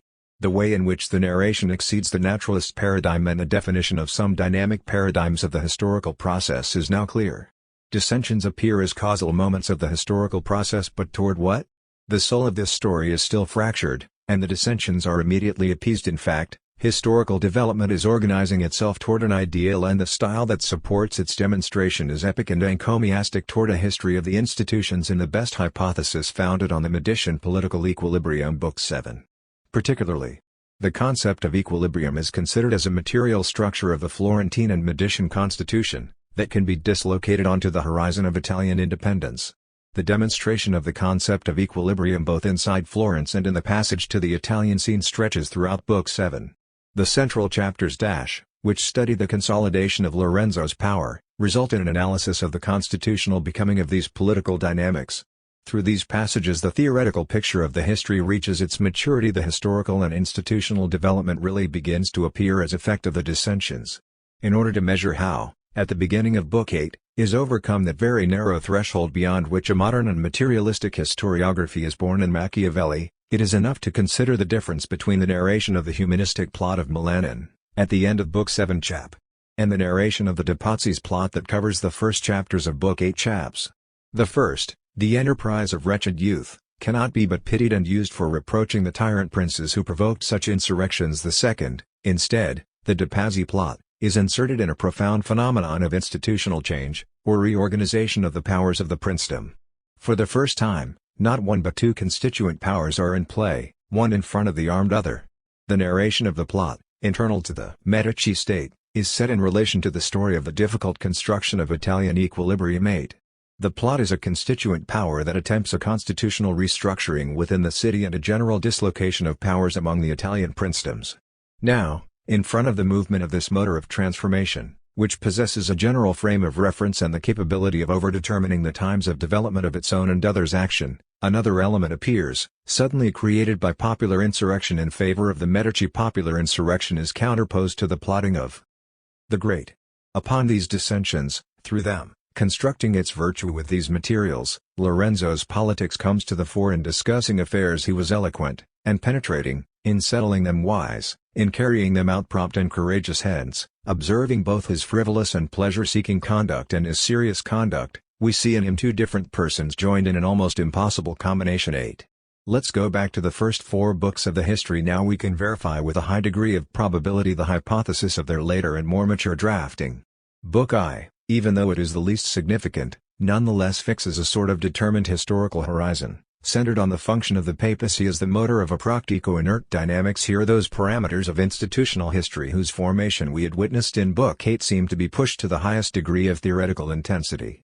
The growth of the Pope's power has as its effect the continual exasperation of Italian disorder and thus determines a self-generating matrix of the dissolution of processes. The papacy keeps Italy disunited and weak. An institutional history of division. What a formidable intuition! If we consider the history of Italy around the middle of the 15th century, we see how it reveals the ultimate effects of the dividing power of the papacy and of the subsequent poverty-idle principles in vilest arms. But this practico-inert determination can be theoretically reversed. From the history of the institutions and from the historical precipitate of dissensions we move, with Book 2 of the history particularly chaps, to a dynamic theory of disunion and class struggle. The general schema gets concretized in a materialist perspective in which it is social class struggle that gives tone to the development and shapes institutions. The medieval history of Florence exemplifies this schema. In Book 3, around the Ciompi, the materialist analysis of classes is taken and specified further: people and plebs, aristocracy and artisanal classes, specifically in the art of wool chaps. But what is more interesting here, and represents almost the summa of Machiavelli's political discourse, is the discovery of the impossibility that Florence may have a mixed constitution.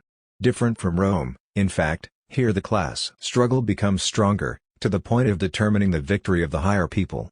With this, the higher people lose the possibility of arming the republic. The lower people, the plebs, the multitude, cannot be armed, because they represent vanquished subversion.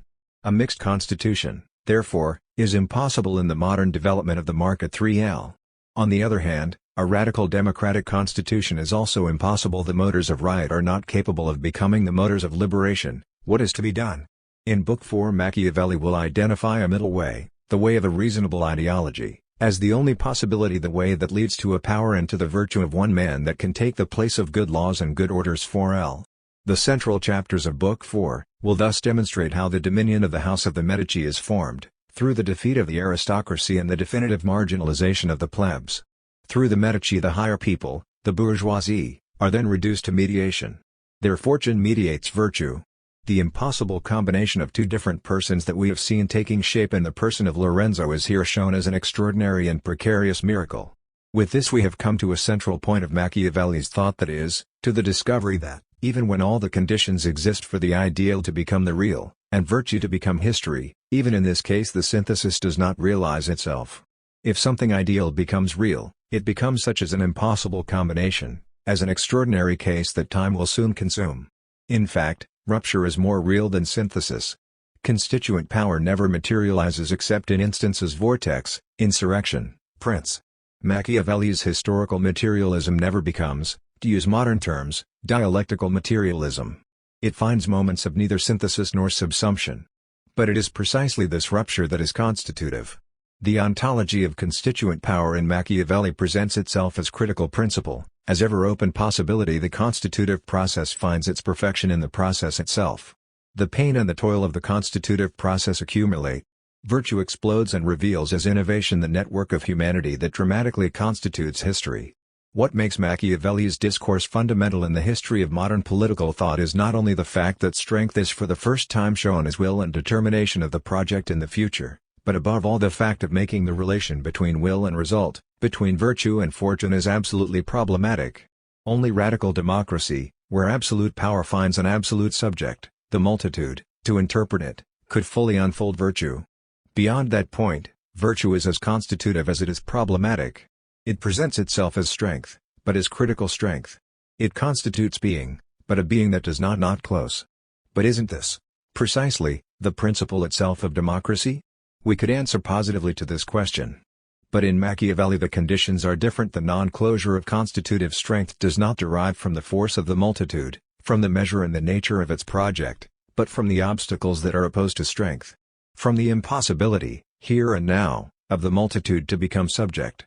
But what has happened in order to make that formidable construction that had been articulated between the prince and the discourses now fade? Or, on the contrary, in order for it to mature toward a contradictory outcome? It happened that, with a history, the long-developed principle of dissent has become the principle of the class struggle. It has inserted into the surface of history the most intense materiality of experience. And here virtue has not found itself any longer on the same level as fortune. Fortune has become the barrier to overcome, the accumulation of inimical energy to destroy in its materiality. So far Machiavelli had developed a theory of the constitutive apparatus, while here he finds himself to define a theory of antagonism determined in the dissymmetry of the relation of forces. In this perspective, the apparatus of virtue is losing, or, better, it is impossible to declare its absolute affirmation. Does this mean that virtue can no longer be identified? No, it is still the territory of our freedom. And it will be so until the people become the prince. 34ff and the absolute of constituent power will be interrogated by the multitude discourses. 2. A parenthesis on fortune, on its consistency, on its force, but also on the horizon of instability that its irresistible advancing imposes on politics and communal life, by intervening not only on the summit, but also on their interstices. In the course of his work Machiavelli often pauses on fortune, both as force and precariousness, above all when he perceives that the alternative virtue/fortune often plays in favor of the latter. But how can fortune, that is, a product, become cause? How can this drift become a source? It happens. This excess, this inversion, and, why not, this perversion are actual. There is no explanation, only tragedy is the fabric of the experience proposed by fortune. If it is not possible to explain it, what other attitude will be possible? This world is often senseless. But if it is impossible to understand it, it will be in any case possible to laugh about it. The parenthesis on fortune becomes a parenthesis on the comical in Machiavelli. This fact does not surprise us. This inversion is typical of the Renaissance. This reflection is typical, as we will see, of the vitality of youth. The comical, then, in general is the violent juxtaposition of the sublime of power in all its aspects, religious, state, patriarchal. And of its precariousness it is the unforeseen comparison of absolute wealth and absolute poverty. In Machiavelli all this emerges in the forms of popular art, and as in popular art, in Machiavelli the comical is together the product of the crisis and its control, a way of understanding the mutation when we are dominated by it. As in popular art, the prince who does not succeed becomes an expression of the comical.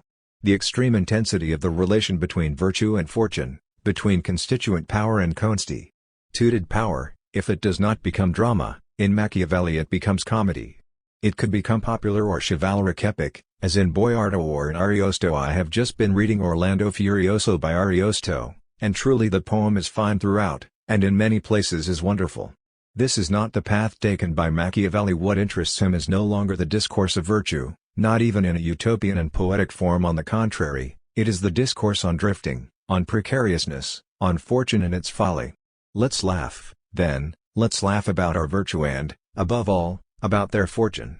The sense of the comical debunks the sublime, the emphatic definitions of power, and even power as such. A popular and tough world emerges from all of Machiavelli's works, but it is here, where constituent power proved itself and has been defeated, it is here that bitterness turns into comedy, a sense of the ridiculous, vernacular, picaresque story. While writing the history, in the new Florentine political climate, Machiavelli is reinserted into some small role of active life. Here he is, in the Republic of the Clogs, but above all, here he is taking up once again his formidable epistolary activity, this time with Francesco Guicciardini.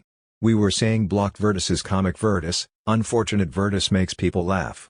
The interstices of political discourse, when it is interrupted by the enemy's antagonism, and the constitutive force are pushed toward crisis, well, these interstices can be covered, in their toughness and unhappiness, by a blanket of laughter. One does not laugh about fortune, properly, but about a virtue maimed by misfortune. But even the fortune of others is precarious. Revolutionary discourse exposes in its specific rhetoric the resistibility of the enemy, and this happens in Machiavelli. Now, in full defeat, discourse assumes, in the form of comedy, its strongest elements, from low pleasure to the grotesque. When the mutation is fixed in a catastrophic dimension, the catastrophe must be turned into laughter. Let's organize, therefore, a pleasure company. Civil wit and vulgar pleasure can now constitute the outlet of the disarmed intellectual. Belphegor or the Golden Ass. In the same period they represent with extreme refinement a complex of vernacular or imaginative elements, in which the grotesque replaces reality. In fact, the grotesque is not only a way of seeing the world, it is also a way of defending it or of reconstructing it in defeat, a way so powerful the more it is rooted in the popular style of pleasure. If democracy and virtus are blocked on the terrain of actuality, we reinvent them on the terrain of enjoyment. The grotesque is a kingdom wrenched away from fortune. Other civilizations have given us stories of defeat at the hand of virtue. Only the Renaissance has transformed, or better, has elevated defeat to the level of comedy.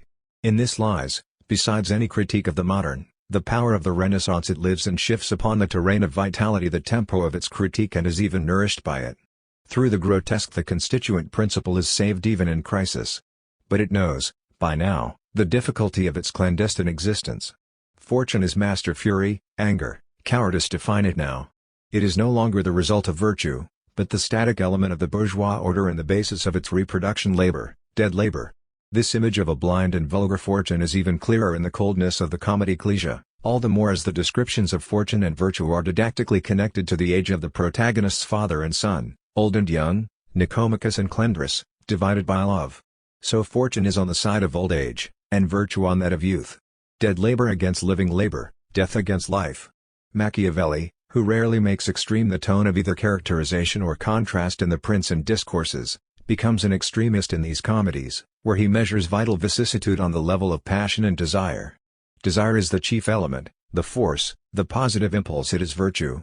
The universal that defines the human does not traverse it horizontally, in an equal manner, but it insists and depends on the ages of man, on youth and desire.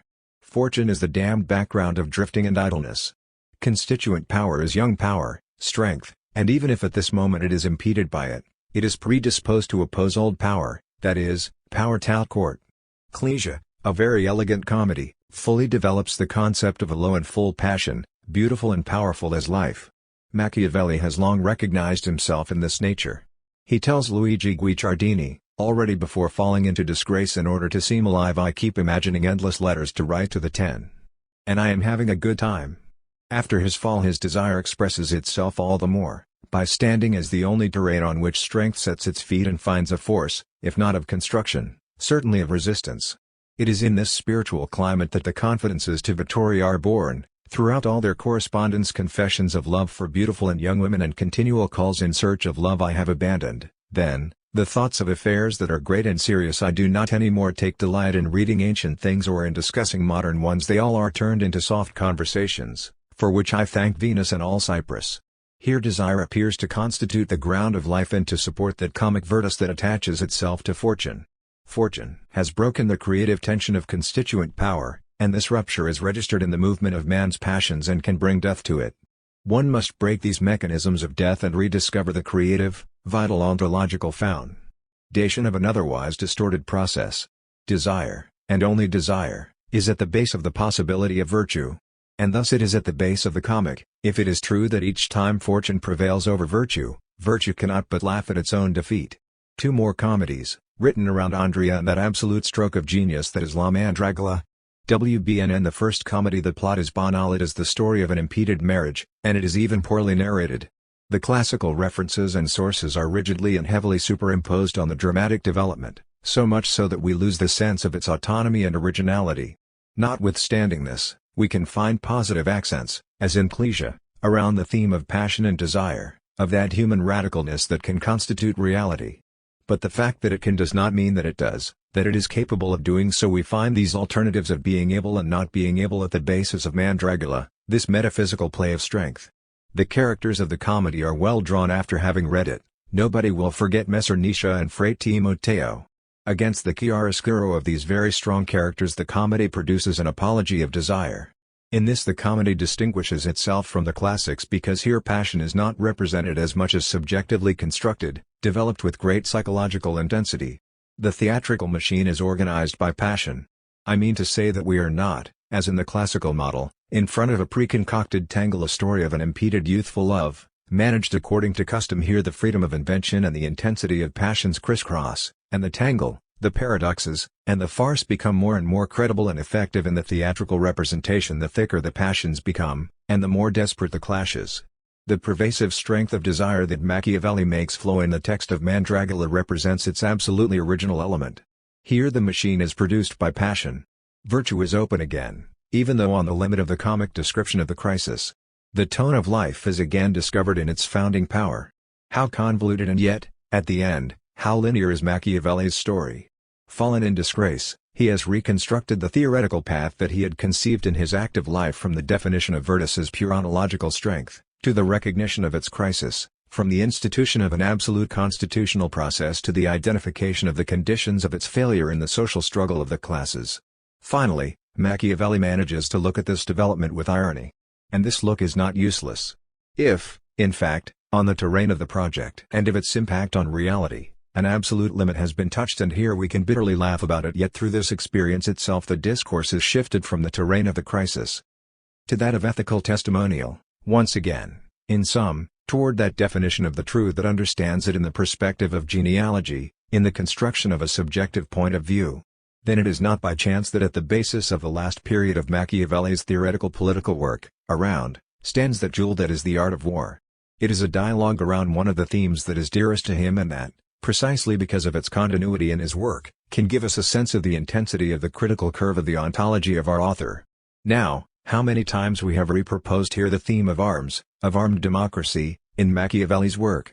From words to be spoken on the law for appropriating money of until the construction of the new officers of the ordinance, of which Machiavelli becomes chancellor in, and to whom he dedicates 3 important writings, when he was still actively working, with humanistic enthusiasm, on the construction of the Republican militia, from the letters to Ridolfi of Anne, in which clearly the division between virtue and fortune is situated in the possession of, or lack of, arms, until the letters to Vittoria of, in which the nexus of arms virtue is again exalted, but only with the purpose of unmasking the Italian princes, and of declaring desperation about the fact that they can never produce their own arms, and then, passing through the humanistic exaltation of the prince and of discourses, up to the by now technical writings of the style has become clear and secular, as desire has faded, and to the reflections addressed to Francesco Guicciardini on the military dynamics of the League of Cognac. Well, throughout all his life Machiavelli has tied the concept of political constitution to that of military constitution.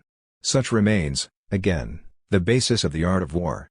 In the dialogue, then, we find all the elements that are part of Machiavelli's technical memory, exactly as those that are linked to his vocation of reorganizing a patriotic army according to the teachings of the ancients, in sum, the same elements that had been developed in the Republican ordinances. And here we find again his sociological knowledge of the city and the countryside, and the urgency of building the defense of the city on the military participation of all the citizens. The precepts given are elaborated in the sense of the imitation of the ancients. To imitate the Roman orders means to see the militia not as an art or a trade but, rather, as a form of civic existence against the great corruption of the century. It means, in a correspondent manner, to consider the exercise of arms as an exercise that accompanies life. Now, the young are invited to realize the teachings of the ancients, also in matters military. Therefore I have been liberal of it with you, who, being young and gifted, can at the right time, if the things I have said please you, and advise your princes to their advantage. But Italy's condition I do not wish you to be dismayed or terrified, because this land seems born to raise up dead things, as she is in poetry, in painting, and in sculpture. The long chapters on ordering the army day by day, on marching, on lodging, on how to conquer fortresses, are in fact marked by an indefatigable tension that of making Italy rise once again through arms, the Italy that now is, with its princes, and because of them, the scorn of the world. Yet the people are not to be blamed for it, but certainly the princes are to blame. What is to be done? And said? How can we judge this text? Why have we determined it as critical? On the one hand, the art of war lends itself to very few speculations. In fact, the dialogue is a further confirmation of the Machiavellian discourse on constituent power. It means that through the request of universal and continual participation of the citizens in the arming of the Republic, Machiavelli does nothing more than reinstate his theoretical position on the problem of legitimacy. It is not the title of sovereignty that is essential, but its exercise, not sovereignty but constitutive democracy, armed constituent power. Thus here in the Inn of War, the ontology of the constituent principle is radically re-exposed. In the medieval tradition the titularity of power is so important that any time it overflows into exercise, it is considered tyranny. The same is valid, and will be valid, for all the constitutional theories of the division and of the balance of powers. Even in this case the exercise of power can be conceived only in a formal context of titularity. In Machiavelli the inversion of the relationship is total. But be careful, this does not lower and cheapen the exercise to a simple management of power. The title here is born from the exercise of power because only constituent power can build the universal. It is democracy that constitutes the title of the government, its absoluteness. It is the democratic exercise of the government that constitutes its legitimacy. And this exercise cannot be but that of an armed power. Second, however, this reasoning does not exhaust the Inn of War, and above all it does not sum up its spirit except partially. In fact, the dialogue is not only the confirmation of the constitutive ontology, it also signals its crisis. To demonstrate this, It is sufficient to notice that the weight of the denunciation of corruption of the princes, of customs, of arms in the inn of war finds neither consolations nor counterweights other than literary ones. The imitation of the ancients here is proposed in terms that are mythical rather than capable of turning into a paradigm of action, and even when it turned into this, it could produce nothing but a further desperate humanistic plot. As for the preceptist movement of the work, it is often boring, notwithstanding the formidable writing of her author. Indeed, the inn of war antipates the history, atoning for its outcome. This is a final attempt to avoid that frontal clash in the fracture of the constitutive ontology registered by the history, on a more sensitive and fine terrain that of class struggle. In The Art of War, Machiavelli sets in a literary activity and in a mythic aura the last calm before the storm. The disenchantment has not yet turned into scientific function. The crisis tries to rest on utopia. It is not by chance that immediately after The Art of War Machiavelli produces that historical and poetical jewel, The Life of Castruccio Castracani.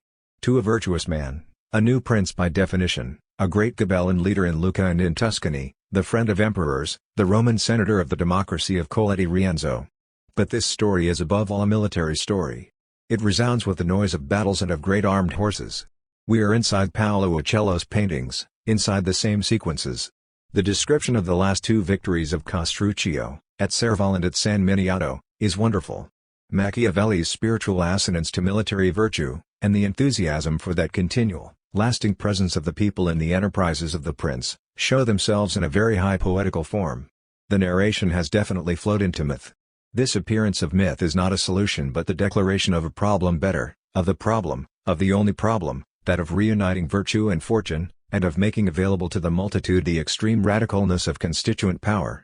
If we can unify art and nature on the outer limit of existence, into a strength that reaches the intensity of the origin and on the point itself from which, in the void, expression emanates, if from this point we can virtually let rise a genealogical and constructive strength, this process is nonetheless arrested. And thus, among the shadows of the myth, the crisis spells itself out in all its substance and range and connects itself to the radicalness of the principle, any time that this principle tries to situate itself in the absoluteness of the subject. The constituent principle becomes constituent power only in its relationship with an adequate subject. We have often acknowledged this, and in this consists the hoped for revolution. But this revolution is not yet possible.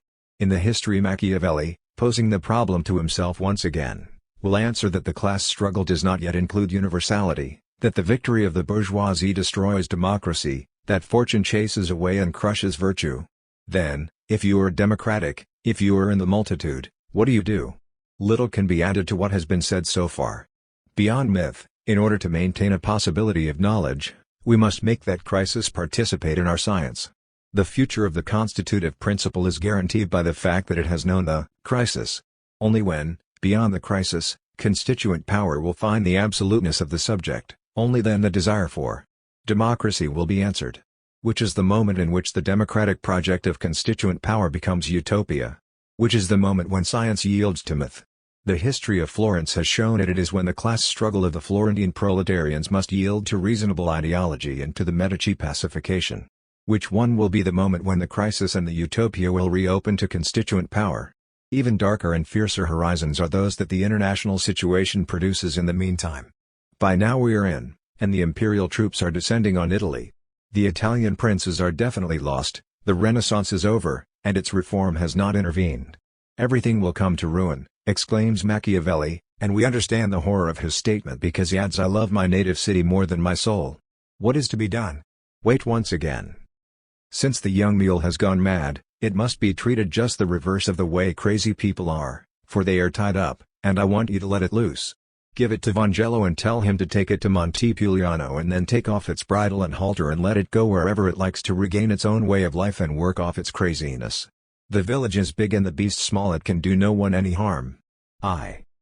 Perhaps never, as in this moment, we can understand what another author of modernity, Althusser, says about him, that he is not the thinker of the modern absolutist state, not the theoretician of a constituent power that wants constitution. He is the theoretician of the absence of all the conditions of a principle and a democracy, and it is from this absence, from this void, that Machiavelli, literally, wrenches away the desire for a subject and constitutes it into a program. Constituent power in Machiavelli is this, and we know it so well that any attempt to deny it, and there were many, and any effort to hide it, and they were very effective, do not touch him. Althusser also says we are taken by Machiavelli as by our oblivion. Because of that strange familiarity, as Freud says, that is that of a refoul. Constituent power had thus found in Machiavelli its first absolute and inevitable definition. THREE.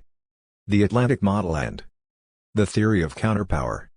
Mutatio and anakyklosis. Constituent ontology is part of an absolute mutation.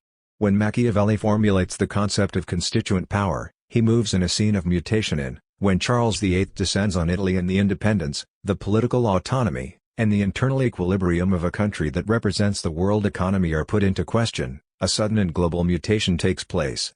Here are born, together with the complex of Niccolo Machiavelli's problematic, the themes of a mature and critical Renaissance thought. The Machiavellian utopia goes hand in hand with a deepening consciousness of the crisis. The heroic disillusion with which Machiavelli considers the clash between man and fate resolves itself into myth, a constituent myth that presupposes and wants to resolve an ontology of the crisis. We know all this, but especially now, when we begin to consider the fortune of Machiavelli in Europe, we cannot forget it. This is because constituent power and critical ontology are beginning to branch out onto the thoroughfares of the European Renaissance and Revolution, and they will do so more and more. Yet this entirely secular vicissitude of a philosophical and political concept constituent power implies a complex history, and it is enmeshed in a fabric of different, and often contradictory, determinations, within which it is hard to get oriented. Some great critics of the Renaissance interpret mutatio and renovatio as the trace that allows us to grasp and go through this richness of determinations. What is, then, mutatio and what is renovatio? Both terms cover, in different degrees, all the way to their superimposition, the perception of the radical transformation of time. Both terms derive their initial meaning from the humanistic tradition. But when the humanistic revolution reaches its climax, the meaning of those terms goes radically beyond their initial determination and presents itself as the metaphor of a social mutation and of a cultural renewal of ontological dimensions, and thus as the metaphor of the passage through the highest point of crisis. A dramatic crisis mutatio and renovatio are crushed together to the point of indistinction, because, indeed, they cannot but interweave semantically there where the mutation is catastrophic, and the catastrophe, alone, is innovative. The nexus between mutatio and renovatio becomes thus, little by little, charged with more and more critically significant resonances, and those who live this nexus are implied in a practical totality of which unease is a symptom, and myth a production and of which the crisis constitutes its historical condition, the symbol its linguistic revelation, and prophecy its ethical function. From Charles VIII's descent to Italy in, until the sack of Rome in, each event is read in the context of this pervasive and dramatic, symbolic and prophetic sensibility. Many have strongly insisted on the fact that this critical passage of the Renaissance is determined by the hegemonic transformations of the religious, mystical, and reformatory movements of sectarian origin and anticipation, in southern European countries, of the ferments of the renewal that in northern Europe will soon become explicit in the Reformation. Savonarola's vicissitudes in Florence have allowed us to gather and exemplify this great narrative. Some critics see the continuity of the tradition of Joachim de Fiore as passing through these vicissitudes, or at least the influence of that version of prophetic millenarianism and of democratic political thought, of which the Joachimite currents of the 15th century had become the carriers. Mutatio/renovatio, then, in the Joachimite tradition? I do not know how much of the first Joachimite inspiration remains in the continual reappearance of this blurry connection throughout the century, neither do I know whether and how much Savonarola's prophetism was important in rooting this ideological formula at the center of the culture of that world economy that is Florence at the time of the Magnificat. Rather, with Machiavelli, I am ill-disposed toward those friars who are prophets by profession, in this city of ours, which is a magnet for all the impostors of the world. With this said, it is certain, however, that only within the sphere of a tragic notion of present history and of a heroic disposition toward the future, of pessimism in considering the historia rerum gestarum and of the morality of the intervention in the res gestae, or a cold awareness of the destruction of the old world and of the prophetic will of constructing a new one, only by taking into account these ambivalences can we follow the movement of the constituent principle from Florence to Europe. Because in Europe, in the course of the Protestant Revolution, historical conditions and innovative situations analogous to those that Florence and Italy had lived are little by little developing. It should not seem odd that a secular concept, fundamentally materialist and humanistic, spread in cultural terms that are related to religion. Until now we have seen how secular concepts represent themselves in a religious form. From now on we can see how concepts that belong to the religious tradition change into entirely secular concepts. Thus, if in that Florence shaken by mystical ferments, the malaise of the century is figured in prophetic forms, Religion on the other hand abandons itself to ethics, to secular behaviors, and becomes religion of the collective res publica, civic religion, patriotism. Exactly when the crisis becomes deeper, the image of the city will become more and more consecrated to the myth. A recent past becomes the golden age. The age of Lorenzo is proposed as mythical image of the ancient times and as model for the future. Upon this myth civic religion produces itself and gets new vigor. The religious imaginary becomes more and more secular, in an irresistible and irreversible manner, while the contents of civic religion are confirmed as absolute. All this would be of secondary importance if this mythology and practice of civic religion would not spread all over Europe, between the 16th and 17th centuries, both as the structure of the definition of a secular ethics, and as the content of a bourgeois and progressive project of politics and of the state. The fortune of die Florentine model lies in its identification with the bourgeois revolution. The Florentine model is the prototype of its designs, of its crises, of its capability of getting through. Since the Joachimite currents of the 15th century had become the carriers, mutatio/renovatio, then, in the Joachimite tradition, I do not know how much of the first Joachimite inspiration remains in the continual reappearance of this blurry connection throughout the century. Neither do I know whether and how much Savonarola's prophetism was important in rooting this ideological formula at the center of the culture of that world economy that is Florence at the time of the Magnifico. Rather, with Machiavelli, I am ill-disposed toward those friars who are prophets by profession, in this city of ours, which is a magnet for all the impostors of the world. With this said, it is certain, however, that only within the sphere of a tragic notion of present history and of a heroic disposition toward the future, of pessimism in considering the historia rerum gestarum and of the morality of the intervention in the res gestae, or a cold awareness of the destruction of the old world and of the prophetic will of constructing a new one. Only by taking into account these ambivalences can we follow the movement of the constituent principle from Florence to Europe. Because in Europe, in the course of the Protestant Revolution, historical conditions and innovative situations analogous to those that Florence and Italy had lived are little by little developing. It should not seem odd that a secular concept, fundamentally materialist and humanistic, spread in cultural terms that are related to religion. Until now we have seen how secular concepts represent themselves in a religious form. From now on we can see how concepts that belong to the religious tradition change into entirely secular concepts. Thus, if in that Florence shaken by mystical ferments, the malaise of the century is figured in prophetic forms, religion on the other hand abandons itself to ethics, to secular behaviors, and becomes religion of the collective res publica, civic religion, patriotism. Exactly when the crisis becomes deeper, the image of the city will become more and more consecrated to the myth. A recent past becomes the golden age. The age of Lorenzo is proposed as mythical image of the ancient times and as model for the future. Upon this myth civic religion produces itself and gets new vigor. The religious imaginary becomes more and more secular, in an irresistible and irreversible manner, while the contents of civic religion are confirmed as absolute. All this would be of secondary importance if this mythology and practice of civic religion would not spread all over Europe, between the 16th and 17th centuries, both as the structure of the definition of a secular ethics, and as the content of a bourgeois and progressive project of politics and of the state. The fortune of die Florentine model lies in its identification with the bourgeois revolution. The Florentine model is the prototype of its designs, of its crises, of its capability of getting through. Since the rather, deployed as the presuppositions of a theory of violence, as apology of a constituent power without subject. The end justifies the means is a phrase born in France, and it represents the actual logical condensation of the Machiavellian reversal of Machiavelli's teaching. In fact, this is a total refusal of Machiavelli, and even when absolutism will have to give space to mixed forms of government in its mediations between aristocracy, noblesse de robe, and rising bourgeoisie, this will not happen upon the acknowledgement of social conflict, but as expression of a reasonable ideology of. Completely different is the reception of Machiavelli's thought in England.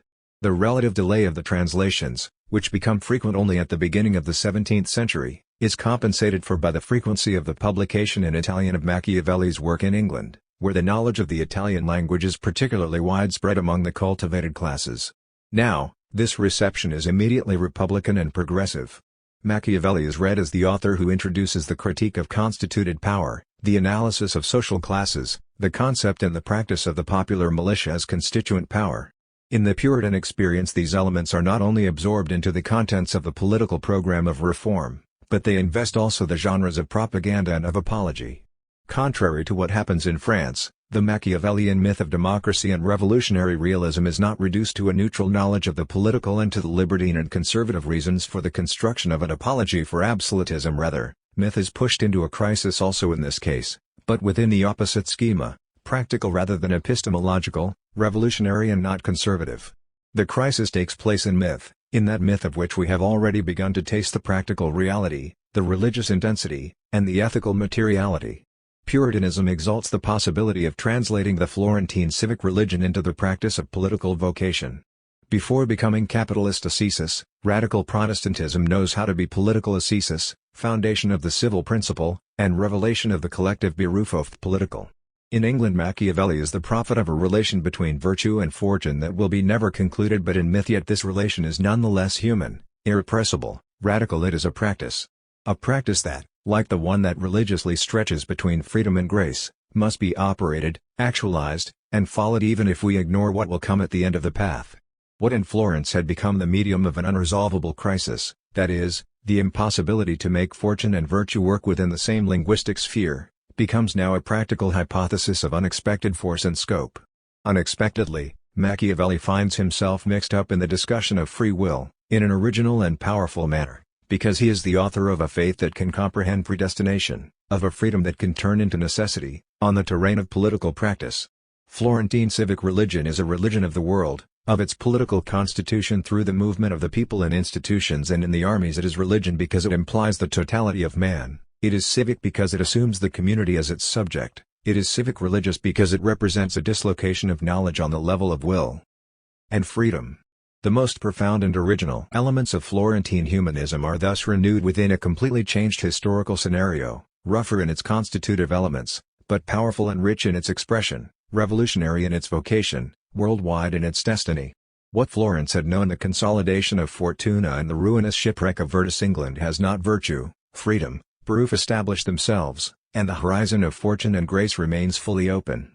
What in France was by now a given, the irreversibility of Fortuna and only the possibility of constructing Virtus in symbiosis with absolutism, here in England is refused. A king will be sentenced to death, fortune dissipated, and 1,000 virtues let flourish. In France virtue is already conquered, dejected, made marginal, while in England it is strengthened by the Reformation, by the Revolution, and by the practice of freedom. Virtue is represented by a people in arms.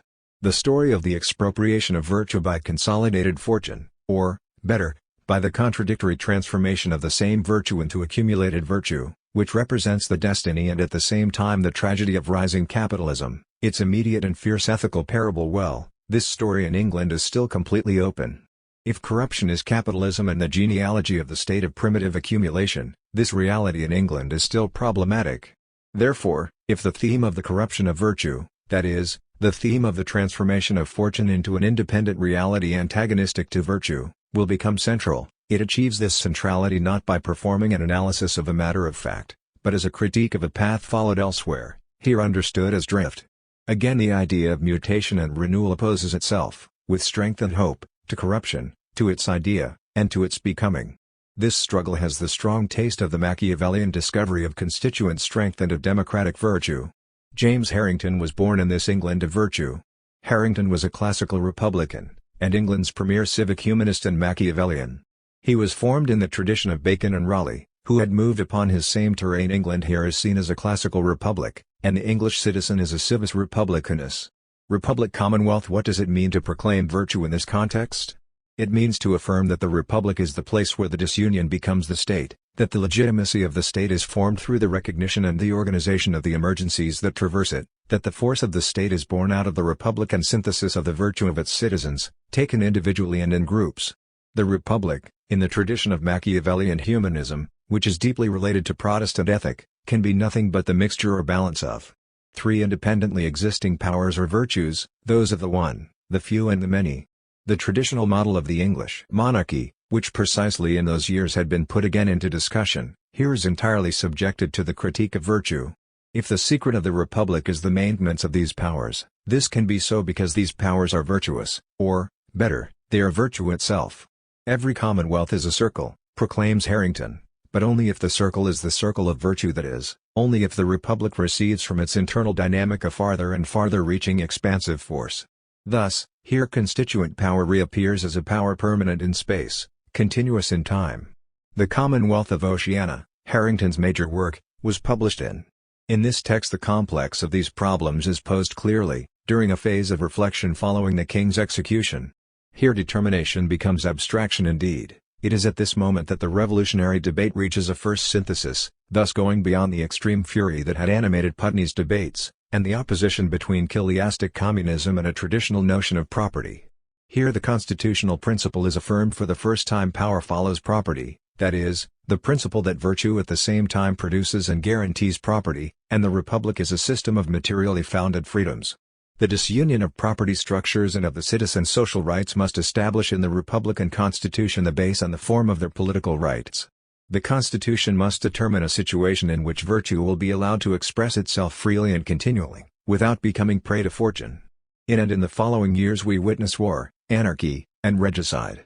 Constituent power is now entrusted to the biblical hero, the innovator, the armed prophet who came forward in this conjuncture, precisely Oceania, the product, place, and utopia born out of this constituent phase. It is not my task here to reconstruct the general terms of the debate that went on during those years, since others have done so eminently. Instead, what is necessary to stress here is the intensity of the constituent climate. All the elements that contribute to the new quality of Protestant Machiavellianism are present and operating in it. Machiavellianism has already turned into the civic religion of a people in arms, that reclaim virtue as the guarantor of the republic and property as its material base.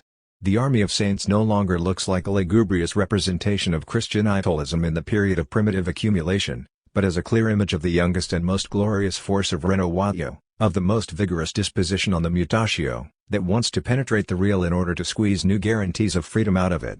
This remains the fundamental question: how can virtue resist fortune and not be absorbed in the destructive mechanism of corruption? It can do so, only by becoming republican, by predisposing, that is, social and political conditions that allow British freedom to organize itself in a real manner. The balance of powers, which stands as a guarantee of freedom, must therefore be filled with social contents. It must be founded on property. Machiavellianism shows its most realist face here. Freedom can be effective only if it confronts the material conditions of the republican civil life. The Machiavellian utopia must therefore pass through the regimes of property. What had been impossible to propose in Italy, except in the emblematic form it assumes in The Art of War, or in the critical tone of the histories, is accomplished in England. Freedom must consciously measure itself with its material conditions. The disunion of the forces and the subjects, established upon the difference of the dimensions of property, must be regulated according to a material constitution, capable of making these subjects, no matter how difficult it may be, converge toward a single civic aim, an agreement on properties. If the army of saints pushes to the extreme the representation and the practice of the secular religion of Florentine humanism, and if the republican conception takes up once again and absorbs the ancient tradition of the mixed government of the different orders, Machiavellianism brings these elements back to the order of property and gives a material quality to the evolution of the forms of the state. The medieval idea of the state is over, and even though the notion of mixed constitution remains, it is so modified that it relates to its medieval image as a real, living bear relates to the constellation of the Ursa Major. The concept of the mixed constitution is radically changed here. It has become a new constituent machine. We must step back for a moment. Until now we have considered the republican and constituent principle as a form of articulation of virtue, but in the political reality of the period in question, it represents itself above all as a principle of resistance and opposition. I mean to say that in the English Revolution the critical point of the thought is not utopian, formative, or simply a project, but first of all revolutionary. Before proposing it opposes, before constructing it destroys. That is, the paradoxical vicissitudes of virtue, according to which virtue is the true motor of any wealth and progress and simultaneously the cause of the consumption of wealth and of the arrest of progress, must be explained through the logic of contradiction. Contradiction becomes therefore problematic. Now, from the perspective of the history of political ideas, not in general but on the terrain of the debate of the time. In England, contradiction is understood as it is theorized in Polybius's history, of which the theory of the constitutional government is only a special case. We do not need to insist here on the crucial position of Polybius's theory in the period we are studying. We have already seen how it reaches Machiavelli. Now we can understand how its absorption into Machiavellianism allows the Polybian system an even more profound, vast, and rapid diffusion.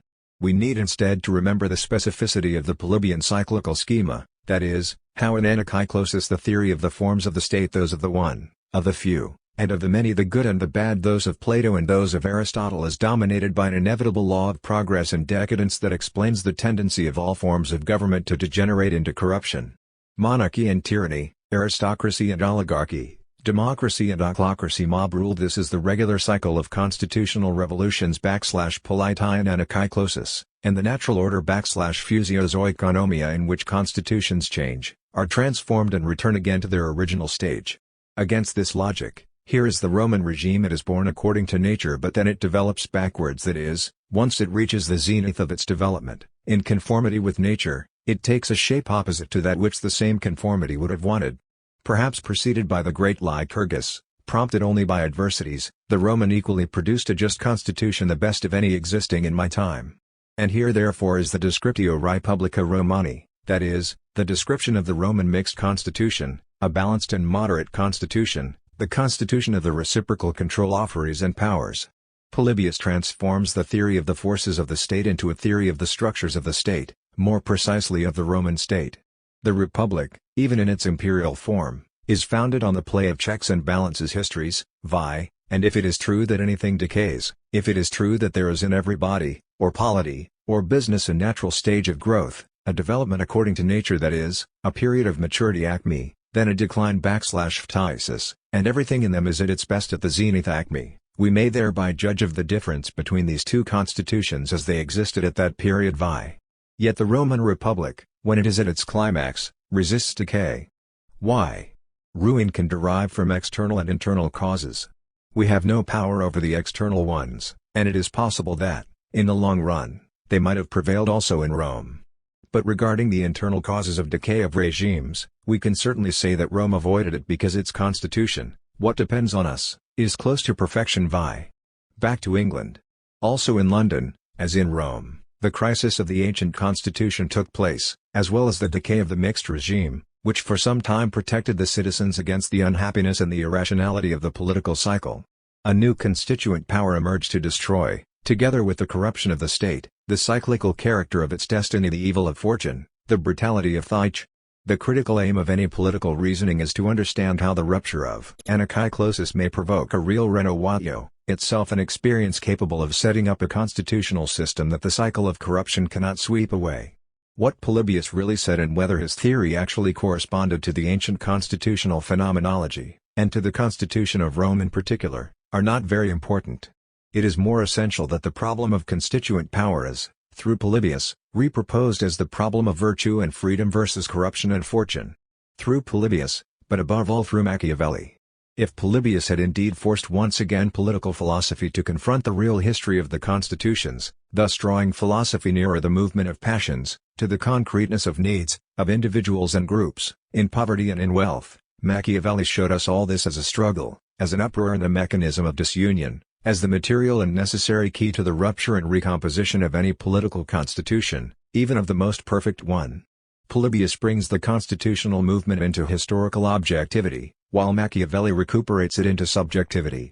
The debate is thus dislocated, and even Polybius is interpreted in a different manner, while a strictly Polybian perspective ultimately cannot but crash against the biological model, so that corruption and decay become fate. Only an absolute chance event could empty this destiny of its metaphysical characteristics, all Thucydides. On the contrary, Polybius can be interpreted in a very different manner, as we have seen, through Machiavelli. In this perspective, the mixed constitution itself is a terrain of ruptures, and as a whole it is the outcome of a multiple and dynamic constituent power. The mixed constitution neither develops naturally nor is it subjected to the cycle among all the possible constitutions. It is the only one that is the result of acting subjects, and its structure is identifiable only in the forms of its genealogy. The Roman constitution possesses the truth uverum ipsum factum, that is, of a nexus subjectively realized between history and institution. It reveals the space of the political. Harrington understood all this since the beginning of his activity as a theorist and a revolutionary. This is the element that makes his work important for us, the nexus between the objective and the subjective, but most important the connection between formal mixed constitution and the material constitution of property. In this perspective, it is therefore true that Harrington is less distant from Hobbes than they claim. Both understand the spatial and the temporal component respectively, property, and the juridical and constitutional emergency is instrumental in producing political synthesis. It is also true that both Harrington and Hobbes have the same reservations with regard to Polybius. Both consider a notion of the constitution of the checks and balances type as static and conservative. In chapter of Leviathan, Hobbes strongly attacks the Polybian typology of the Roman Republic, substantially in the same way as Harrington would have done. This said, the directions of their critiques are openly in opposition. Indeed, Hobbes's refusal of constitutionalism leads to and imposes the transcendence of power and crushes the social in the grip of its command. Harrington's interpretation of constitutionalism instead shakes the social from the inside and subtracts it from the substantial inertia that the mechanism of checks and balances imposes on it. Constituent power is an open tension. It constitutes a permanently open system. It jeopardizes any balance by confronting it with subjectivity, and with the subjective impulses that traverse the materiality of the proprietary constitution. English Machiavellianism, perhaps as much as Machiavelli himself, passes through Polybius's teaching for neither philosophical nor political reasons. In fact, it refuses both the biological foundation and the remote conservatism of Polybius, but simply in order to exalt the materialistic dimension and intonation of classical political science.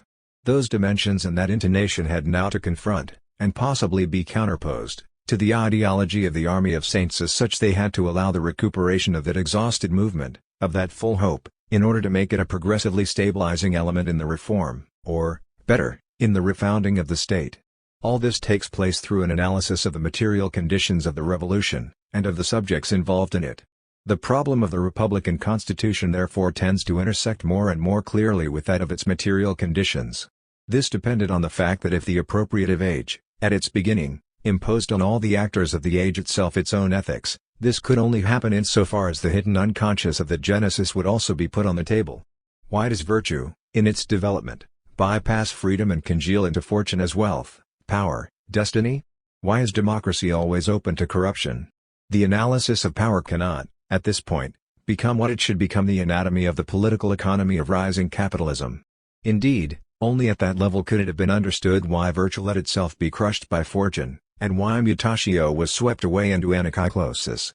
Even though the economic critique is missing, we witness nonetheless the founding of a new political science, which also penetrates, and not by mere chance, into a reserved terrain, until now untouchable, such as that of property, into the analysis of appropriation, and into the critique of appropriative classes. In the fact that for Machiavelli the definition of the materialistic context is critical, while in Polybius anarchidosis is an instrument of interpretation and a means for constructing models, for Machiavelli the analysis claims to destroy continuity and found freedom. To the biological model is always opposed that of disunion and rupture, and to the naturalistic dialectic of the forms of the state the very concrete terms of the struggle among classes.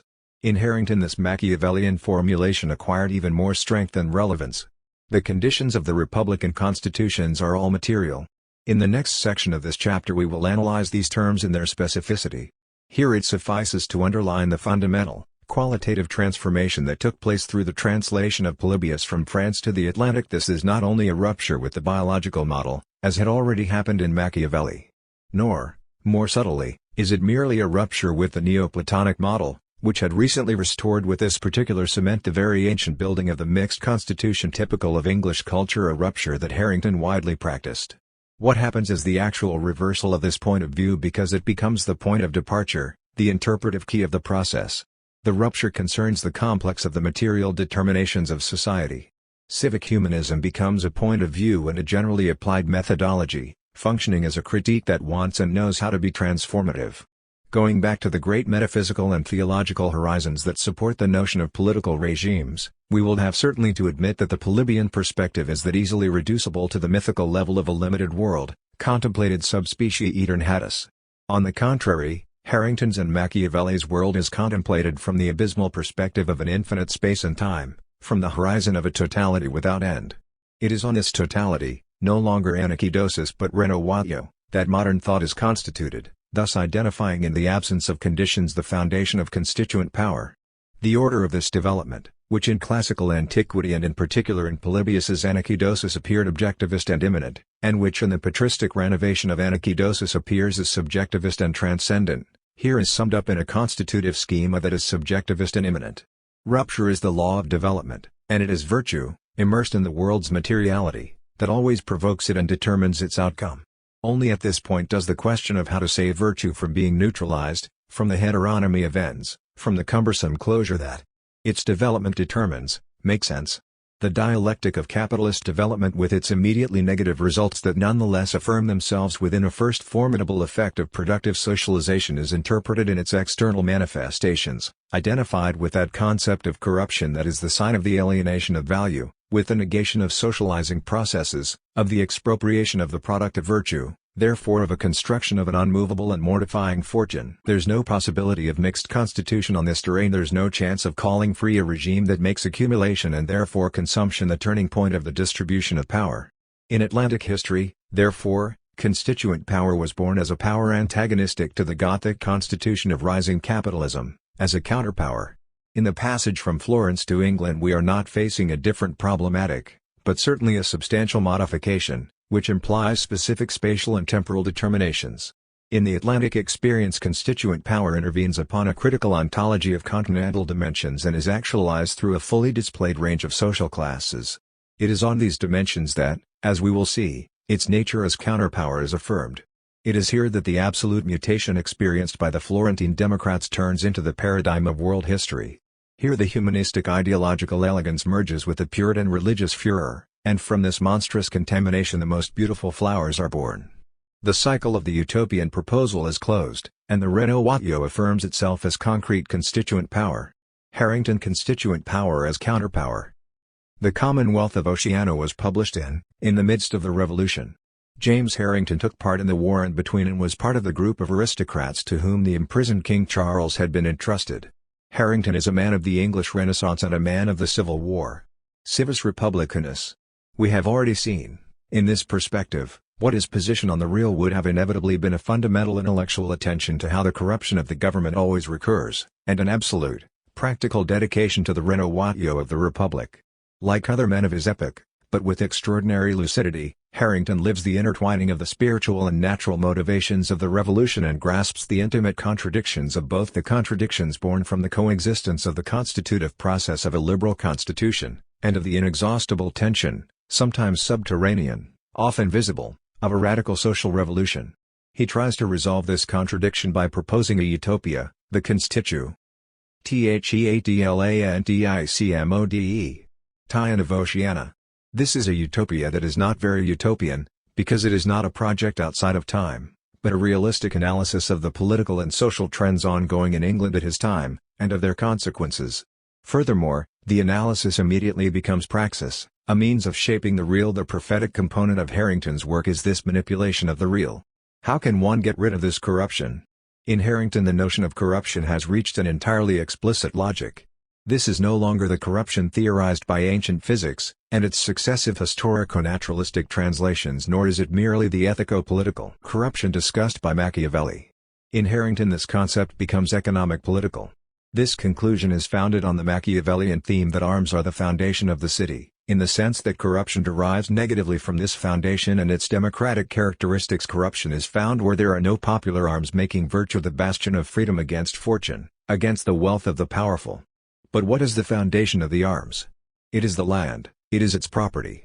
From this perspective we understand how Harrington moves toward the radical positions of the Revolution, those positions that, supported by the freeholders in arms, anticipate the desire for a socialist redistribution of land property. On the other hand, the art of a war is the foundation of the Commonwealth of Oceania. Furthermore, the latter is dominated by a materialist notion of the juridical and political relations that characterize the propositions of the appropriative classes before and during the Revolution. According to various critics, the sources of Harrington's position lie, other than in Machiavelli, in Francis Bacon's The History of King Henry VII and Walter Raleigh's The Prerogatives of Parliaments. From these sources Harrington would derive the awareness of the end of the medieval regime of land property, and of the changes already occurring before the Revolution. Since the War of the Roses, and even more so between the times of Henry VII and Elizabeth, the property structure of the feudal world is shaken by a massive shift toward medium and small property. The medieval world and its juridical relations, the Gothic balance, enter a crisis. In fact, this is nothing to complain about. The Gothic balance represented the corruption of the Roman Republican world. It is the development and consolidation of that corruption. But the times have changed, and, in step with the historical tendency that the Revolution had extraordinarily accentuated, it is now time to leave the Gothic world in a constituent manner, through the imposition, that is, of a new agrarian law. With this law, property, and therefore power, can be moved toward plebeian subjects. The agrarian law can construct democracy because it constitutes its basis. It is a form of counterpower enacted against the Gothic balance, against the old constitution. What a formidable anticipation of the political science of modern materialism! What a striking foregrounding of the revolutionary subject matter! If it is true that Harrington had received his awareness of this historical transformation from Bacon and Raleigh, it is certain that the same awareness drew its nourishment from the drive of the revolutionary movement, impetuously living in English society. It is very strange that these affirmations, so openly materialist, so clearly revolutionary, have become a kind of red herring in the interpretation of Harrington's thought. One wonders whether Harrington's insistence on property as the basis of freedom, and the democratic perspective deriving from it, can be connected to the anti-feudal revolt and to the construction of a capitalist model. The answer is no. Harrington would not argue against the Gothic order from a bourgeois point of view, rather, he would be tied to a naturalistic, pre-capitalist, Aristotelian notion of freedom and property. Harrington's economics, more than capitalist, would be an economies in the Greek sense, an ethos of home management to which chrematistics, that is, the art of acquisition, had to be subordinated. I am not at all convinced by these interpretations that sound like logomachies, meant to dislocate Harrington's argument on an abstract categorical terrain, and on dubious templates. Whatever Harrington's notion of economic science was, in fact, it is certain that he thinks that constituent power depends on property, and that the form in which this dependency organized the notion had to be revised. This position was simply revolutionary, certainly very close to the chief claims of the levelers as such. It pictured ancient prudences made of radical democracy. Was this position anticipating the capitalist revolution? I am doubtful, even though it is difficult to think that the capitalist revolution could be independent from this type of men and freedom. On the other hand, the concept of property that Harrington invokes here is not very ancient. It goes back to the previous century, when it was understood that virtue, arms, and the progressive transferal of property were connected phenomena, participating in the new process of redistribution of power. With this, anachyklosis is interrupted because here property is defined as spirit of appropriation, and thus becomes the foundation of the republic and of its expansion. In fact, Harrington is a revolutionary, but he is not a forerunner of capitalism. He is a modern man who conceives the revolution as an alternative to rising capitalism. We will never understand Harrington if we refuse to adjectivize the noun property. For him the concept of property is never generic but, rather, is the concept of a property that organizes itself in a collective regime, of a property fundamentally egalitarian and socialistic. Indeed, agrarian law is not only a norm of redistribution of individual private property. From this founding element it derives a constitutional direction, an ordering principle. The Commonwealth is a constitutional system in which the relations of property are socialized, and whose legitimization takes place according to the rhythm of that socialization. To take agrarian law as a self-standing phenomenon, to isolate it within the institutional mechanism that organizes it, to recognize that in isolation this conception of property as pre-capitalist is foolish. That is, it would be an apology for ideological points of view external to our work. Indeed, Harrington's conception of property is a fundamentally socialist notion, situated at the limit of the appropriative impulse, and explainable only through this limit. He, who in the midst of a historical crisis of enormous dimension sides with those who want to destroy the feudal order, is not a pre-capitalist. From this point of view Harrington is on the side of the capitalists. But in no way is it possible to confuse him with them, because he is on the side of virtue versus fortune, because he, like Machiavelli, wants to break the perverse dialectic that, in the common battle against the Gothic order, intertwines virtue and fortune. Harrington's notion of property is fundamentally socialist. It is already a modern notion that refuses to be imprisoned in the cage of capitalist development, and claims to go well beyond this limit. Against Oceana, in Matthew Wren publishes his Considerations upon Oceana, to the aim of guaranteeing, with social peace, the force of the contracts. This polemic was aimed above all against the rigorously secular positions that Harrington expressed in his works. But underneath this surface, the aim of Wren's work is well visible: to guarantee the contract. To this end, he demands of absolute monarchy and of theological power the Church a coercive overdetermination. Harrington's democracy would be deemed dangerous because it does not allow for the certainty of contracts and thus threatens economic development. On Wren's polemic is founded the accusation that Harrington takes up reactionary positions. But we must say once again that Wren's argument, and similarly the argument of those who side with him, is not probatory. Could Wren, and, as we will soon see, Hobbes, lay claim to the monopoly of the economic and political renovatio of the century? Their positions, aimed at maximizing profit, and theorizing the political conditions of this passage, represent one of the genealogies of the rise of English capitalism during the 17th century. Harrington opposes this outcome. Is this an opposition against modernity, or is it, rather, an alternative to this concept of the modern? Here we need to be extremely careful from a methodological point of view, in order to eliminate from the historical picture any apologetic notion, whatever the price, of capitalist development.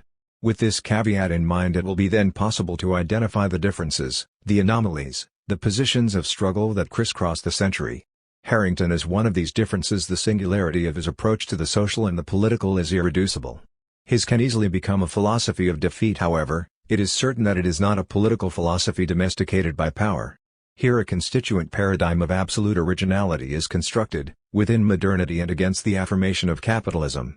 The Machiavellian principle of the political is further clarified. It is the great appropriative stirrings of the struggle among classes that make the law and the state. The constituent principle is born from these struggles, seeking in them the highest expression of virtue.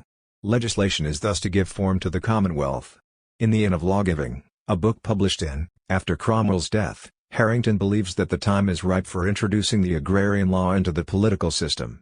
Constituent power is here defined as an exceptional power that radically renovates the law enforced through the radical modification of its social conditions. Legislation remains a quasi-divine art of infusing form into matter. The various aspects of constituent power are here defined little by little, and together fused into a creative vision. Formation of government is the creation of a political image after the image of a philosophical creature, or it is an infusion of the soul or faculties of a man into the body of a multitude. This means that, if needed, agrarian law can be subjectivated, become the soul and praxis of a multitude, and therefore express itself as constituent power. This is a moment of great creative power that invests political physics. We are still bathed in that Renaissance culture that Harrington's work shows us every time, a creative materialism, a powerful and radical humanistic tension. Finally, the identification of mutatio and renovatio. Here constituent power does not reveal itself, as it does in Machiavelli, in the Historia Rerum Gestarum. Rather, it wants to be res gesta. Furthermore, it presents itself as a general expression of political creativity. It does not apply only to the societies where the problem of land ownership is fundamental. In such cities as subsist most by trade and have little or no land, as Holland and Genoa, the balance of treasure may be equal unto that of land in the cases mentioned. In sum, constituent power is founded on a law of equality, which brings back any form of fortune to the balance of virtues and dissolves any block to the free expression of productive freedom. From this point of absolute rupture rises the capability to give shape to the Commonwealth, to give spirit to its fabric. From this radical point of self-consciousness rises the principle of freedom organized by agrarian law, against any form of command that opposes agrarian law. The principle of freedom becomes constituent principle by manifesting itself first of all as counterpower, and then as a formative power. Harrington's constituent power is a revolutionary power that seeks to express its strength. And this is not only a radical principle, but also a constitutive machine. Now we need to examine the complexity of the interconnection of these dynamic elements. Harrington immediately immerses us in antiquity. There is an ancient prudence that is proper to the Romans until the fall of the Republic. It consists of the empire of the laws and not of men. It has been destroyed by the barbarization of the customs, of the reigns in the age of decadence, and of the barbaric invasions. The last condition produces a hybrid consequence, modern prudence. Is there some trace of ancient prudence in modern times? Is there some truth that we can renew on the political terrain? Machiavelli has already sought this. He is indeed the only politician of later ages Oceania. In his wake and on the basis of the teaching of the ancients in general, we can further investigate the Polybian analysis of regimes and come to the same conclusion as Polybius and Machiavelli. The doctrine of the ancients says that the mixed government is the best among the forms of power. According to ancient prudence, thus, power is not founded on simple force, but on authority, on force transfigured by authority. But how did force and authority combine into power? By means of agrarian law. If the whole people be landlords, in such a way that no one man, or number of men, that is, the aristocracy within the compass of the few or aristocracy, can surpass it, can overbalance it, the government is then a republic, a commonwealth. Therefore, the only possible legality is that founded on the multitude's counterpower, on a counterpower founded, in turn, on the property of more than half of the available land. The Machiavellian right has become a guarantee of legality. Ancient prudence, mixed government, agrarian law, and Harrington's discourse, to establish this relationship is like pitting Machiavelli against Hobbes. Machiavelli is the republican, he who imposes, Through the ancient prudence, the rule of law against the modern prudence and the rule of men that Hobbes theorizes. Machiavelli is the law, Hobbes is force. Certainly, the law must be sustained by the sword, and Hobbes is right in this respect. On the contrary, the sword, as Machiavelli claims, can be carried only by the entire nation, that is, by its army. Oceana. It is always the people that must carry the sword because power resides in the people. The people are the force that authorizes the law. The principle of authority comes from the life, in its entirety and complexity, of a people. The life of the republic is like the life of the human organism, soul and body, reasons and passions that rule and balance each other. The soul is virtue. The republic must help virtue prevail as the soul prevails on the body. But the principle of virtue is reason. It is the collective sovereignty of reason over the body, and it is thus, as the outcome of this process, that the law is born. The soul of a nation or of a city is its virtue, and therefore the law. Freedom is freedom within the law, under the law. Oceana, ff. The way this celebration of freedom and its autonomous expression seems to anticipate Kant's theory must not deceive us. Here we have a Renaissance culture of a strong and frank materialist tone. It is not by chance that the attack against Hobbes and his claim that freedom can be founded and limited only through a transcendental source is continually repeated in these pages. No law and freedom are materially founded on agrarian law. Now, from agrarian law we must go back to the constitution of the state, from the fact to the law, from the material constitution of the relations of property and class to the formal, from the structure to the superstructure. The structure, or balance, is the material relation of the classes. The superstructure, or agrarian law, is the constitutive dynamism of the constitution and the positing of its rules. Oceana, see also. Agrarian law is an actual constitutional law. It constitutes a juridical order that not only guarantees but also reinforces and reproduces the order of the material constitution. And this is the first aspect. But there is another one. Not only does agrarian law reproduce the material basis of freedom, but it reproduces it in an expansive, participatory manner. We remember that corruption wins over virtue, not only because the modern relations of property break the equality of natural relations, but also and above all because the relations of authority, on that base, perversely consolidate, become fixed, and make themselves eternal, against the participation and the movement of the multitude. To avoid these effects, in the superstructure agrarian law will therefore have to be combined with a law of rotation in the exercise of power, with a Machiavellian law of the reappropriation of time. Oceana. Hence the final definitions of agrarian law. An equal commonwealth is such a one as is equal both in the balance or foundation and in the superstructures, that is to say in her agrarian law and in her rotation. An equal agrarian is a perpetual law establishing and preserving the balance of dominion by such a distribution that no one man or noum. The ATLANTICMODEL.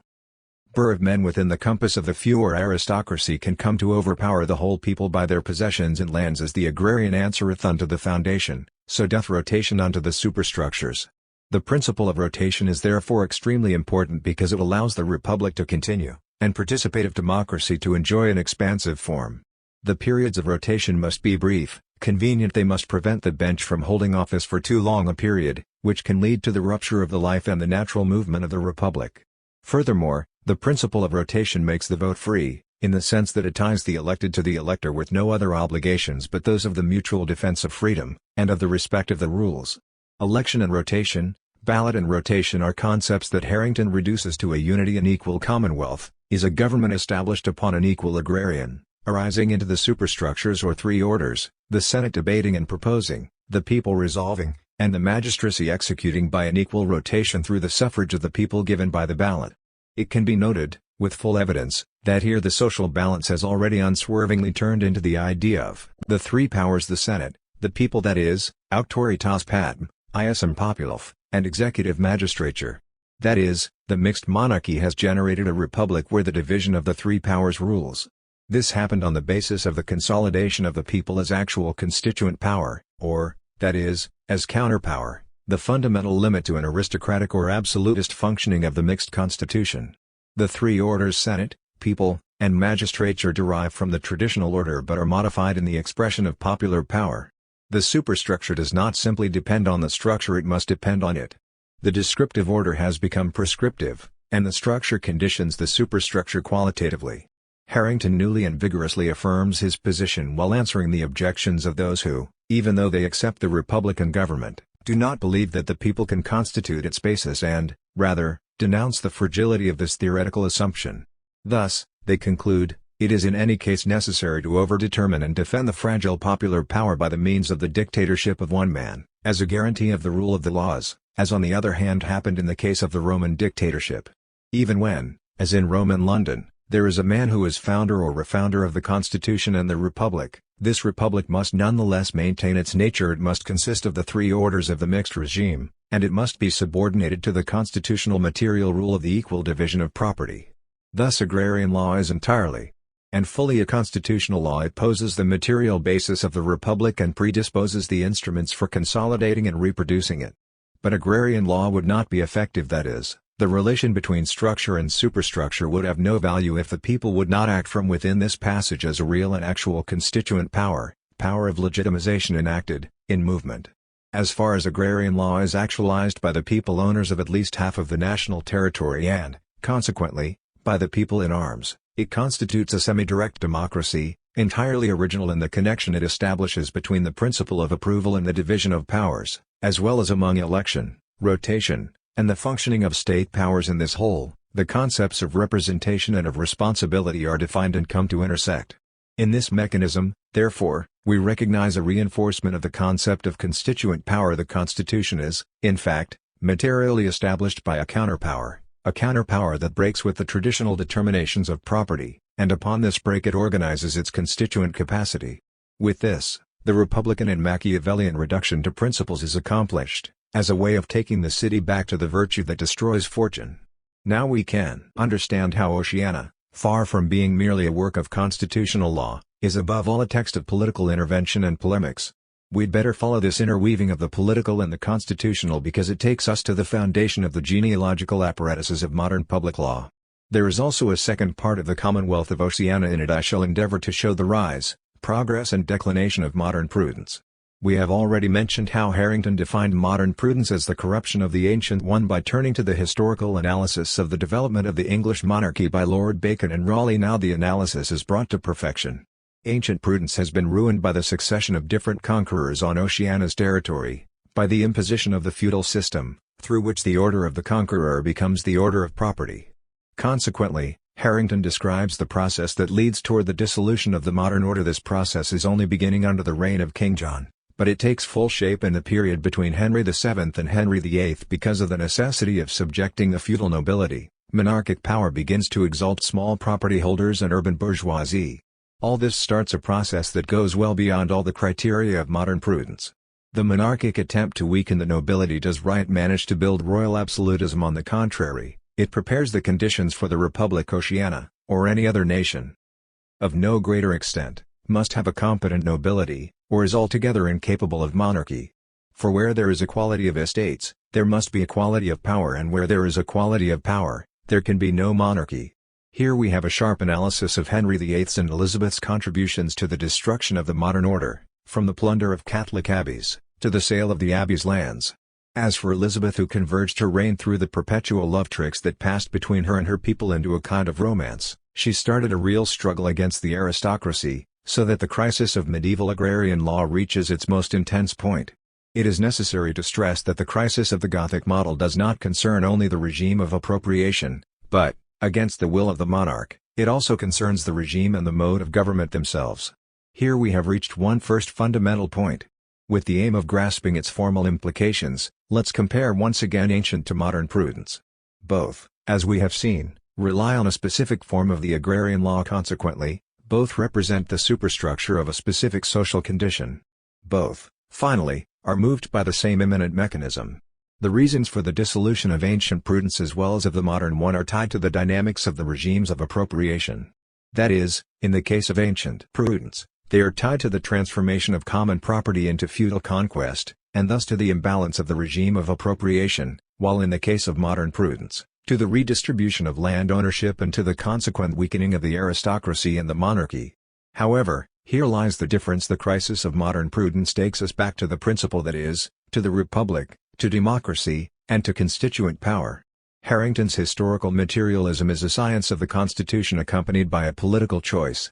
Democratic passion and imagination are foregrounded.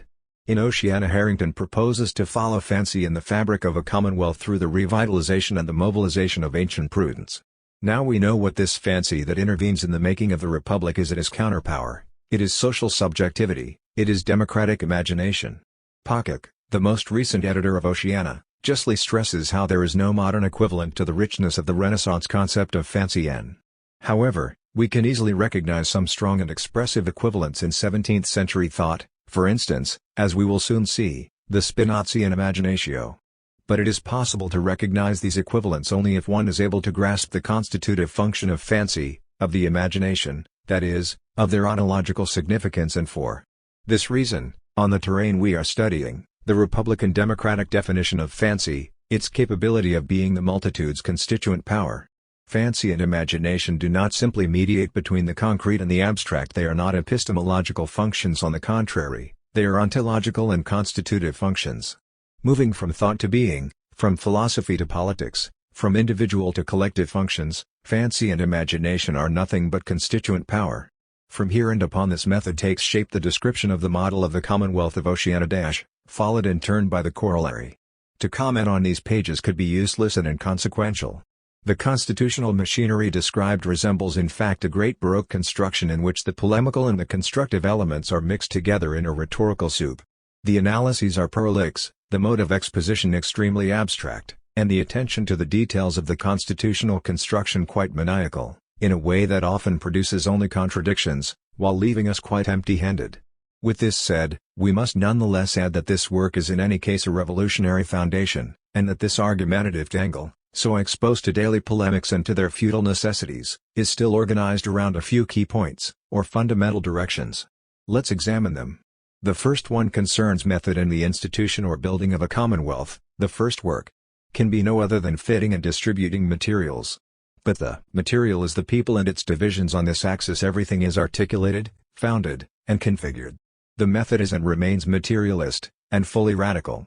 At the end of that same year, by defending his work against his theological detractors in piano, and yet developing in chaps 5, 6, and 7, above all a wide-ranging phenomenology of the useful effects of religious teaching among the people, Harrington nonetheless refuses to consider religion as fundamentum imperii. On the contrary, he insists on the fact that authority and the constitutional or juridical orders are created only by the balance of property, and that, on the whole, the people's constituent power is based on this balance. We can, and perhaps we must, formulate an apology of the Republic from the perspective of biblical teaching, but only if we understand how this teaching is not in contradiction with the actual political recomposition, that recomposition accomplished by the people by reappropriating property and reclaiming it as the material basis of the Republic. Balance of property, and not constitutional balance. The second follows the first, while the second logically and ontologically succeeds the first. Second, the constitutional construction develops. This is a process that, on the superstructural terrain, goes from the constitution of social groups to the constitution of the three orders, and from the orders to the civil and military magistratures. All this takes place in indissoluble connection with what takes place on the structural terrain, which is organized into parishes, centuries, and tribes. This is an order a la Cleisthenes, according to what the ancients tell us, but renewed through the schemata of mixed government. The detailed description of the forms in which the government of the commune must be organized adequately expresses the spirit of Harrington's project. Its political sense is made clear and continually stressed by the relation between rootedness in the social and the democratic republican expression of all constitutional forms. Constituent power is always actuality. Thus we reach the moment when the organization of the people in a territory, according to the three hierarchical divisions that we know, gives rise to the organization of sovereign power, that is, to the proclamation of the fundamental laws concerning property and the ordering of the state. These are agrarian law, which rules power, and electoral law, which rules representation and rotation. It is the establishment of the fundamental laws of Oceania, or the center of this commonwealth. This is the third moment of the exposition. Here the reciprocal integration, or, better, the incorporation of one into the other, is total. Communism and freedom, property and right, multitude and sovereignty are thus systematically connected, and it is no longer possible to keep them apart. That motor of freedom that produces Harrington's entire system consists in this non-separation. On this base, after having so clearly affirmed the internal unity of agrarian and electoral law, and having situated this synthesis at the core of his project, Harrington can once again concern himself with the entirety of this project itself and write point by point about the parishes, centuries, and tribes. Thus here is how the sovereign organs of Oceania are formed, its parliament, for example foot.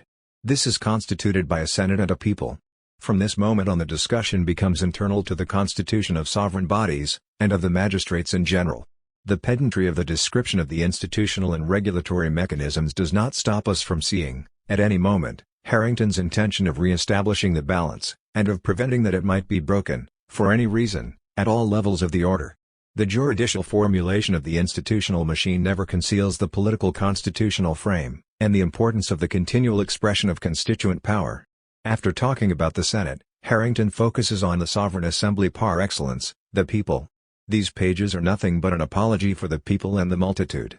The sovereign assembly and the arm of the people appear as the central element of Harrington's entire research. The multitude is wiser and more constant than a prince.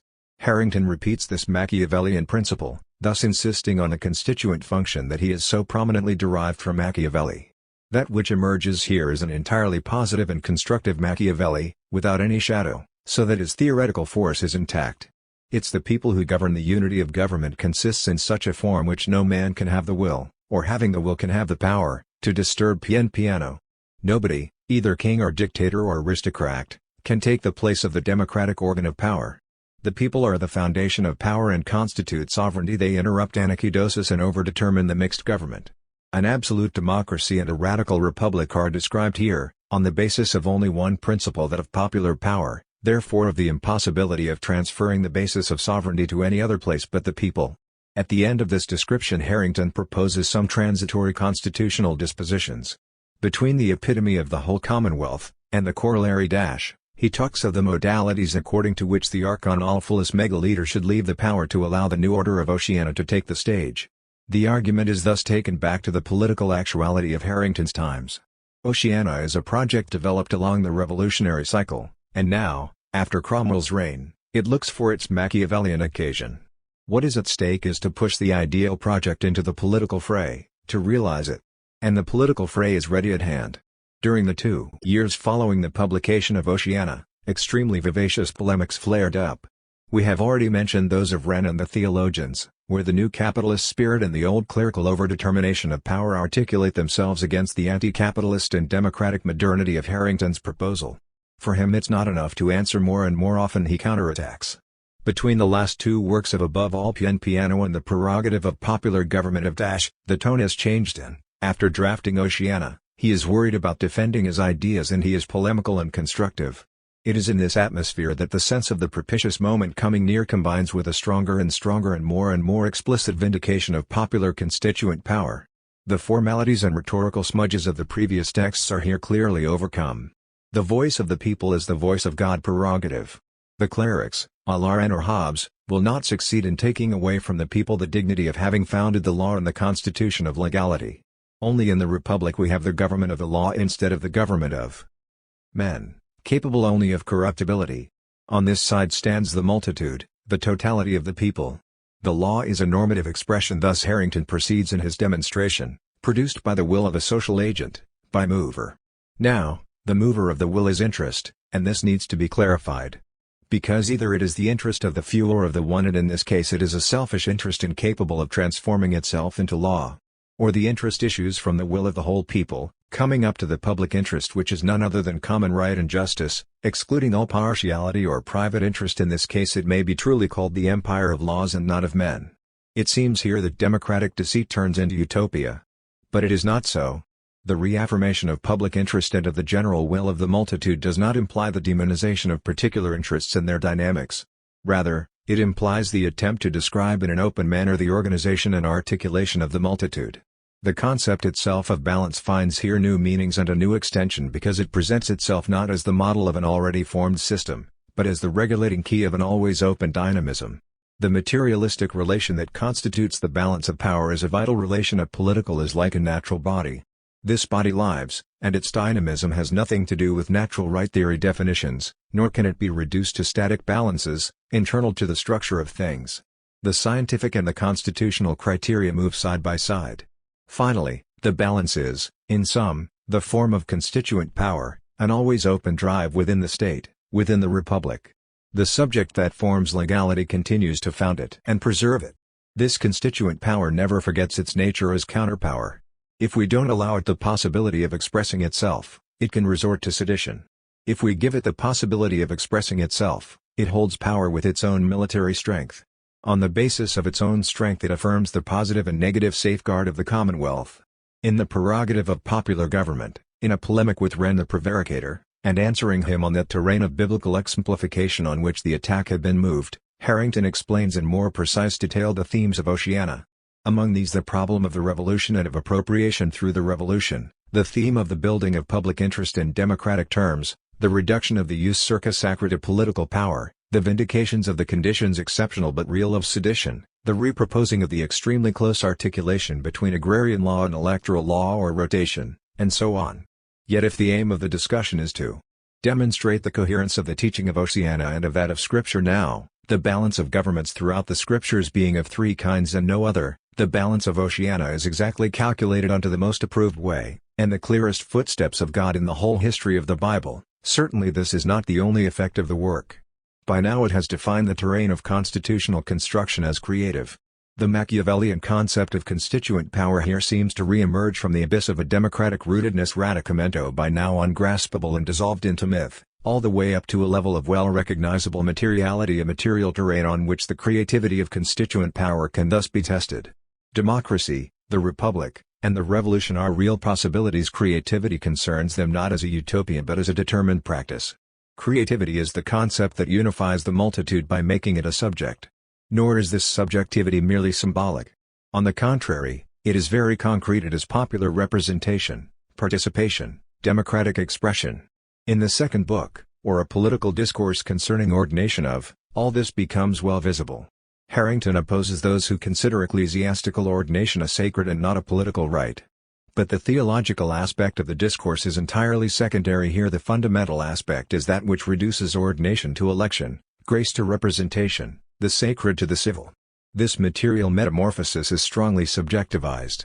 In sacred history, ecclesiastical ordination, as Harrington affirms, is always a moment of democracy. The non-democratic choice of the clergy is, on the contrary, a political weapon of absolutism. Take notice, if ordination is not democratic, it is lacking that sacred value that only the ecclesia attributes to it.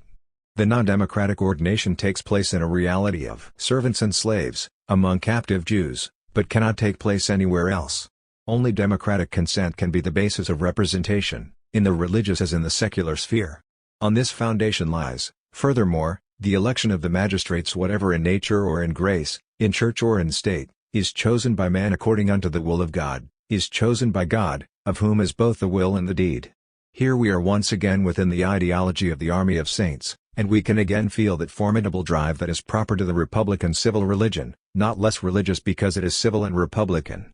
It is not by chance, then, that in the same year, in another polemical pamphlet, The Stumbling Block of Disobedience and Rebellion, Harrington again takes up the Calvinist claim of the right to resistance, and he does this by extending its legitimate use no longer attributable only to the lower magistrates, but directly to the popular assembly.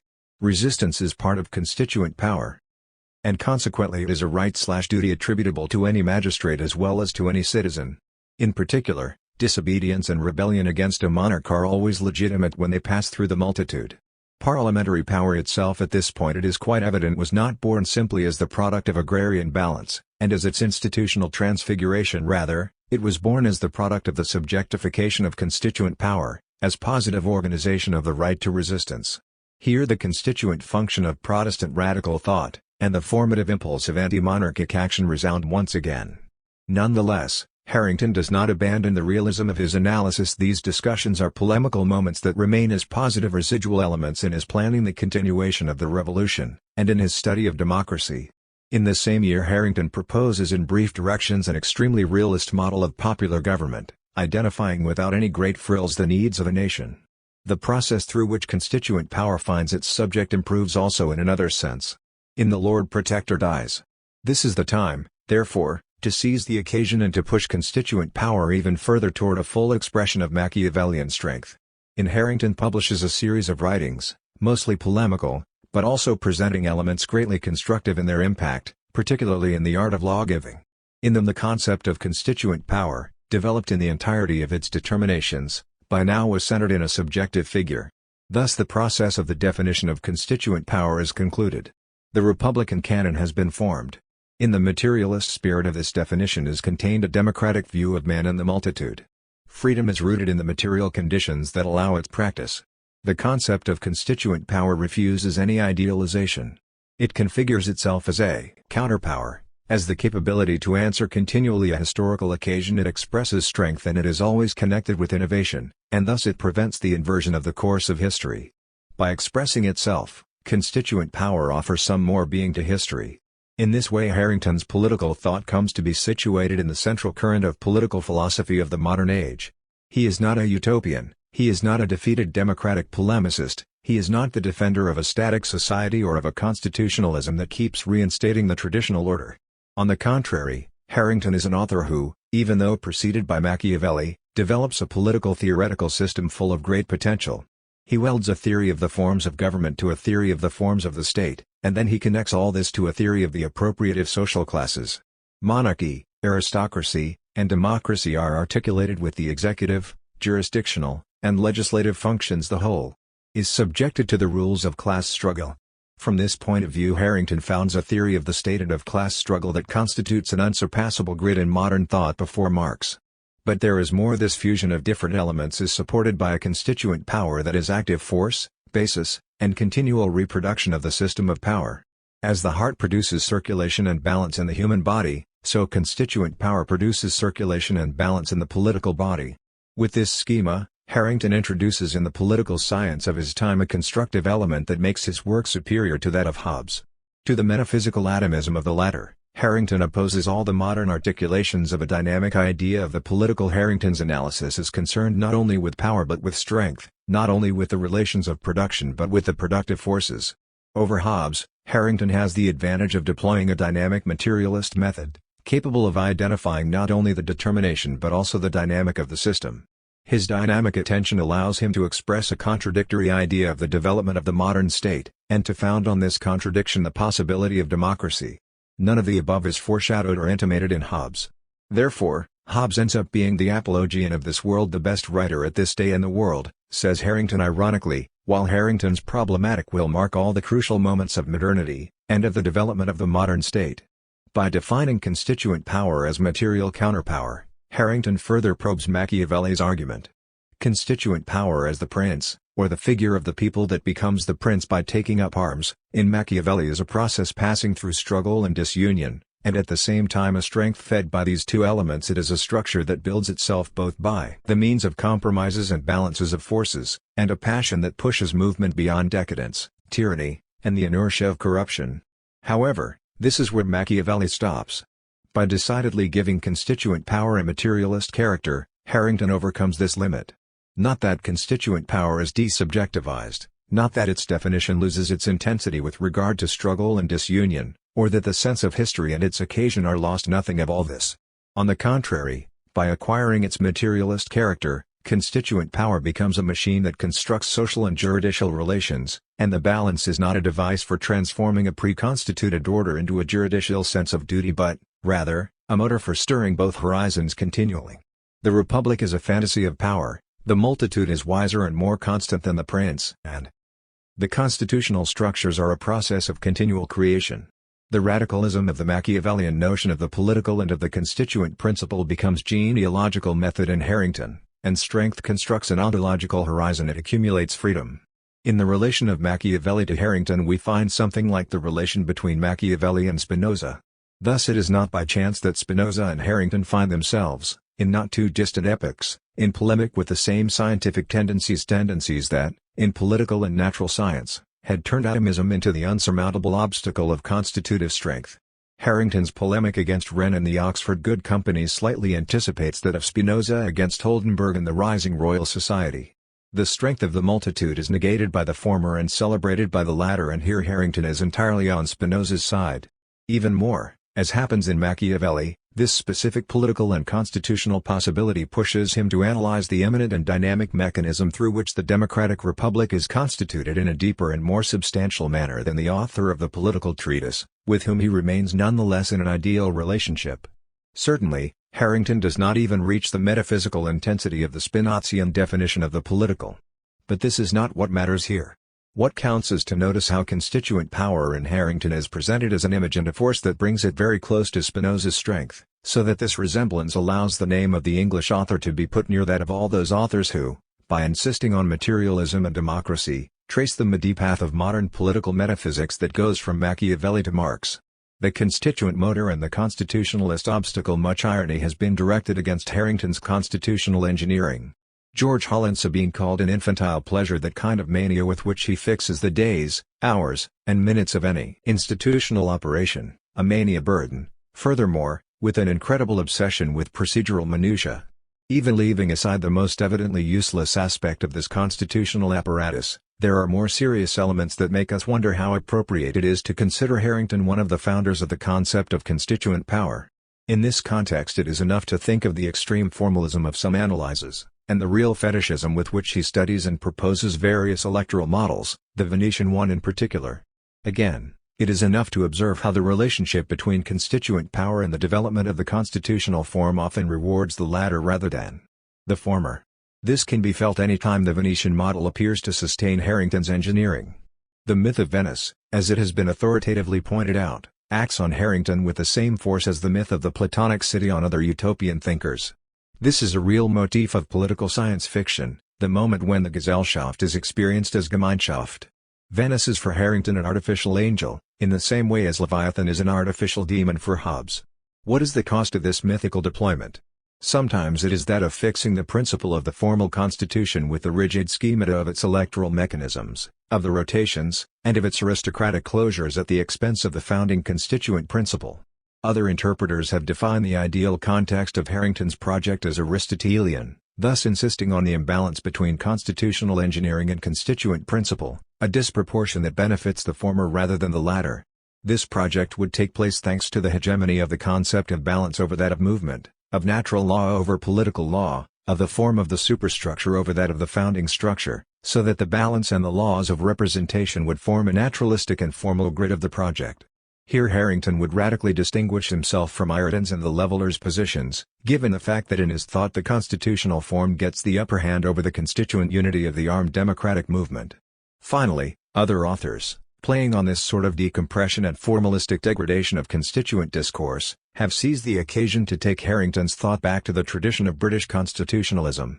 This is a necessary drift, and, according to these authors, fundamentally positive in its development.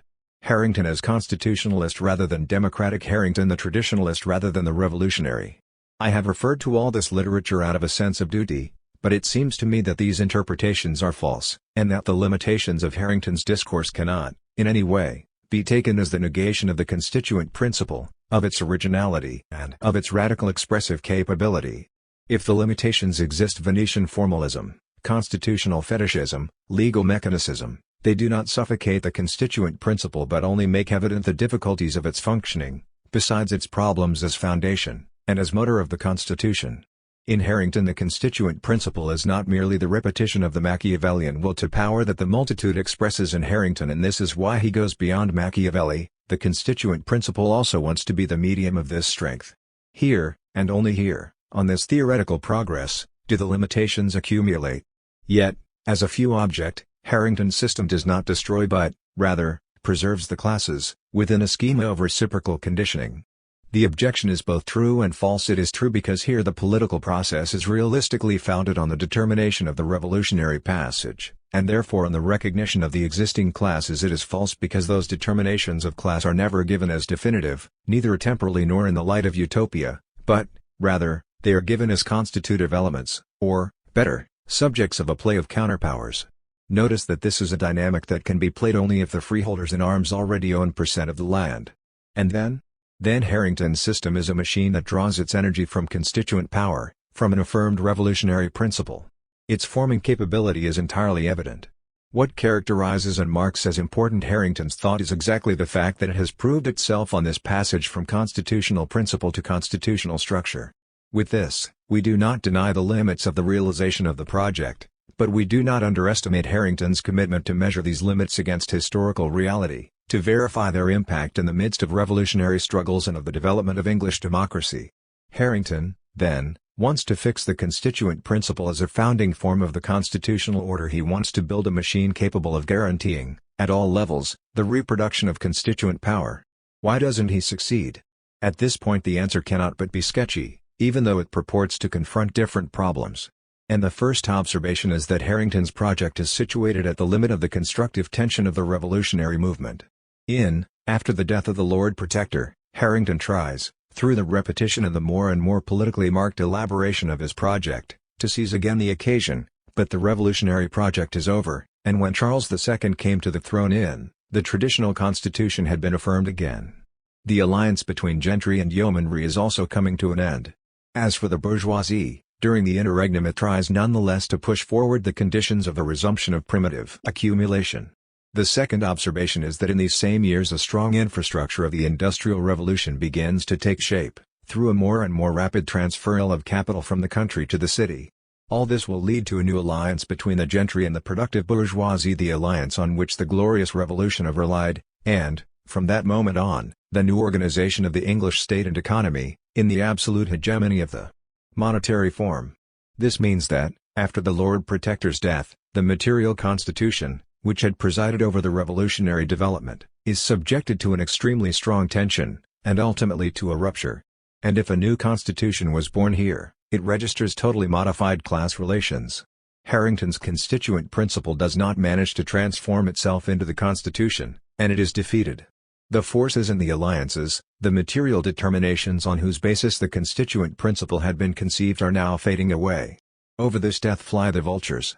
Harrington has been defeated because his thought is tied to the past, because he had not understood the dynamics of financial capitalism, and because he has not adhered to modernity.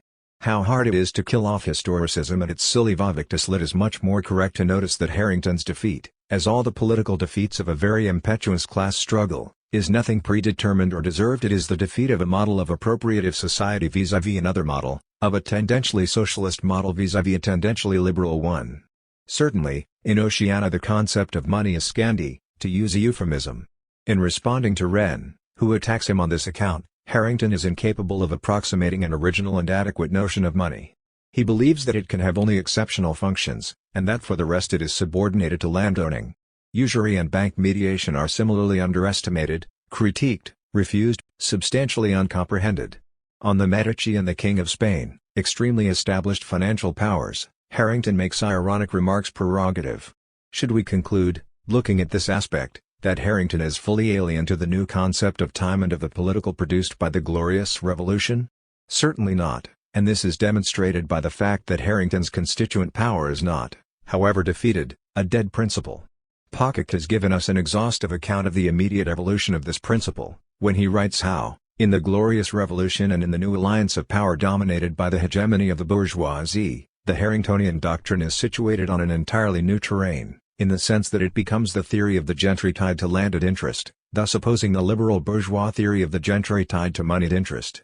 According to Pocock, within 50 years the progressive theory of property becomes a reactionary ideology, if confronted with the productive order imposed by the new monetary system.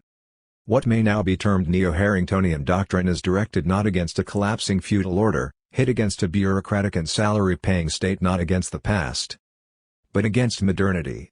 Where Harrington had thought the traditional king and parliament obsolete in face of the revolution of the proprietors, his heirs and successors sought to mobilize parliament against king and ministers, by invoking the independence of property against threats too modern for him to have considered. Lo!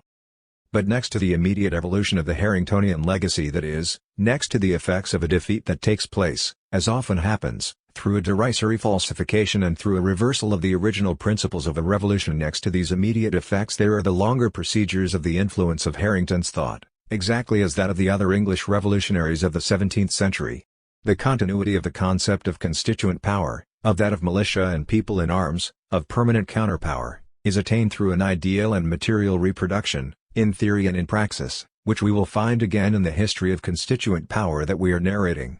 If the victory of a mode of production crushes the alternative, or transfigures and modifies its theoretical expression, this does not mean that the alternative and the desire that links it to the revolutionary project are themselves crushed. On the contrary, compared with the fixity of the new constitution, the constituent principle renovates itself, too. But history is intact, static, finite. If the title of power is no longer the property titles of the multitude, if the people's arms are expropriated and reorganized under the capitalist order, if executive power dominates and nominates popular power, well, all this defeats the tendentially socialist constituent power that Harrington had theorized. It defeats it in actuality, but it cannot erase it. The old constituent principle becomes clandestine but still lives, accumulates, and renews itself, determines civic unrest and political insubordination, seeks new spaces. The capitalist constitution lives in perennial fear of a constituent principle that little by little becomes alternative. Also from the formal point of view, difficulties arise for the capitalist constitution in order to see to it that its apparatus reproduces itself. The constitution must turn to that defeated and denied principle. As the analysis of juridical thought concerning constituent power has demonstrated, the negation of its strength also blocks the renovation of its apparatus, or, better, questions it and defers its principle of renovation to more and more uncontrollable and unpredictable instances. Nonetheless, Harrington does not want to hear about all this. When the defeat of the revolution begins to become visible, Harrington moves to insurrectional militancy.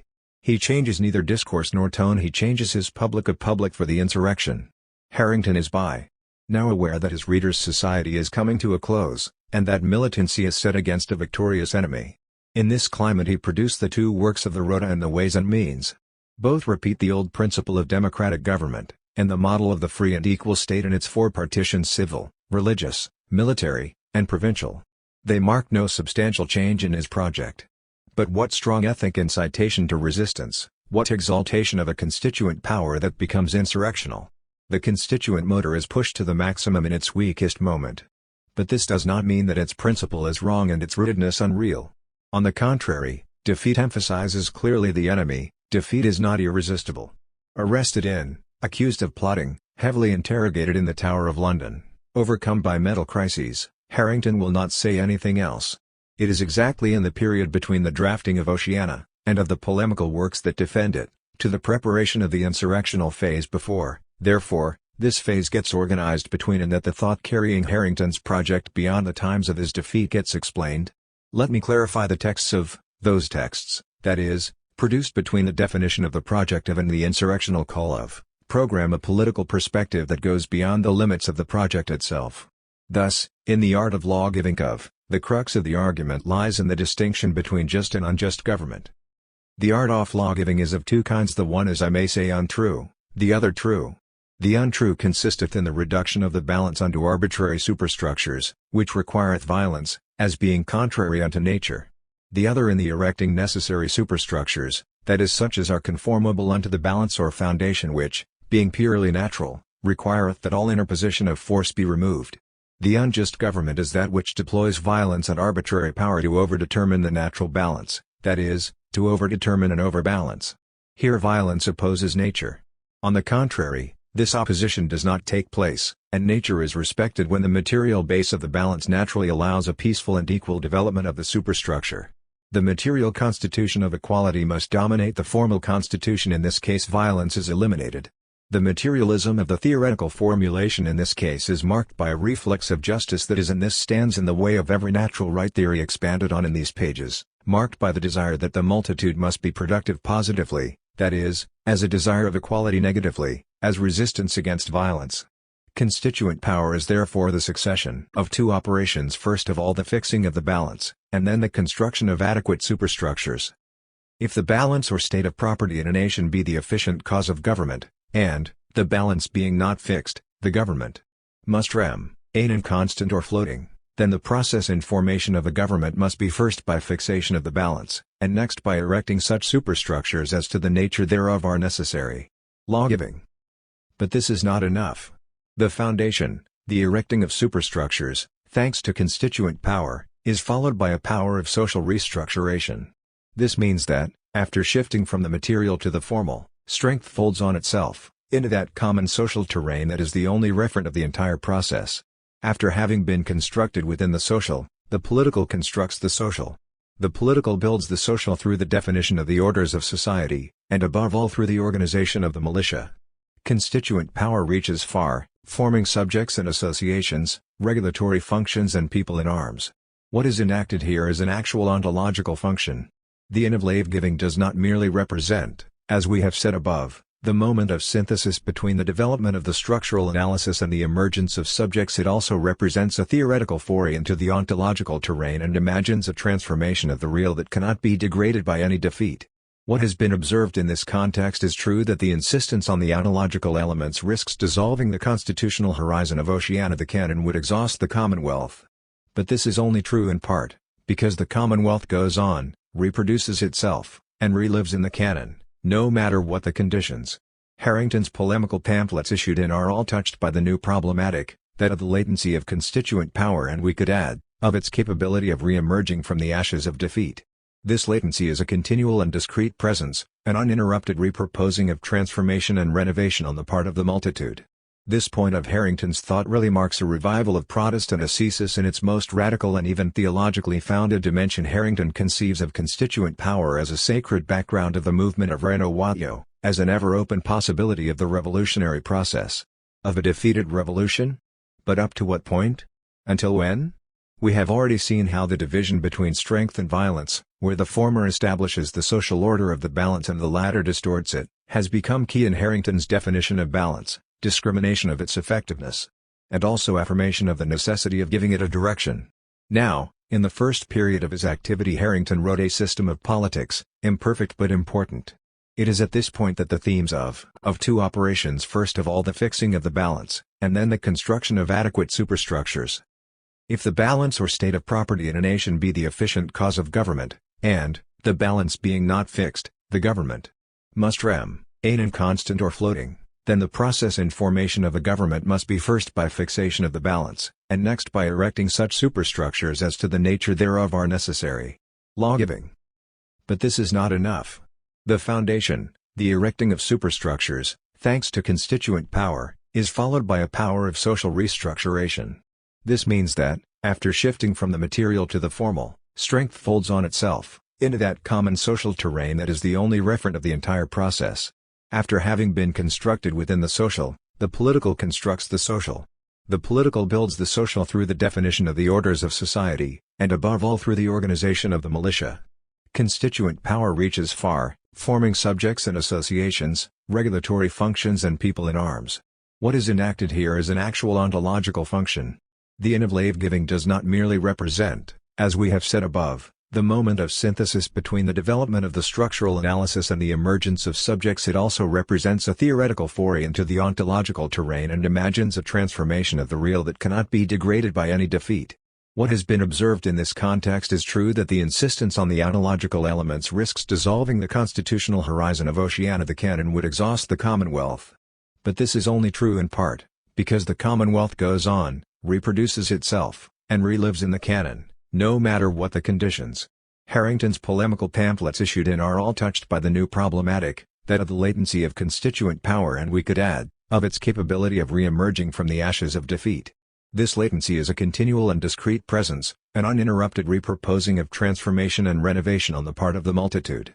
This point of Harrington's thought really marks a revival of Protestant ascesis in its most radical and even theologically founded dimension. Harrington conceives of constituent power as a sacred background of the movement of Renovatio, as an ever-open possibility of the revolutionary process. Of a defeated revolution? But up to what point? Until when? We have already seen how the division between strength and violence, where the former establishes the social order of the balance and the latter distorts it, has become key in Harrington's definition of balance, discrimination of its effectiveness, and also affirmation of the necessity of giving it a direction. Now, in the first period of his activity, Harrington wrote a system of politics, imperfect but important. It is at this point that the themes of tween constitutional demand and new social reality, utopia reveals itself as the failure to understand the transformation of the real. It is a historical mistake, and no longer an anticipation of the future. The onset of the era of industrial capital, which in England begins in the second half of the 18th century, actually destroys all the points of reference of the political theoretical scenario that Harrington and his contemporaries had foreseen. A gigantic process of abstraction of labor and of its equivalent in new monetary and political terms takes place. In its strict determination, Harrington's thought reveals its ambiguity. Property, arms, old constitution mean less and less. Between the individual and the multitude cannot be established any concrete mediations anymore. Harringtonism, as determinate political knowledge, as revolutionary operativity, is cut out of the course of history. The extraordinary inversions of meaning and the way it gets absorbed into a real heteronomy of ends become its destiny. But we cannot neglect the second element that Harrington's constituent thought produces as a residue. In its defeat, this power is also the victim of a particular level of restructuration that social relations have undergone, and it recuperates, from its own tradition, polemical and reconstructive elements that are at work in the entangled debate that marks the reconstruction of the British state, and that are visible, for example, in the kindling of dissent against the reform of the arms, and their transformation into a standing army. These elements are part of a long project and a radical battle. Indeed, it is not just a matter of opposing the constitution of the standing army but, rather, of reaffirming that the exercise of arms and the definition of democracy are the same thing. Anti-militarism was born here as a polemical instrument, while democracy is defined as an end per se. The problem is to take the arms away from the king and give them to the people, to oppose an organization of the state founded on the expropriation of subjects, on the alienation of arms, and therefore on the transformation of individuals into subjects. Algernon Sidney, Milton, Winstanley and, later, John Toland, Andrew Fletcher, and others take this position. It is true that the resistance is difficult, and that it is often reduced to a heroic residual apology, expressed in deistic and prophetic tones, of the expropriated individual. Nonetheless, in this thought can be recognized another essential force, the constituent strength, which, in latency, fully experiences this resistance and tries once again to become hope, in full autonomy. Therefore, if there is anything utopian in Harrington's thought and in the thought of his followers, and if this utopia is crushed by an implacable structuration of society, nonetheless, through this structuration a popular drive that moves from the definition of democratic revolution and constitution continues to live and take an ever more definite shape. Here Harringtonism is no longer utopia, but once again constituent spirit emerging from the defeat and passion for renewal and for the founding of democracy. Although here we do not have to follow the history of ideas and the revolutionary thinkers of the end of the 17th century in England, we can nonetheless recognize that, beyond the religious and utopian aberrations characterizing some of these writings, lives in each one individually and in them all as a whole a formidable faith in the possibility of rebuilding social and political relations from the depths of a democratic revolution, made by the multitude. Here the constituent principle reveals itself as the motor not of the Constitution but of the revolution, as latency of a very strong potential of destruction, and at the same time of transformation of the present state of things. This is constituent power, the Harringtonian legacy, that already in these years will cross the Atlantic, to implant itself in the virgin spaces of colonial America. These reflections on the fortune and destiny of Harrington's thought allow us to repropose the analysis of its meaning on a terrain that by now has become dislocated with respect to either its literal interpretation, or to the fundamental currents of its interpretation. And it allows us to affirm that the historical determination or the constituent principle in Harrington poses itself directly against the English constitutional tradition. Harrington and his friends, above all Needham and Neville, between and made every attempt to oppose that form of government that had been provided for in His Majesty's answer to the 19 propositions of Parliament. They redefine constitutional power as revolutionary power, as democratic counter power, which in the mixed monarchy is expressed by the pure and unmixed democracy of the new model army. If, at the same time, they try to deploy the schema of mixed monarchy as a grid on which to model the relations of counterpower, and as a terrain on which the dialectic between the form of the state, the form of government, and that of social relation could have been made dynamic constitutionally, it is constituent power that, in this perspective, remains central and unique. It is on this terrain that defeat is determined when constitutionalism is definitely recognized as the enemy of democracy, when the dialectic becomes antagonism. Only the democratic principle could have been a principle of constitutional construction. When, in the second half of the revolutionary process, during the English Thermidor, between the interregnum and the Glorious Revolution, the Gothic machine is once again started to serve the new financial power, we should not only, as his critics do, point out the insufficiency of Harrington's thought, the limitations of his concept of power because simply tied to the ancient notions of freedom and virtue, but also we should notice how that process defines traditional constitutionalism through the notion of corruption. Harrington's project clashes with the Constitution insofar as the latter is a factor of corruption. The mixed constitution is the constitution of corruption. The Machiavellian alternatives of freedom and fortune, virtue and corruption are moved by Harrington to this new level of perspective. In the mixed constitution freedom is always separated from power, and Harrington's story shows how in the end democracy cannot but part from constitutionalism. Harrington's illusory confidence in being able to use the terrain of the mixed constitution as the sphere of expression of counterpower produces not only defeat but also the awareness that democracy can be affirmed beyond this institutional limitation. The Constitution is the absolute obstacle to constituent power, to democracy. If Harrington, very sharply and with great tactical acumen, tried to situate constituent power within a constitutional fabric made weak by the revolution, nonetheless, after the defeat, he understands that only a vindication that is absolute, savage, and separated from the revolution can reconstruct virtue and glorious, ancient prudence. And this understanding represents the legacy of Harrington's thought. The sign of the permanence of this thought, and of its effectiveness, cannot be seen simply in the Atlantic movement of democratic ideology toward the American states. It remains present, as latent and unsuppressible contradiction, in the history of Western constitutional thought, on both sides of the Atlantic. Perhaps we have the most characteristic sign of this threatening presence when we study the passage of political thought from the Polybian tradition to theories of the contract, to those theories, that is, which, through the glorification of competition, of voluntary consent, of the linear transformation of fact into the law, aim to eliminate any antagonistic element from the notion of the political.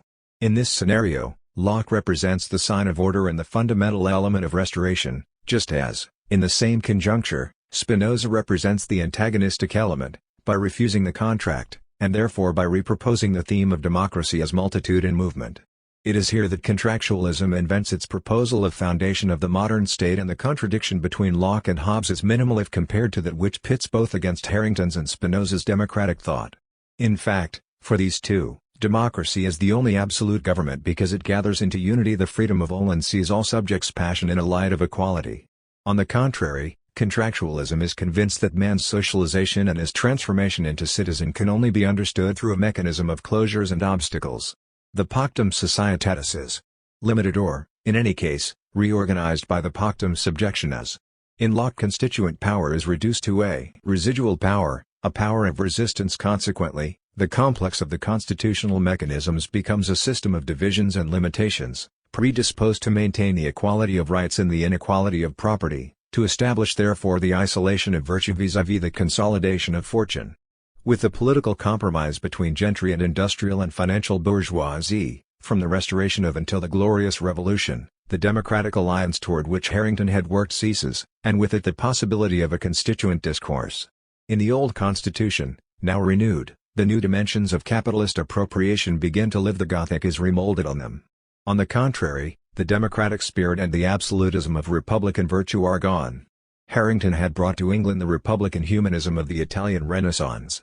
Now also here, as in Italy, the enemy wins corruption, that is, fortune, that is, capitalist accumulation opposes virtue and chases it away. Virtue, constituent power, and the great appeal of radical democracy had nonetheless existed as principle and hope. They had spread into the spirit of individuals, had invested new civilizations, had experienced the crisis, and taken up new arms. This is what Harrington's Machiavellianism expresses in an irreducible manner, for the first time putting materialism to the service of the freedom of the multitude.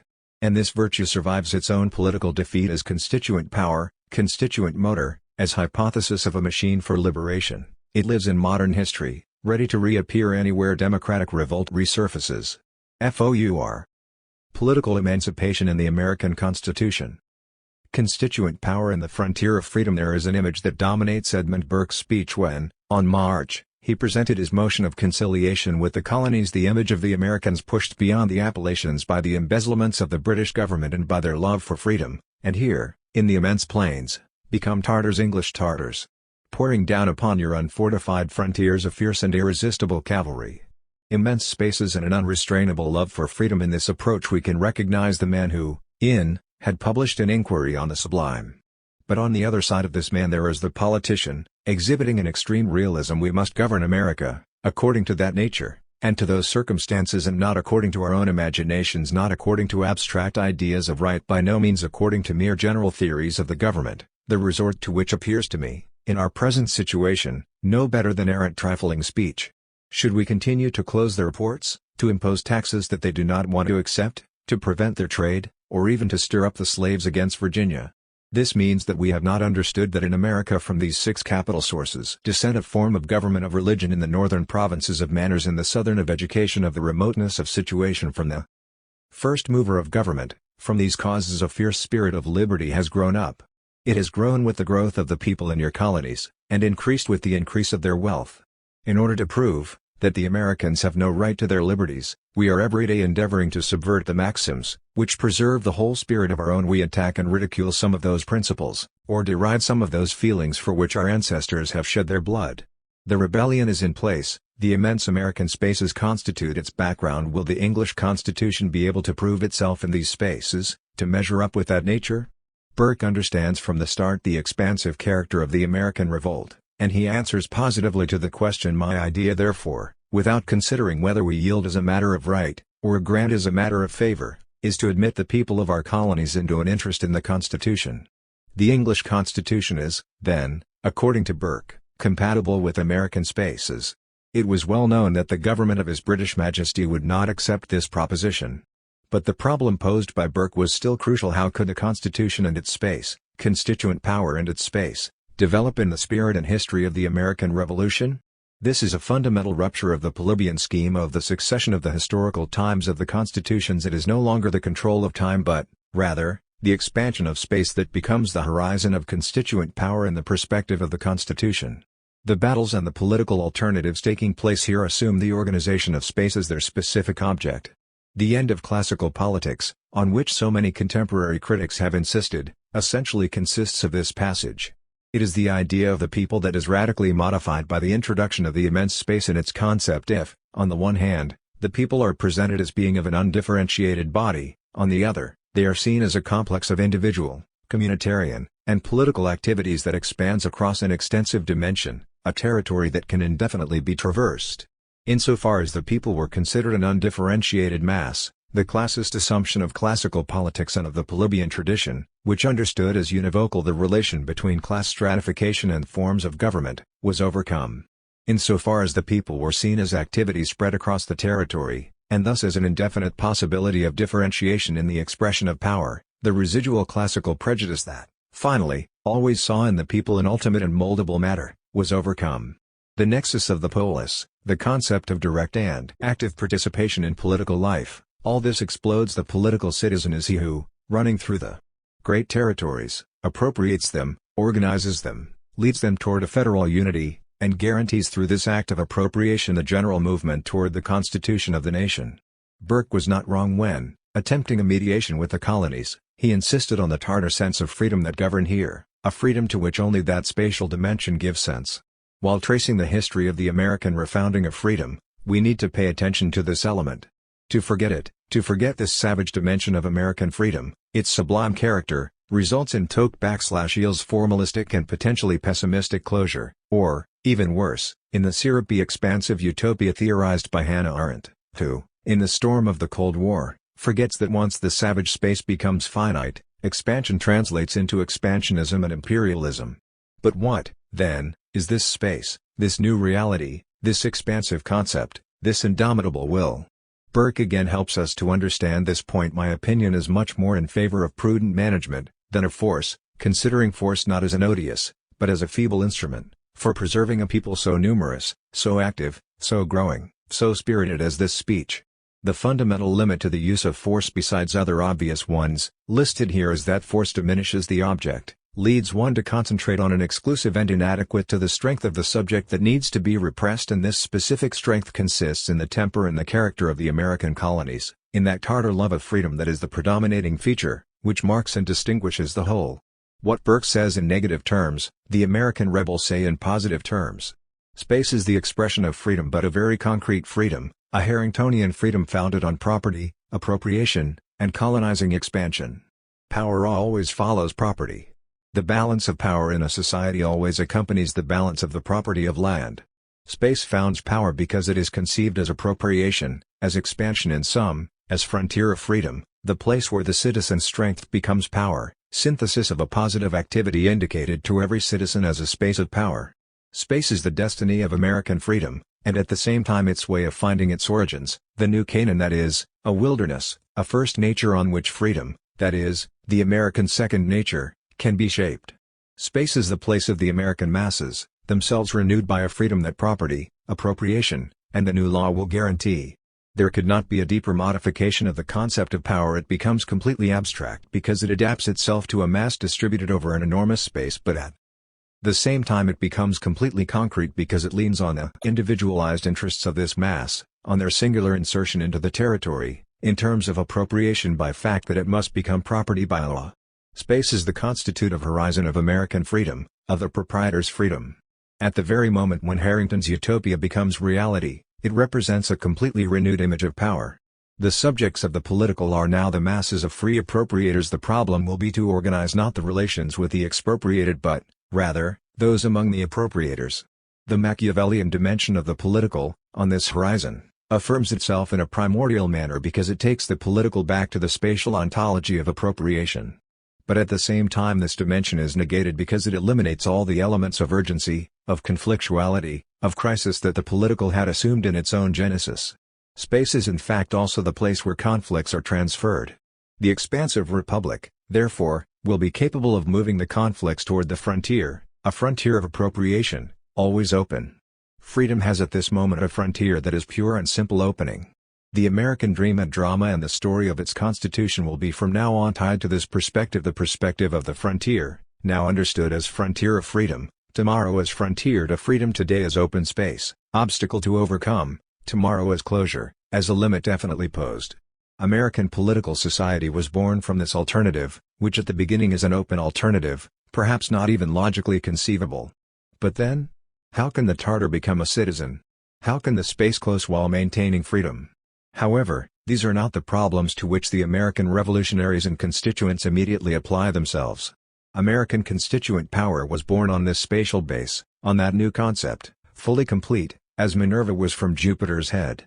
What is at stake is not the problematization of the concept, but its interpretation, its orientation, and its reorganization. Even the man most distant from that new intellectual and political sensibility, the John Adams whom Gordon Wood considers, with reason, ensnared by the Enlightenment, is profoundly touched by it, at least in the thoughts on government of, which constitutes his work most deeply immersed in the political struggle. What Adams discusses is not the multitude's strength but its quality, not its virtue but the possibility of its corruption. The basic pessimism that in the defense of American Constitution of will reveal his class origins and his desperate defense of aristocratic privilege vis-à-vis the rising democracy, and that consequently will make him side with a mixed constitutionalism in the plebeian and British tradition, in the thoughts, has only the function of warning against a utopian project of parliamentary dictatorship, for instance, monocameralism, then constituted in Pennsylvania, and of giving back to the political the differences of the social. The assembly should be in miniature an exact portrait of the people at large. It should think, feel, reason, and act like them. Adams' works. Representation is a process that, moving from below upward, from the direct to the indirect election, gives shape to an executive branch that in turn is structured by complex functions of control. Only in this way the minorities will be defended, only in this way will it be allowed that they continue to nourish that virtue that must be at the basis of the government. And to the same a series of social measures such as universal military service, the organization of a general education system in favor of the poor, the adoption of sumptuary laws in favor of the frugality of clothing, and so on are as important as the constitutional guarantees. In the Constitution of Massachusetts, Adams tries to make his political project concrete, once again not by limiting the principle of popular sovereignty but articulating it in a complex system of representation of social interests and of political filtering. Are Adams's critics right when they attack the thoughts in his defense alike? Are they right when they recognize, in Adams's thought in its whole, even during the revolutionary period, a bitter aristocratic nostalgia, of which the precautions and the bufferings of the thoughts and the explicit adhesion to the model of mixed constitution in the defense would be nothing but homologous expressions? This is right what appears in a careful examination. From the point of view of the search for guarantees against factions and the corruption of the popular will, the political philosophy of the thoughts is closer to the 10th letter of the Federalist than to any British tradition, and it's much more Blackstonian than we can imagine in its way of establishing the uniqueness of political society as the source of any sovereignty. Nor, on the other hand, is there minimally present in Adams that principle of virtual representation, which in the British Parliament wanted to represent the will and the interest of the nation. The Parliament, says Burke, is not a gathering of ambassadors of different antagonistic interests, but it is a deliberative assembly of one nation, with one interest, that of the whole. Corporations and empire were included in this concept of organic representation, the real black beast of the American insurgents. And yet this concept is deeply, essentially tied to the definition of the modern state, to its genesis and its science. Indeed, from this point of view, there are no real differences and changes in the definition of sovereignty and representation between Rousseau and Burke, nor, as we will soon see, between Hegel and Hamilton. On the other hand, Adams is part of the new political sensibility, of the sensibility that, through the spatialization of the concept of power, refers him to an unconcluded and progressive dynamic of constitutive experiences. The constitution of the political body of this freedom is the product of a dynamic and limitless constituent power. Adams inserts himself in this tendency as a pessimist. His thoughts are perhaps a preliminary expression in showing the frontier as limit rather than as an obstacle to overcome. But also in the stress given to negativity, Adams is more related to the new American theoreticians or, if you want, caught in their net rather than to Burke. He is more tied even to those extremists who, like Thomas Young, the representative of Vermont, think that the constituent people can well attribute to the legislative assemblies a supreme delegate power, but only by maintaining to the people themselves the strength to express in any occasion a supreme constituent power, a real power of control of the government, and power of progressive constitutive dynamics of the people. Here we are, then, in the midst of the constituent process, of that democratic revolutionary process within which freedom assumes the form of the frontier. The democratic revolution lived 2 years, not after the Declaration of Independence, but before. Perhaps this rigid temporal delimitation corresponds to the truth, provided that, however, we do not forget that the triumph of nationalist ideology, and the reactivation, on the side of the political elites, of the revolutionary process, does not mean the exhaustion of democratic thought. The practice of a very radical democracy, experienced between and, cannot be put aside. Even defeated, the democratic movement imposes on the Whig elites a continual and general process of mediation. The relation between spontaneous institutions and the government, between the people in arms and the Continental Army, has been so widely studied as to give us the sense, in fully adequate terms, of the dynamic ambiguity of the situation. It is a dynamic that is, in extraordinary form, that of constituent power in general. That the phrase constituent power has been invented by the American revolutionaries is perhaps possible. As we have mentioned elsewhere, what is certain is that for the first time in modern history we are witnessing such a complex process, so massified, and at the same time so compressed in such a short time, so powerful and rapid, so effective and unconcluded in its action. The passage from resistance to revolution, from associationism to the constitution of political bodies, from comitia to the continental representations, from the militia to the armies, all these elements interweave with one another in a political climate in which the ideological prescriptions and the material pulsions push rapidly toward irreversible results and radically innovative determinations. The constituent spirit is first of all radical. The democratic revolution, whether its origins are religious or social, is the motor of constituent power. In it, political and social, religious and juridical questions interweave and become cause of total innovation. All relations are put into discussion, everything is shaken from its depths. Here the mobs or the associations have the same revelatory function as the Machiavellian and Harringtonian comitia, the same function that will later characterize the French clubs, as well as the masses and the councils of the Soviets in the Russian Revolution. Fundamental is the rupture of the hierarchy of the existing power, of the ancient social order, and, at the same time, the formation of the revolutionary process as the process of the constitution of a new subjectivity. These are the youth and the essence of the political. Let's now explain the armed insurrection. The people in arms are not only a fact of military organization, they also represent a new constitutional order. The active recruitment of the militia by the single colonies is considered an act of constituent power. Unforeseeable, unexpected, sudden, the process of protest and resistance turns into a moment of innovation. I doubt that in this turn can be simply recognized, a la Bagehot, a set of positive processes leading the social differential of the protest to become hegemonic. I have, rather, the impression that the innovation springs out of the radicality of the decision, out of the arms, or better, out of the fact that the expression of the interests is inclined to the extreme alternative of the war. Only on the radicality of the refusal, on the touching of nothingness is constituent power founded.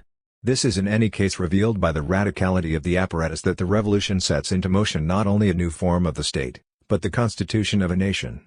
A new space is given to the world, and first of all to its citizens. The return to the principles of a just taxation, of a just representation that animated the protest discovers now the creative nature of a new principle. Something abstract becomes real, a nature is appropriated to the point of transforming it into a second nature. On this basis, after insisting on democratic radicality and on ontological innovation, there is a third element that characterizes American constituent power: its impact on the imaginary. What finds expression here is a true and profoundly effective cultural apparatus. The organization of the revolutionary struggle is not only radically linked to the interests, it not only expresses and consolidates in new form the abstract idea of the nation. Rather, it sets out to transform man, his inferiority, his imaginative capability, his will to power. Virtue can now pose an inexhaustible frontier to itself, a frontier of freedom, as potentiality of a new man. What constituent strength offers to the citizens, to the new citizens, is a progressive power, a formative progressivity. The founding act is extremely radical. It destroys memory, creates new organizations and orders, constructs functional myths. Constituent power reveals itself as ontological facticity. Paine and Jefferson best express, in their time, this concept of constituent power in this image of the frontier of freedom. Thomas Paine's common sense and has the effect of a bomb. The time hath found us against the age of corruption, the new American hope. America is the promised land, and its cause is that of humanity. Society is capable of self-regulation when it is not subjected to rules alien to its principles. It is this state of nature that needs to be reconstructed, constituted into a republic. In it, radical democracy represents the only form in which the contract among citizens is possible. The fact that this book today is basically illegible, in the flat simplicity of its style, in the obviousness of its argumentations as much as in the biblical erudition with which it is filled, does not prevent us from understanding the influence that it exercised on his contemporaries. Liberalism presented itself as radical revolution. And also the reading of the Constitution of Pennsylvania, inspired as it is by Paine, which today can appear to us only as a constitution soliciting a wide popular participation, cannot make us forget the revolutionary nature of its genesis and spirit, a genesis directly connected to the class struggle against the local oligarchy, and a radical spirit encoded in the Declaration of Rights and in the definition of the criteria of representation: rotation, year-long mandates, continual control by the people, principle of constitutional control. What is interesting to underline here are the quality and intensity of the constituent event that Paine expresses, by articulating it in the illustration of the democratic radicality of the process of formation of the new state, and in the attempt to give the innovation social roots. Thomas Jefferson is not less important in this first phase of the constituent process. In his summary view of the rights of British America, the target of his polemic is the principle of virtual representation. If the validity of this institution might ever be imagined, affirms Jefferson in an entirely Blackstonian manner, its sphere of effectiveness could only exist in reference to the king's sovereignty, and not to parliamentary sovereignty. The unity of the empire passes through the crown and not the parliament. The American states have nothing to do with the virtual representation of other English cities, of corporations, and of putrid villages. American autonomy is irreducible. Now, the originality of this first stand taken by Jefferson lies in the fact that the juridical argument already contains the prefiguration of the constituent event. In the modernity and the elegance of the juridical argument is already running the revolutionary affirmation: the law precedes the Constitution, the people's autonomy lies before its formalization. It is the Tartar who founds freedom, in the experience of his own right. When the drafting of the Declaration of Independence is entrusted to Jefferson, we know what he will make of it. He will vigorously and unequivocally reconnect any legitimacy of government to popular sovereignty, to direct democratic consent understood as expression of the rights preceding any constitution. That is, as permanent expression of constituent power. It is the never-interrupted relationship between the text's political aim, that is, the Declaration of Independence of the American Colonies, and its constituent form, the Declaration of Democratic Rights, that makes exceptional the event, and relentless the progress of the writing and the radical synthesis of the protest and of the resistance, of constitutional innovation and political projecting.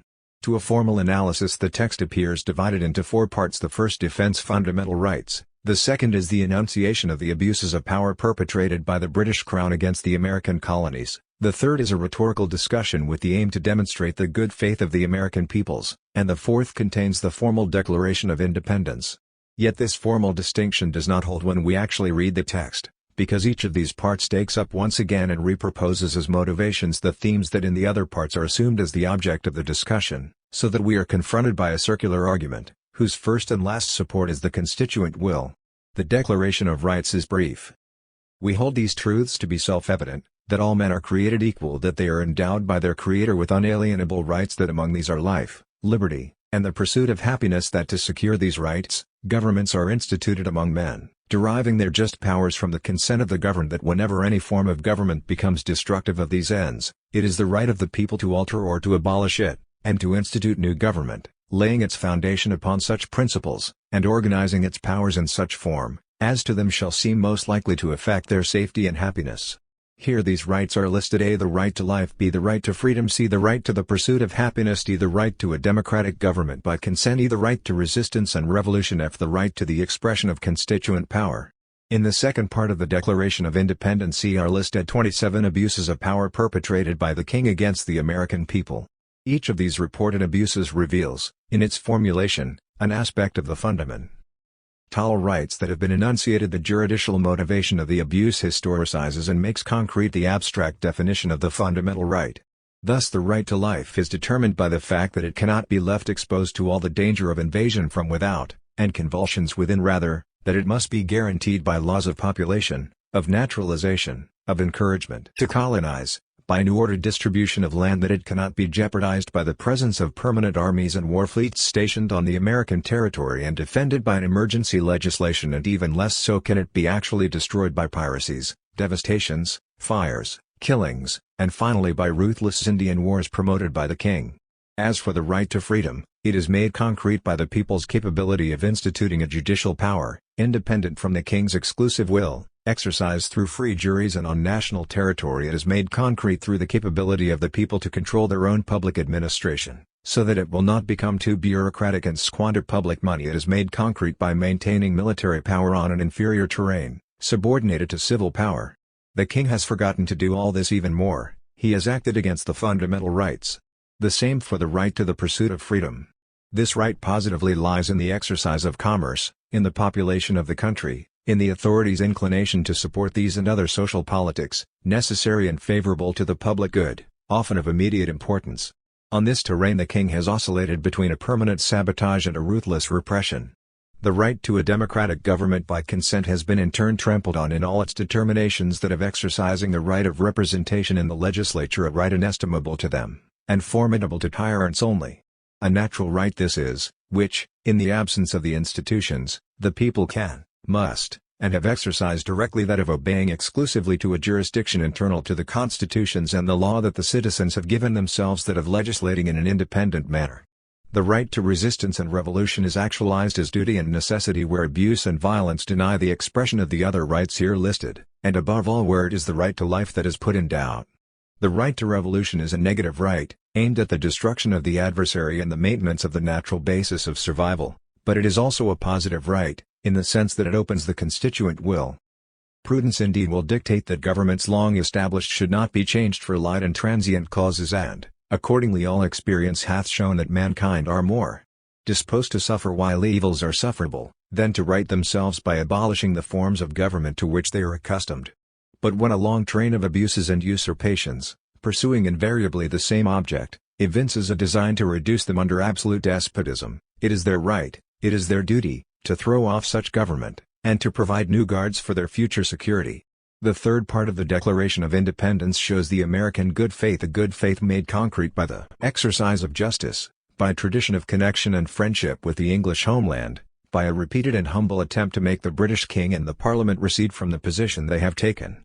All this has been followed only by a series of continual and serious provocations. We must therefore acquiesce in the necessity which denounces our separation, and hold them as we hold the rest of mankind, enemies in war, in peace friends. Here the concept of constituent power becomes the concept of a necessity. In this necessity are summed up, as motivations, the discussions of the fundamental rights and the exposition of a new constructive imaginary. Constituent power is a road to travel. In the last part of the Declaration of Independence this road has begun. The fundamental rights begin to be realized in an autonomous form, in a contractual commitment that the states, which have declared themselves independent, establish among themselves, in war as well as in peace. The Declaration of Independence reveals itself in active constituent power. Let's then go back to the definition of constituent power. In the Declaration of Independence it is defined as limitation of the space of British legitimacy, and it is specified as new frontier of American freedom. It is a space already widely filled by the radical democratic activity that is behind and inspires these pages, and by the imagining, on this basis, of a movement of constituent power that comes before any constitution. It is a dense movement of rupture and innovation, not a different function in the continuity of the juridical, political, and ideological history of the United States. The eternal separation defines a completely new space, a space that the people's democratic activity has already begun to fill with a new life, with freedom and happiness. In this declaration, Jefferson foregrounds a fundamental element in the history of the concept of constituent power. It presents itself as capability of constructing a completely new space, a space redefined by the political, conquered through an operation of founding political emancipation in universal terms. Jefferson seizes in its immediacy the process that had started between the First and Second Continental Congress through the associations for boycotting English products and laws, the diffuse experiences of self-government popular arm. In the new experimentations from below of administrative, juridical, and economic management of the states, the reappropriation of power by the armed people. Let's leave to the apologists of eternal liberalism to conjecture what this has to do with the pale law-keen ideologies of freedom, and also with the more astute, but less abstract, Scottish concepts of common sense. Here witness the simultaneous formation of a nation and a state, of a political space and a society, an unforeseeable and unforeseen theoretical situation. If Machiavelli had dug the political until he reached, on the verge of nothingness, the principle of its constituent reality, if Harrington had materialized this creative reality in the relation of counterpower, here Jefferson instead invents the spatial dimension of the constitutive act, showing that the political holds a creative radicality in all its dimensions. American constituent power throws into an indefinite space that absolute radicality of power that Machiavelli had understood as rupture of cyclical time. Thus are constituted together the concepts of political emancipation and political society. Political society emancipated the individuals, making them citizens and appropriators of an indefinite space. The Harringtonian thematics of liberation can thus be integrated in positive terms. Once freed from the British Crown, once the American space has been constituted, the liberation no longer has reason to be a moment of separation. It is fully brought to conclusion into political emancipation, in the promotion of citizens, in the freedom to pursue the end of happiness in the spaces of the nation. The democratic experience of the Revolution finds therefore in the Declaration of Independence the expansive qualification of constituent power. Toward the frontier, always beyond the frontier, democracy consolidates its program. Contemporary authors have called all this the Jeffersonian accommodation. But it is not a compromise, rather, here we are dealing with the designing of the new American relations, as Marx will define them. It is an operative hypothesis on the Tartar frontier of American freedom a new and rich sociality can be built. It is a real hypothesis, it is the new American constituent power, something running through the political revolution, showing, on the threshold of the national space, the possibility of widening power and social freedoms, a substitute, but how effective, of the traditional concept of social revolution. And also an illusion? An illusion charged with destructive effects? We will come back to this point, and later in this chapter we will try to answer this question. For the time being, it is enough to say that the potential contradictions of the Jeffersonian project are far from finding a moment of rupture, not only at the end of the 18th century but also for a long period of the 19th. The long polemic that until the S has divided the historiography of the Revolution between the progressive school and the school of American exceptionalism has no reason to be. Both schools were decidedly apologetic, and each projected on the American past its judgment on the present revolution, or better, their wish for or refusal of a new revolution. And although our favor goes entirely to those progressive authors who felt the need to recognize once again in the revolution of the impulse to further probe the democratic debate of the first 2 decades of the 20th century, it is very difficult to adhere to those who consider, in the course of the American Revolution, the conflict more important than the consent, the spreading and accumulating of class struggles more important than the event of independence. On the other hand, if we study the conservatives of the Cold War, who, by using as their motto Tocqueville's statement "the United States were born free," think that the political revolution was enough to satisfy strong men, ready to take, with freedom, also property, to fill their stomachs, and to take care of their interests also. In this case it is clear that we are touching levels of pure ideology. In fact, the social revolution is within the American Revolution insofar as it constitutes its edge. It is included in the concept of political revolution because the concepts of sovereign people and constituent power are drawn on the continental space. Also because, furthermore, the concept of property here has deeply changed and, far from representing itself according to the English legal tradition, is defined in terms of appropriation and exalted as a direct product of labor. It is thus not by chance, as Elise Mary Enstras has demonstrated, and as we have already pointed out, that in the years, both Adams and Jefferson, in one voice, had widely developed these arguments. This shows how much the American space modifies any concept, until the point when property presents itself exactly as an inalienable activity for the pursuit of happiness. This American specificity must also push us to recognize that the idea, so widely spread in Europe toward the end of the 18th century, and above all insisted on by Turgot, that the American Revolution is the product of the Enlightenment and of the European Revolution in the founding and innovative globality of all its social and political dimensions, is a myth rather than a reality. The American Revolution could not demonstrate anything, it could not conclude anything, because it was something utterly different. Karl Marx, in his characteristically powerful writing, notices this utter difference. While studying an American economist, a certain Carey, Marx tells us that he is the only original economist among the North Americans. He belongs to a country where bourgeois society did not develop on the foundation of the feudal system, but developed rather from itself, where this society appears not as the surviving result of a centuries-old movement, but rather as the starting point of a new movement where the state, in contrast to all earlier national formations, was from the beginning subordinate to bourgeois society, to its production, and never could make the pretense of being an end in itself, where, finally, bourgeois society itself, linking up the productive forces of an old world with the enormous natural terrain of a new one, has developed hitherto with unheard-of dimensions and unheard-of freedom of movement, has far outstripped all previous work in the conquest of the forces of nature, and where, finally, even the antitheses of bourgeois society itself appear only as vanishing moments. Carey is aware of all this, therefore he counterposes the American relations of production, which from his point of view he sees as normal and eternal, to the English relations of production, limited, distorted, altered by the past. American relations against English ones. To this Carey's critique of the English theory of landed property, wages, population, class antitheses etc. may be reduced. In England, bourgeois society does not exist in pure form, not corresponding to its concept, not adequate to itself. How then could the English economists' concepts of bourgeois society be the true, undimmed expression of a reality, since that reality was unknown to them?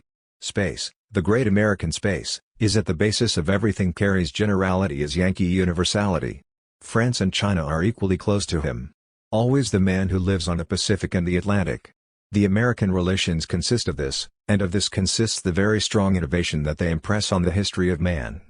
Political emancipation includes social relations and develops the theme of liberation within these relations, that is, there where freedom has always a frontier to overcome, a space to run through. Edmund Burke was right when he warned his colleagues in the Parliament. As for Jefferson, better than any other he gives us an extremely strong image of constituent power's capability to expand.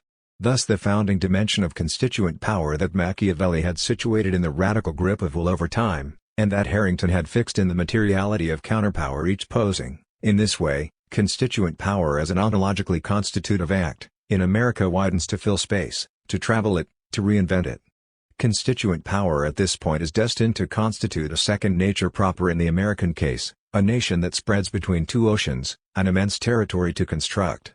American constituent power poses freedom as frontier, as its frontier and the historical frontier of the American states as an obstacle to continually overcome, to give more and more freedom to its citizens. American constituent power founds a right that is the first in any constitution. It is the forming form of dynamic social relations that recognize themselves as such and do not even ask, as Paine and Jefferson at times suggest, to become constitution. They want to be effective, but effective in a universal manner, over a space in which the self-government will not create conflictuality but, rather, will express consent, as well as new and dynamic rules. Is this religious utopia, the prophetism of a church of saints, or the anxiety of appropriation and the violence of men seeking liberation from persecution and misery? All the above and none of the above. All of the above if we consider the motivations of the process, in which religious and ideological elements, as well as impulses from the class struggle and impulses of interest combine. None of the above if we consider the dynamic of the process that sees this contradictory synthesis of motivations become the hard kernel of a struggle for independence, that contains within itself the highest expression known so far of constituent power. Constituent of a new society of free men. Homo politicus and the Republican machine. The homo politicus that the American Revolution has formed is evidently at the root of the American Constitution, but within a deeply modified relation of force and institutional location. If the homo politicus of the Revolution includes the social within the political as open space and freedom of the frontier, the homo politicus of the Constitution is by now subjected to an institutional machine that poses precise limits to freedom. It guards its expansion but guarantees it within a juridical apparatus that is an unsurmountable limit. How do we move from the democratic revolution and from the Declaration of Independence to a withdrawal of thought and of political practice in the Constitution? How do we reach the relative inflection of originality and strength of American constituent power?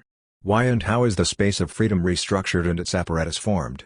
It is well known what polemics, in the brief period of a decade, led to the victory of the Federalists, through the overcoming of the fights of the Confederate States, and through the first elaboration of a constitutional project outside of the Confederation itself substantially in terms of politics of territory and of citizenship. In the period immediately preceding the Constitution, it is once again the rivalries among the states, the difficulty to coordinate the commercial politics, and above all the social revolts that impose the necessity to go beyond the Articles of the Confederation. Without exaggerating the importance of Shays' Rebellion in Massachusetts, on which, however, Madison reflects dramatically and for a long time in the 10th letter of the Federalist, it is evident that too many moments of crisis have accumulated by now so that the conviction about the incapacity of the present Confederation to maintain the Union widely spreads among the ruling class. But there is, above all, a new and unforeseeable element that emerges here. It is the deep pessimism born from observing the internal disunion that can result from the new sense of freedom the Revolution had affirmed. This element is confirmed in the fear that, rebus sic stantibus, this disunion will produce tyrannical responses. Number of the Federalist is, to this effect, exemplary when it insists that dissents among the states are inevitable if a superior authority, outside of local ambition, is not working to resolve them. Equally exemplary is number, dominated by the urgency to pose the principle on the basis of which, if confronted by the attempts of turbulent and usurping majorities, a confederation may intervene. There must exist constitutional instruments capable of preventing damage-making. Any successful faction may erect a tyranny on the ruins of order and law. The tempestuous situation from which Massachusetts has scarcely emerged evinces that dangers of this kind are not merely speculative. Who can determine what might have been the issue of her late convulsions if the malcontents had been headed by a Caesar or by a Cromwell? Who can predict what effect a despotism, established in Massachusetts, would have on the liberties of New Hampshire or Rhode Island, of Connecticut or New York? No. Pessimism is intrinsic to the constitutional spirit and finds its root in the contradiction between the requisite stability and energy in government and the inviolable attention due to liberty and to the republican form. How can we reach a reconciliation of these two elements? The contradiction lies in the genius of republican liberty, which demands on one side not only that all power should be derived from the people, but that those entrusted with it should be kept in dependence on the people by a short duration of their appointments, and that even during this short period the trust should be placed not in a few, but a number of hands. Stability, on the contrary, requires that the hands in which power is lodged should continue for a length of time the same. Not less arduous must have been the task of marking the proper line of partition between the authority of the general and that of the state governments. How can these contradictions be reconciled? The Federalist has doubts about the fact that the contradictions can be resolved. Rather, they can be made to function. There is no pre-constituted form of solution for these problems. In this regard our law is as insufficient as our sociology. But it is true that the wisdom and genius of freedom lie exactly in taking these unsolvable contradictions as a terrain of constitutional exercise. Would it be wonderful if, under the pressure of all these difficulties, the convention should have been forced into some deviations from that artificial structure and regular symmetry which an abstract view of the subject might lead an ingenious theorist to bestow on a constitution planned in his closet or in his imagination? The real wonder is that so many difficulties should have been surmounted, and surmounted with a unanimity almost as unprecedented as it must have been unexpected. It is impossible for any man of candor to reflect on this circumstance without partaking of the astonishment. It is impossible for the man of pious reflection not to perceive in it a finger of the almighty hand which has been so frequently and signally extended to our relief in the critical stages of the Revolution. The pessimist has become an optimist once again, but only by modifying his point of view, and exalting the possibility of regulating constituent power. The homo politicus of the Revolution must submit to the political machine of the Constitution rather than in the free space of the frontier. The individual is constrained to that of the Constitution.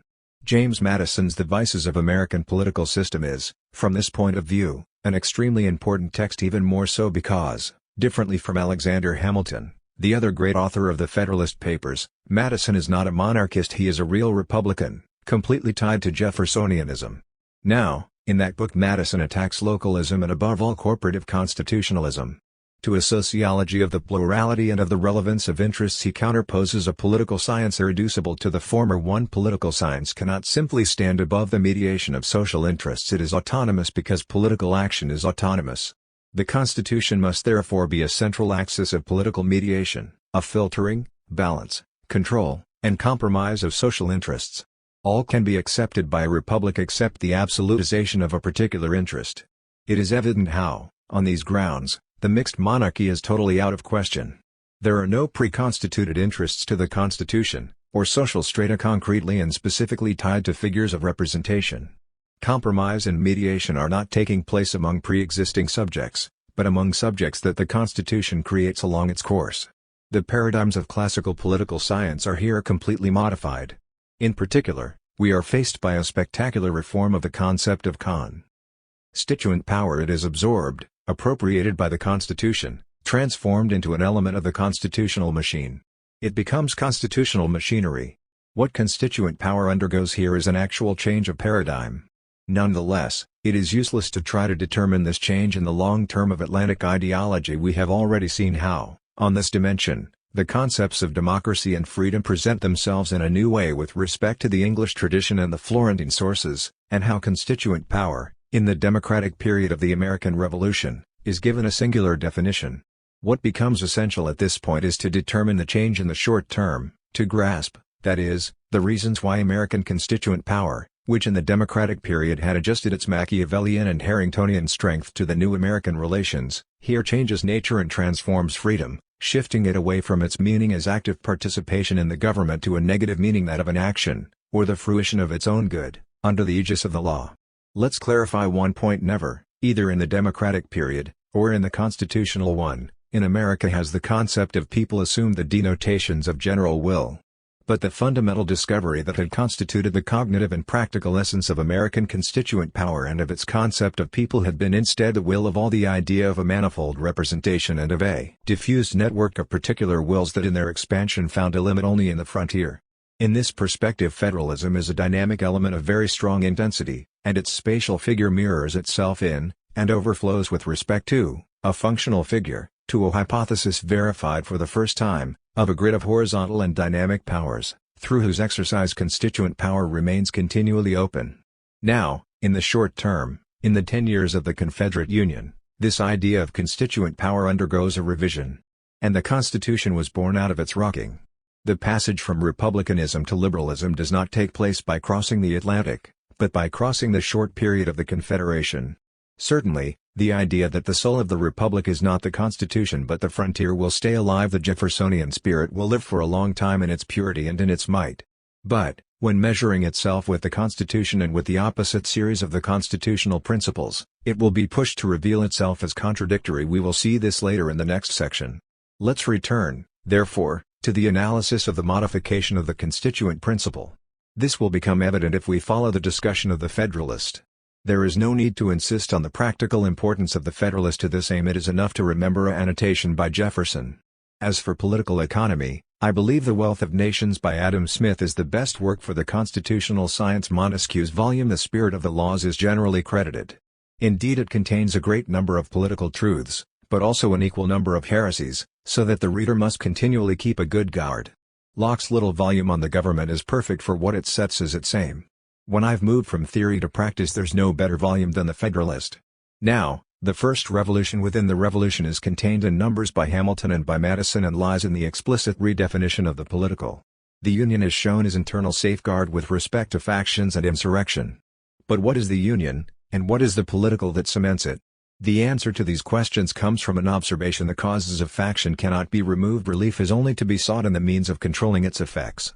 To secure the public good and private rights against the danger of such a faction, and at the same time to preserve the spirit and the form of popular government, is then the great object to which our inquiries are directed. The political, and political society, are therefore the condition sine qua non for overcoming the effects of the factions. They are the constitution of a place within which the causes of the factions, that is, the interests and the ideologies, become elements not of rupture but of participation. The regulation of these various and interfering interests forms the principal task of modern legislation and involves the spirit of party and faction in the necessary and ordinary operations of the government. All is political, because otherwise there would be no society. and the political society, are therefore the machine that orders and reorders the interests, it intervenes on conflicts, it represents, judges, orients. Democracy then is not enough. It legitimizes the origin of power, but it must, in turn, be organized within power. Representation is therefore necessary, but as necessary is its mobilization within the machine of power. Here American democracy is distinct from vulgar democracy, dominated by the illusion that the principles of direct representation, of rotation, of popular control, of an always active constituent principle do not lead to catastrophe, offering thus the best ground to factions. Here therefore American democracy becomes Republican democracy. A republic, by which I mean a government in which the scheme of representation takes place, opens a different prospect and promises the cure for which we are seeking. Let us examine the points in which it varies from pure democracy, and we shall comprehend both the nature of the cure and the efficacy which it must derive from the union. The two great points of differentiation between a democracy and a republic are first, the delegation of the government, in the latter, to a small number of citizens elected by the rest; second, the greater number of citizens and greater sphere of country over which the latter may be extended. But in order for a republic to exist, and for the dangers of a dictatorship, even of a democratic one, or a dictatorship of the majority, to be avoided, we need guarantees. The democratic game of power must therefore be dispersed through a multiplicity of offices of government, and the constitutional machine of political society must guarantee its functioning through the divisions of powers. The science of politics, however, like most other sciences, has received great improvement. The efficacy of various principles is now well understood, which were either not known at all, or imperfectly known to the ancients. The regular distribution of power into distinct departments, the introduction of legislative balances and checks, the institution of courts composed of judges holding their offices during good behavior, the representation of the people in the legislature by deputies of their own election, these are wholly new discoveries, or have made their principal progress towards perfection in modern times. They are means, and powerful means, by which the excellencies of republican government may be retained and its imperfections lessened or avoided. What is striking, in this first approach to the American Constitution, is the actual translatio of constituent power that has taken place here. For the first time it is not conceived as something that founds the Constitution, but as the fuel of its engine. Constituent power is no longer an attribute of the people, of those people free and capable of reinventing the great American spaces, and by the means of appropriation, their own freedom, an attribute of that people that Burke had described. Constituent power has become a model of political society. It is this society that forms the people through representation, through the division of powers, through all the cogs of the constitutional machine. The homo politicus is redefined by the Constitution. Without Constitution there is no constituent power. But there is more. After functioning as filter and selection of popular interests, the machine folds on itself and reveals itself as organism. It is sufficient to go back to the passages of the Federalist already cited to see how the division of powers and the system of controls do not represent only a panoply of guarantees but constitute also a dynamic of concurring powers that organizes itself through and in the name of the complex whole of the constitutional operations. This is an organism that has its own life. It sanctions the capability, for the government, to enlarge the orbit of its own actions according to the necessities that it encounters. To the linear process of the concurrence of powers is added here the rhizomatic phenomenon of the affirmation and development of the implicit powers, determined and constructed by the activity of the government itself. Later, in the course of the discussion of the Federalist, in number, Hamilton will affirm a government ought to contain in itself every power requisite to the full accomplishment of the objects committed to its care, and to the complete execution of the trusts for which it is responsible, free from every other control but a regard to the public good and to the sense of the people. At this point constituent power becomes a modality of organized power. It is defined as formativity of the government of political society. Therefore, not only is constituent power defined by the Constitution, but it is reduced to a formal element of the government. The original constituent fact is confined within the Declaration of Independence, assumed as a patrimony, and now its might is interpretable only as power of government. Without the Constitution, outside of the Constitution, outside of the constitutional machine and of the organism of government, there's no constituent power. But what is left outside of the Constitution? Are there only factions and irrationality? The rhetoric of the Federalist would become obtuse and counterproductive if it would linger only on these first arguments. Simultaneously to the operation of translatio of constituent power to the constitutional machine, we witness an attempt to recuperate and reform what constitutional theory and practice have until now excluded or been silent about American space, the expansion of freedom and democracy. The Federalist thematic constitutes the terrain for the antagonism between the principle of republican government and the constituent power that continues to live outside of the Constitution. Madison senses this clearly. He enumerates reasons opposed to the conflict. The greater number of citizens and extent of territory may be brought within the compass of republican rather than democratic government, and it is this circumstance principally which renders factious combinations less to be dreaded in the former than in the latter. In the extent and proper structure of the Union, therefore, we behold a republican remedy for the diseases most incident to republican government. And according to the degree of pleasure and pride we feel in being republicans ought to be our zeal in cherishing the spirit and supporting the character of Federalists. But he knows well, however, that the problem thrown out of the window of the Republican building comes back in through the door of federalism, and through the freedom and the political action of those who, in the states, on the frontier, consider American constituent power as the atmosphere of their own freedom. A mediation is thus necessary. Madison in number of the Federalists throws much water on the fire of the definition of Republican government. What, then, are the distinctive characters of the Republican form? If we resort for a criterion to the different principles on which the different forms of government are established, we may define a republic to be, or at least may bestow that name on, a government which derives all its powers directly or indirectly from the great body of the people, and is administered by persons holding their offices during pleasure for a limited period, or during good behavior. It is essential to such a government that it be derived from the great body of the society, not from an inconsiderable proportion or a favored class of it. Good, and now, in front of a constitution that puts itself up to be approved, how can these democratic qualities of the Republican government be guaranteed? How can they be guaranteed after having been subordinated to the constitutive machine of political society, when constituent power has been expropriated in this direction, when the government has presented itself as an organism? The democratic counterweight lies in federalism. The Republican Constitution will have to submit to federalism, make with it a compromise that invests it in its complexity. The compromise of the national constitution with federalism is the compromise of republicanism with democracy there where constituent power had presented itself as democracy in the wide spaces of the frontier. The proposed constitution, therefore, is, in strictness neither a national nor a federal constitution, but a composition of both. In its foundation it is federal, not national in the sources from which the ordinary powers of government are drawn. It is partly federal and partly national in the operation of these powers. It is national, not federal in the extent of them. Again, it is federal, not national, and, finally, in the authoritative mode of introducing amendments, it is neither wholly federal nor wholly national. In front of these affirmations of Madison's we cannot but admire the strength that, in the ambiguity of the constitutional script, reduced democracy under the wing of a powerful government, whose rule is self-reproduction. Yet, from a theoretical point of view, we cannot but denounce the further process of expropriation of the constituent power of the masses that the succession of the constitutional diktat expresses. So people, as mass of individuals, as multitude in the new space, which the democratic and revolutionary power had defined, here are erased, reign, vented as political society, as element of a second nature prefigured and produced by the Republican government. Madison's and Hamilton's political science is a political science of the second nature, of the deontologization of constituent power and of the popular political. From all this derive a few fundamental consequences. First of all, let's consider the theme of the organization of force. Numbers 2 of the Federalist, drafted by Hamilton, argue in a fierce manner against those who refuse the right of a regular permanent army for the Federation. Already in the numbers, and this theme had been dealt with, but in a rhetorical way, posing the problem of the standing army as a controversy, stressing the resolutive direction that the Federalist privileges, as if it were an obvious thing. When the debate reaches its acme, there is no more space for rhetoric.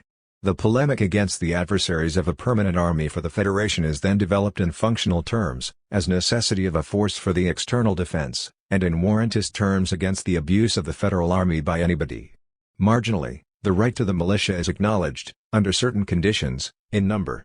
But the hard concept is only one. The decision about the use of force is up to the central power.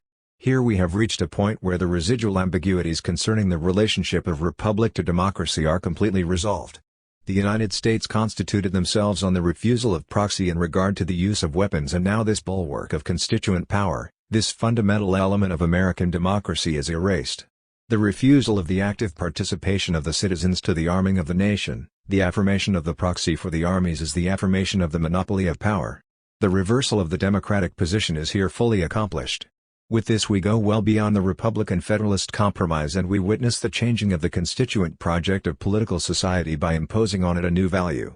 Because the monopoly of physical force defines sovereignty in traditional terms, here even the last democratic illusion is taken away, thus taking republicanism back to an absolute concept of the state.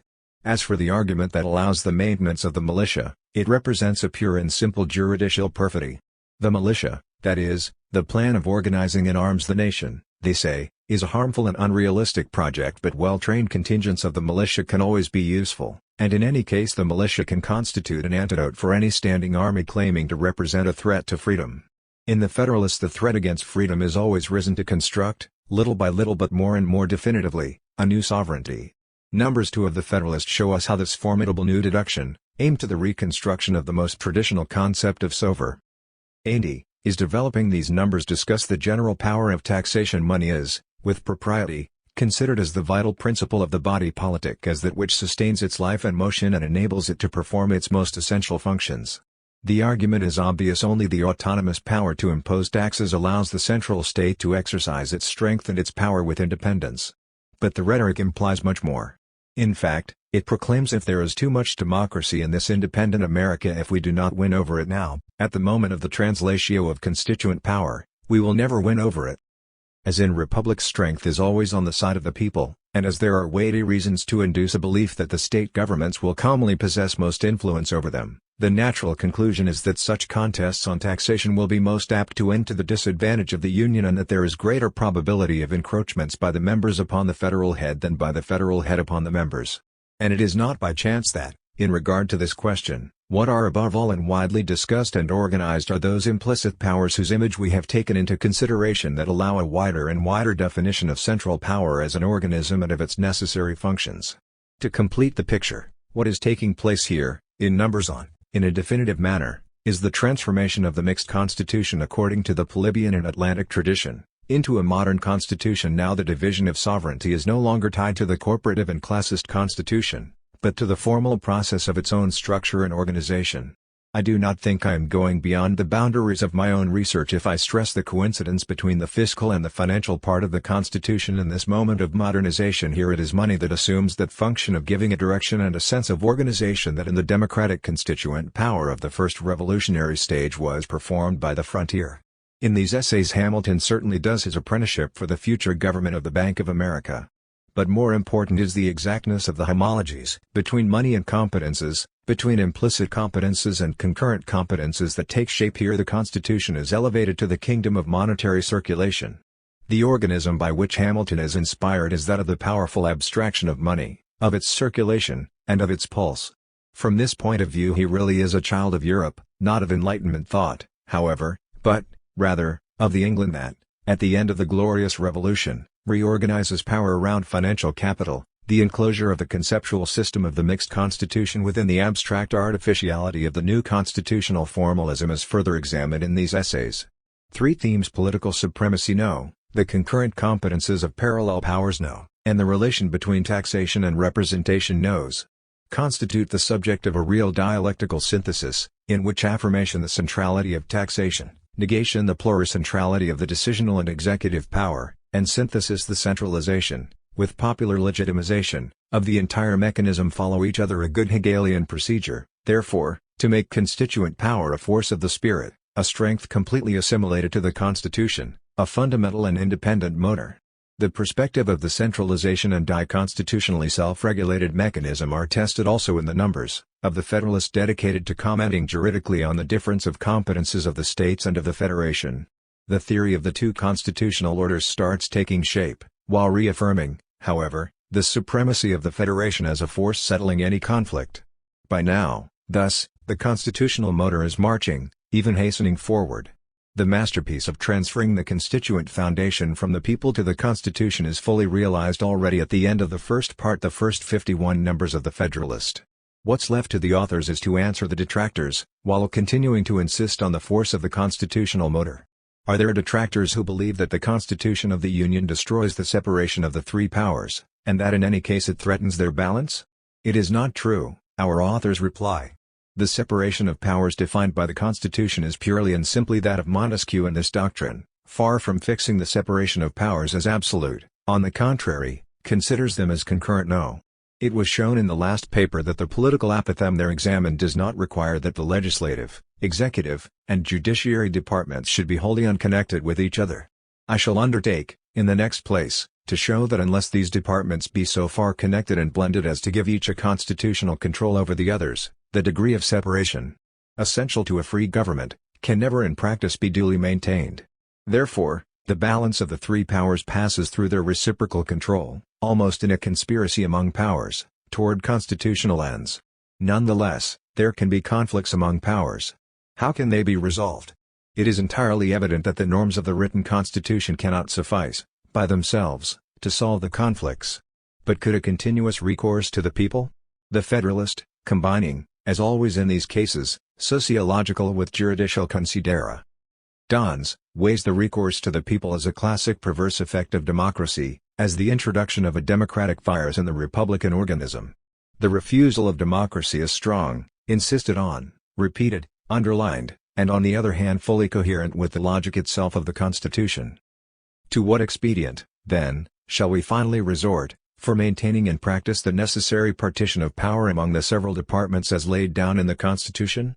The only answer that can be given is that as all these exterior provisions are found to be inadequate, the defect must be supplied, by so contriving the interior structure of the government as that its several constituent parts may, by their mutual relations, be the means of keeping each other in their proper places.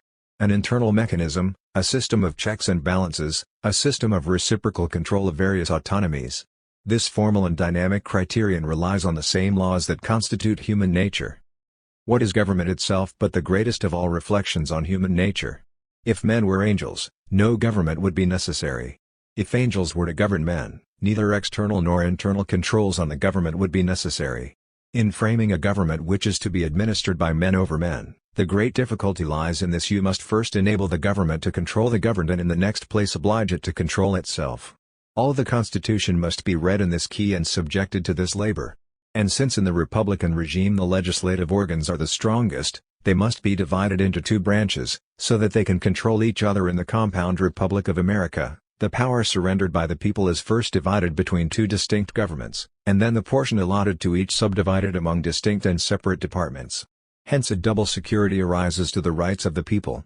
The different governments will control each other, at the same time that each will be controlled by itself. As for the defense of the minorities, how can it be realized? There are two ways. One is that of counterposing society, as such, to the government, that is, to consider society as a counterpower. But this way is very precarious and dangerous. It is conceivable in a constitutional monarchy, not in the American Republic. The second way, instead, is that taken by the United States and is the way of pluralism. Whilst all authority in it will be derived from and dependent upon the society itself will be broken into so many parts, interests and classes of citizens, that the rights of individuals, or of the minority, will be in little danger from interested combinations of the majority. In a free government the security for civil rights must be the same as that for religious rights. It consists in the one case in the multiplicity of interests, and in the other in the multiplicity of sects. The degree of security in both cases will depend on the number of interests and sects, and this may be presumed to depend on the extent of country and number of people comprehended under the same government. The circle of the constitutional demonstration closes with a paradox, since Homo politicus, who is constructed by the Constitution, has now become the sociological referent of the Constitution, a referent so solid from the sociological point of view that he does not admit any other reality outside himself, that is, outside of the figure constructed by the Revolution. The Constitution has absorbed not only constituent power, but also the subject of constituent power. If in England, around the end of the 17th century, the Constitution that followed the Glorious Revolution had begun to transform the mixed constitution of the classes into the constitution of the different functions of the government, here, a century later, the Republican genius makes another miracle. After erasing in the Constitution the subjects that were at its origin, it gives back to society pure and simple constitutional products, juridical individuals. In the course of this process of transformation, one only thing had been forgotten: the creative capability of the subjects, the groups, and the classes. Strength had yielded to power, and nothing was left of it in the Constitution. But constitutions are lived things, and even more so is the people's constituent power, and formalism, or, if you want, the Republican genius, will never succeed in subduing democracy. Thus the contradictions of the political science at work on the Constitution, and those of the Constitution itself, will appear also in the following part of the Federalist. These are not static but dynamic contradictions that put into discussion the exasperated positivism of the constitutionalists and reopen spaces for the work of democracy. But before returning to these contradictions, let's try to understand why this American Constitution, this machine that can go by itself, exactly in the image of its complete and formal genealogy, fascinates contemporary thought so much. Because they say it is here that the political space of democracy is built. It is here that the political, and specifically the democratic political, finds the noble title that prevents it from becoming flattened in the social. The American constitutional machine is appreciated as a machine that produces and stretches further and further political space as the constitutive dimension of the homo politicus. The constitutional political then becomes a sort of transcendentalism of reason, a free place on which collective freedom can be constituted. It frees us from any subjection to the social, and from all the passions that prevent us from dominating the social. The political and its space are realistically the only possibility allowed to the social for expressing itself. The central idea of revolution is the foundation of freedom, that is, the foundation of a body politic which guarantees the space where freedom can appear. Outside this political space, the social has a voice only as violence or anarchy the consequences are known. The great difference of the American Revolution and the specificity of its constitution consist exactly in this self-aware transcending of the social. This awareness is so strong to form a constitutive capability, more real than the social, a machine formative of the society enclosed in the political. Through the political, society is returned to freedom, to an organized freedom. The force of Hannah Arendt's image lies in its underlining the difference between the American Revolution and Constitution and the other revolutions. In the first one are at work freedom as foundation, reason and patience as constitutive virtues, desire as its horizon. In the second triumph the indefinite processes of compassion, of resentment, of freedom and terror. In the American Revolution the crystalline space of truth, in the other revolutions the scripturing of practice. On the whole, to conclude and to go beyond poetry, what Arendt tells us is that the fundamental element of the American Constitution is the conjunction of constituent power with constituted power in the emancipation of the political. As Habermas has noticed, this thesis refers entirely to the Marxian thesis of bourgeois political emancipation, as it has been elaborated in Marx's writings from On the Jewish Question until the German Ideology, but it reverses the sign of value. This means that here, in Hannah Arendt, the perfect coincidence of the political and the bourgeois, the linearity of the overcoming of the social conflict, and of its overcoming in terms of freedom, constitute an ontologically unsurpassable dimension and an epistemologically necessary horizon. The Marxian demystification of the passage from the social to the political is understood, but at the same time reversed, shown as affirmation of freedom. Where Marx demystifies in order to build a revolutionary praxis, Arendt constructs a praxis without a subject, and the ideal of this praxis. In this metaphysical apology for the American Constitution we can recognize the confluence of the Kantian tradition of the right state, and of the Nietzschean polemics against democracy. Here we can recognize above all a formidable effort to fix the illusion that liberalism may constitute the sense and the totality, the foundation and the limit of the human community. What an immense price this illusion implies! There is another realism in the Western tradition of political thought that which links democracy to the constituent spirit and freedom to its social conditions. This realism does not allow one to reduce its constitutions to machines producing political reality but at once to maintain the exchange between social subjects and constitutional institutions, between political history and juridical machinations. On the other hand, if we do not accept this open terrain and this irreducibility of constituent power to constituted power, it is impossible to explain the great juridical constructions of the modern and contemporary age. Isn't Arendt's point of view entirely fallacious when she tries to overcome this real determination? This is what Habermas thinks too, whose insistence on the difference and singularity of the American Constitution does not lead him to negate its fundamentally ideological character. Also, the American Revolution consists of a process of philosophical understanding of the bourgeois revolution, in which a spontaneous and optimistic natural right seeks its translation into positive right. This marks its specificity and its limits. This prepares the crisis of the event which already with the revolution affirms itself in Jefferson's social democratism, a reopened revolution that already begins to exalt the dialectic between the democratic spirit of the masses and the active role of the state, even with the aim of determining the free constitution of the market. These ambiguities and these possibilities of different outcomes are present in the second part of the Federalist. This means that the more we leave ideology behind, the more the self-sufficiency and the autocentrality of the Constitution become unstable. In numbers 2, It is evident that the major difficulties had to present themselves on the theme of representation and on the House of Representatives. It is here in fact that the constitutional machine, in order to continue to function according to the rules, must present itself as a sociological machine of selection of a representation adequate to the Constitution.